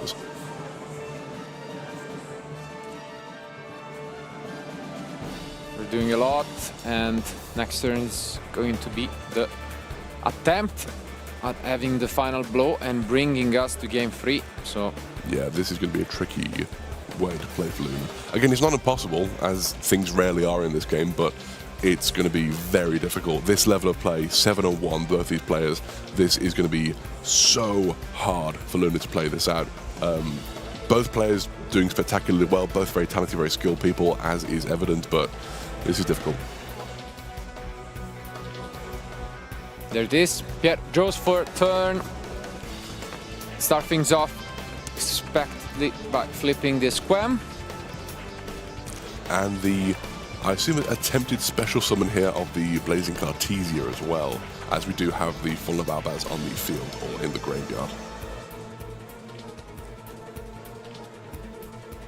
And gonna move on to activate the Cartesia. Oh, we do see the Dominus Spark coming out Nice. here to attempt to banish that Fallen of the White Dragon, because I don't believe we have one in graveyard, meaning we are not going to be able to use any of these Fallen of Albaz fusion monsters here.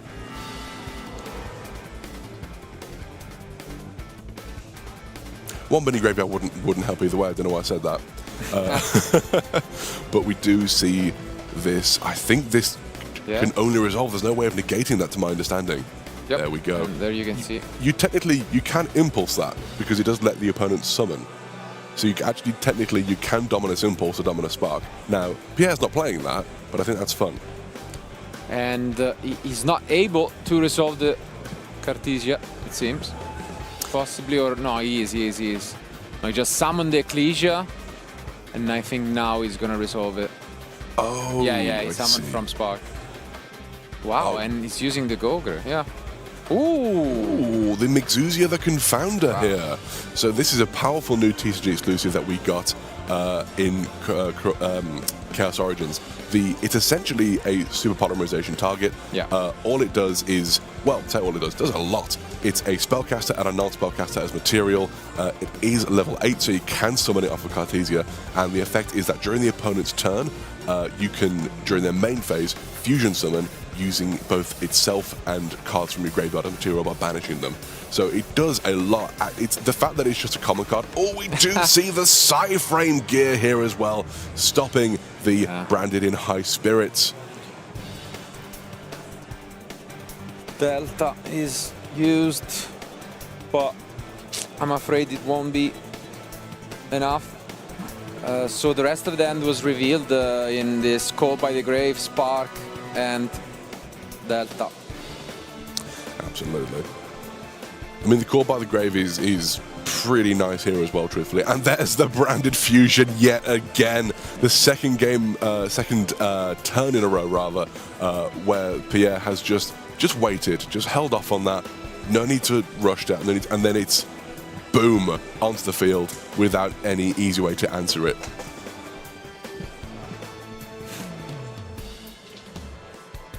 There goes the OG Albats. And again, I guess there are still about 21 minutes left, so it's still a comfortable enough time window. But it starts to become a question of also, is this doomed? Should we just pick up our cards and save time so that we avoid the worst case scenario of the potential double loss? Yeah, this is the concern. But like you say, 20 minutes, I think there's enough time. Yeah, should be. Yeah.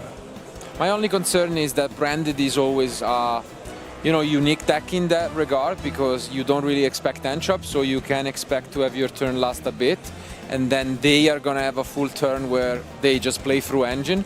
So, those minutes can fly by quite fast. It's such a weird one. I find with this, there is a weird similarity that I think that Branded and, of all things, Sky Striker have, in that they are just going to keep playing a lot of the time and then just advantage and plus off of just a handful of cards. They might not seem to have a lot going on, but it's deceptive as they really end up having more than you think.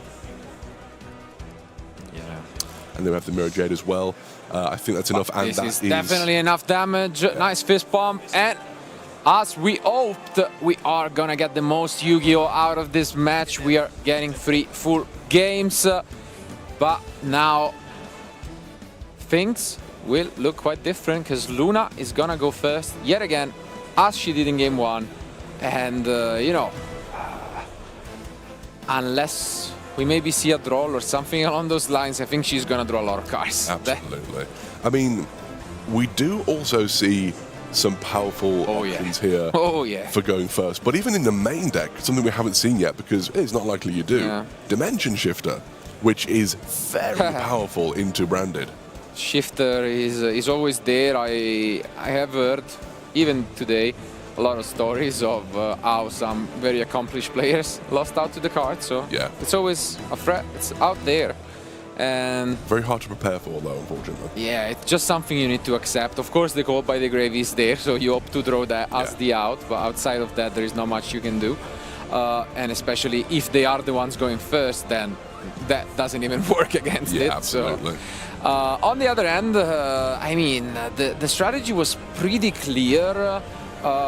It's gonna be an interesting deck because, for example, Entrops and Psy-Frames, on the one hand you kinda wanna side those out when you go first, but on the other hand this is a deck, as we have seen, similar to other deck that just draw a lot of cards, and the best cards you pick up with those are Entrops, so it's a bit of a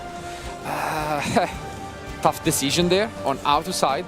Yeah, absolutely. No, you're 100% right on that. Going into game 3 now.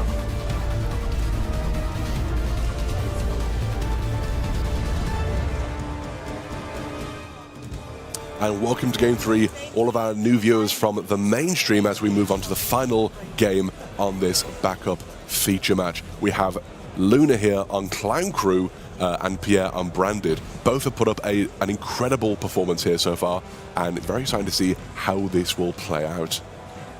Absolutely. Welcome to all of the other viewers to this match. It has been a treat, but here we see the Fuba, and I do think we have Called by the Grave in hand. I believe we do, but Clan Crew doesn't. Yeah, do we even care? No, it's like maybe 2. It's not a lot. It's not a lot of draws to give to Pierre here.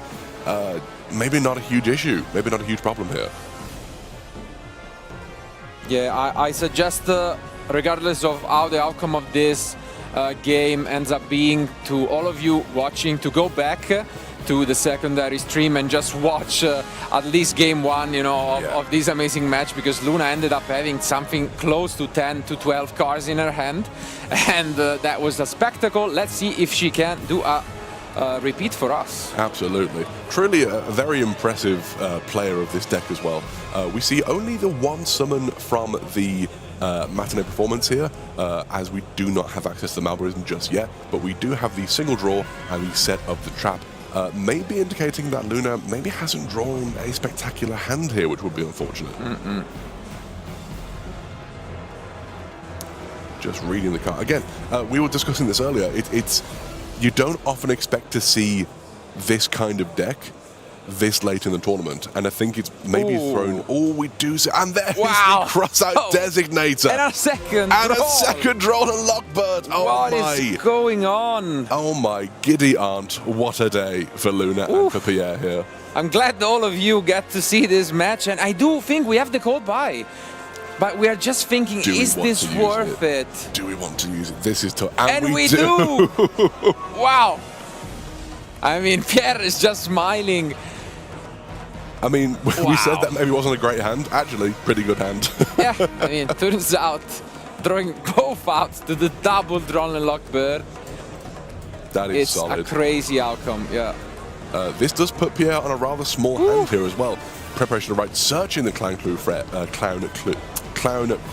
flare from the deck, goodness me, to be able to hopefully get the effect of that. Yes, we have the reveal, adds a Clown Crew spell trap from deck to hand, and then discard a card. So we're going to get the rehearsal, discarding the new face, which can activate itself from the graveyard.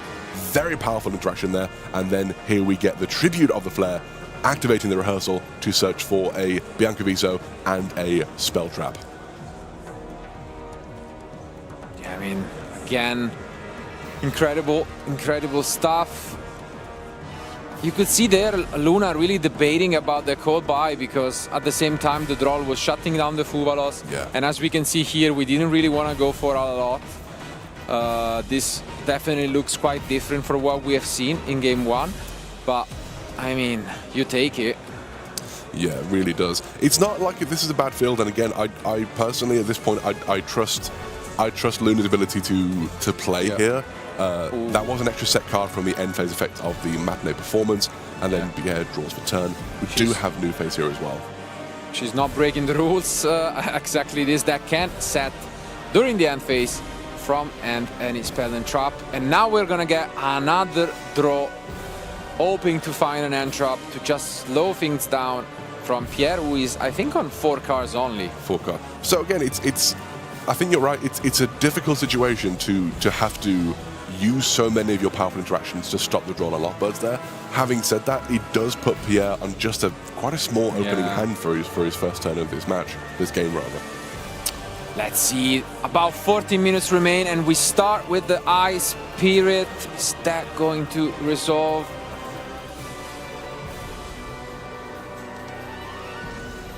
Seems like it, yep. And we reveal Ecclesia. Sending the Grand Guignol to the graveyard here as well, to add the Cartesia to hand, I believe. We do have oh no, Fall of the White Dragon, apologies. 3 cards in hand from Luna. Checking the options. Don't try to draw, Luna, it won't work. I don't think there's one in hand, to be fair. I'm just being silly. But yeah, we don't. It's surprising because last game Luna had a humongous hand at the end of her turn, and now it seems much more reserved, shall we say? Yeah. But there are ways to draw during Pierre's turn as well, so never counter off from doing that. Oh, interesting. So we are going to see the effect here. Okay, so chain link 1 Bianca Viso to tribute summon a Clown Crew card, or just tribute summon a monster, I should say, from your hand. And then we see chain link 2 the Malborism to summon up to 2 with different names. Different names? I don't think it has to be, actually. Up to 2 clown crew monsters from your deck or extra deck, ignoring their summoning conditions. So we see the new Link monster here as well, and then considering on the second option. And then a Meteor here as well. Meteor would actually be incredibly good here, reducing the summon of the second Biancaviso here, which is going to have the ability to negate the effect of that Fall of the White Dragon on the field, if it so chooses to do so. Yeah, and again, the trick is all on those monsters not being able to activate the effects, but then having some powerful continuous effect that can be quite annoying. So, let's just take a look. And if we can somehow tribute this Meteor as well, that's going to send that Ecclesia and the Dark Dragon back to the Edge deck, if I'm not mistaken. But even if not, it does have the effect on the field of protecting your tribute summons. So it does. We are going to draw 2 instead, so we're not bothering to try to negate the Fall of the White Dragon. Or are we indicating towards it? Not sure what that was.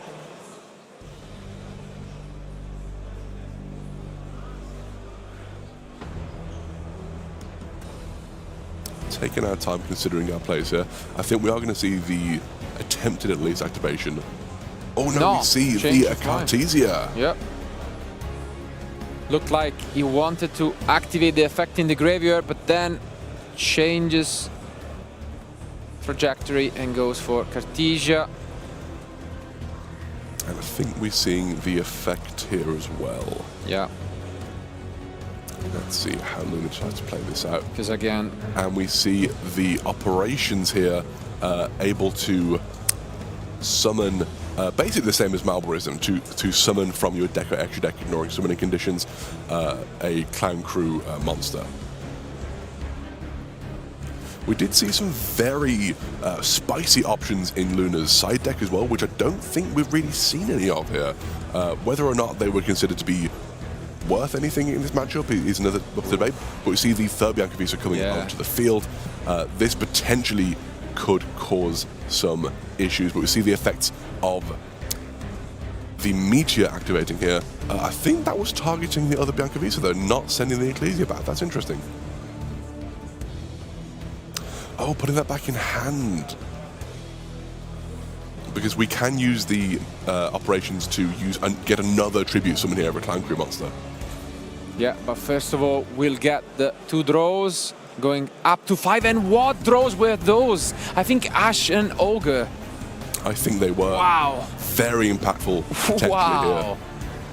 I mean, talk about clutchness. Yeah, I don't think we have. Yeah. Oh, we have the Ghost Ogre coming down onto the Cartesia here. What a pickup here. And we don't have anything in hand. Wow, it's one last card. The effect fizzles. What do we have? No. Trying to remove that continuous spell from the field here, so there's no draws during the end phase. Makes a lot of sense if we're trying to get into the next turn. Yeah, but... No, this is hard. This is very difficult. We have only 1 card in hand. We are now gonna go and read out this new phase. Mainly the effects are just to be able to cycle your Clown Crew cards and then get another draw, I believe. Which again, it's just more advantage and more grind game. As I said earlier, it's surprising considering how many draws you get in this deck. It's also still very grindy because you can put a lot of resources back as well. Yeah, but actually this is relevant because the new phase has also another effect, which is that if a monster is distributed, you can do it at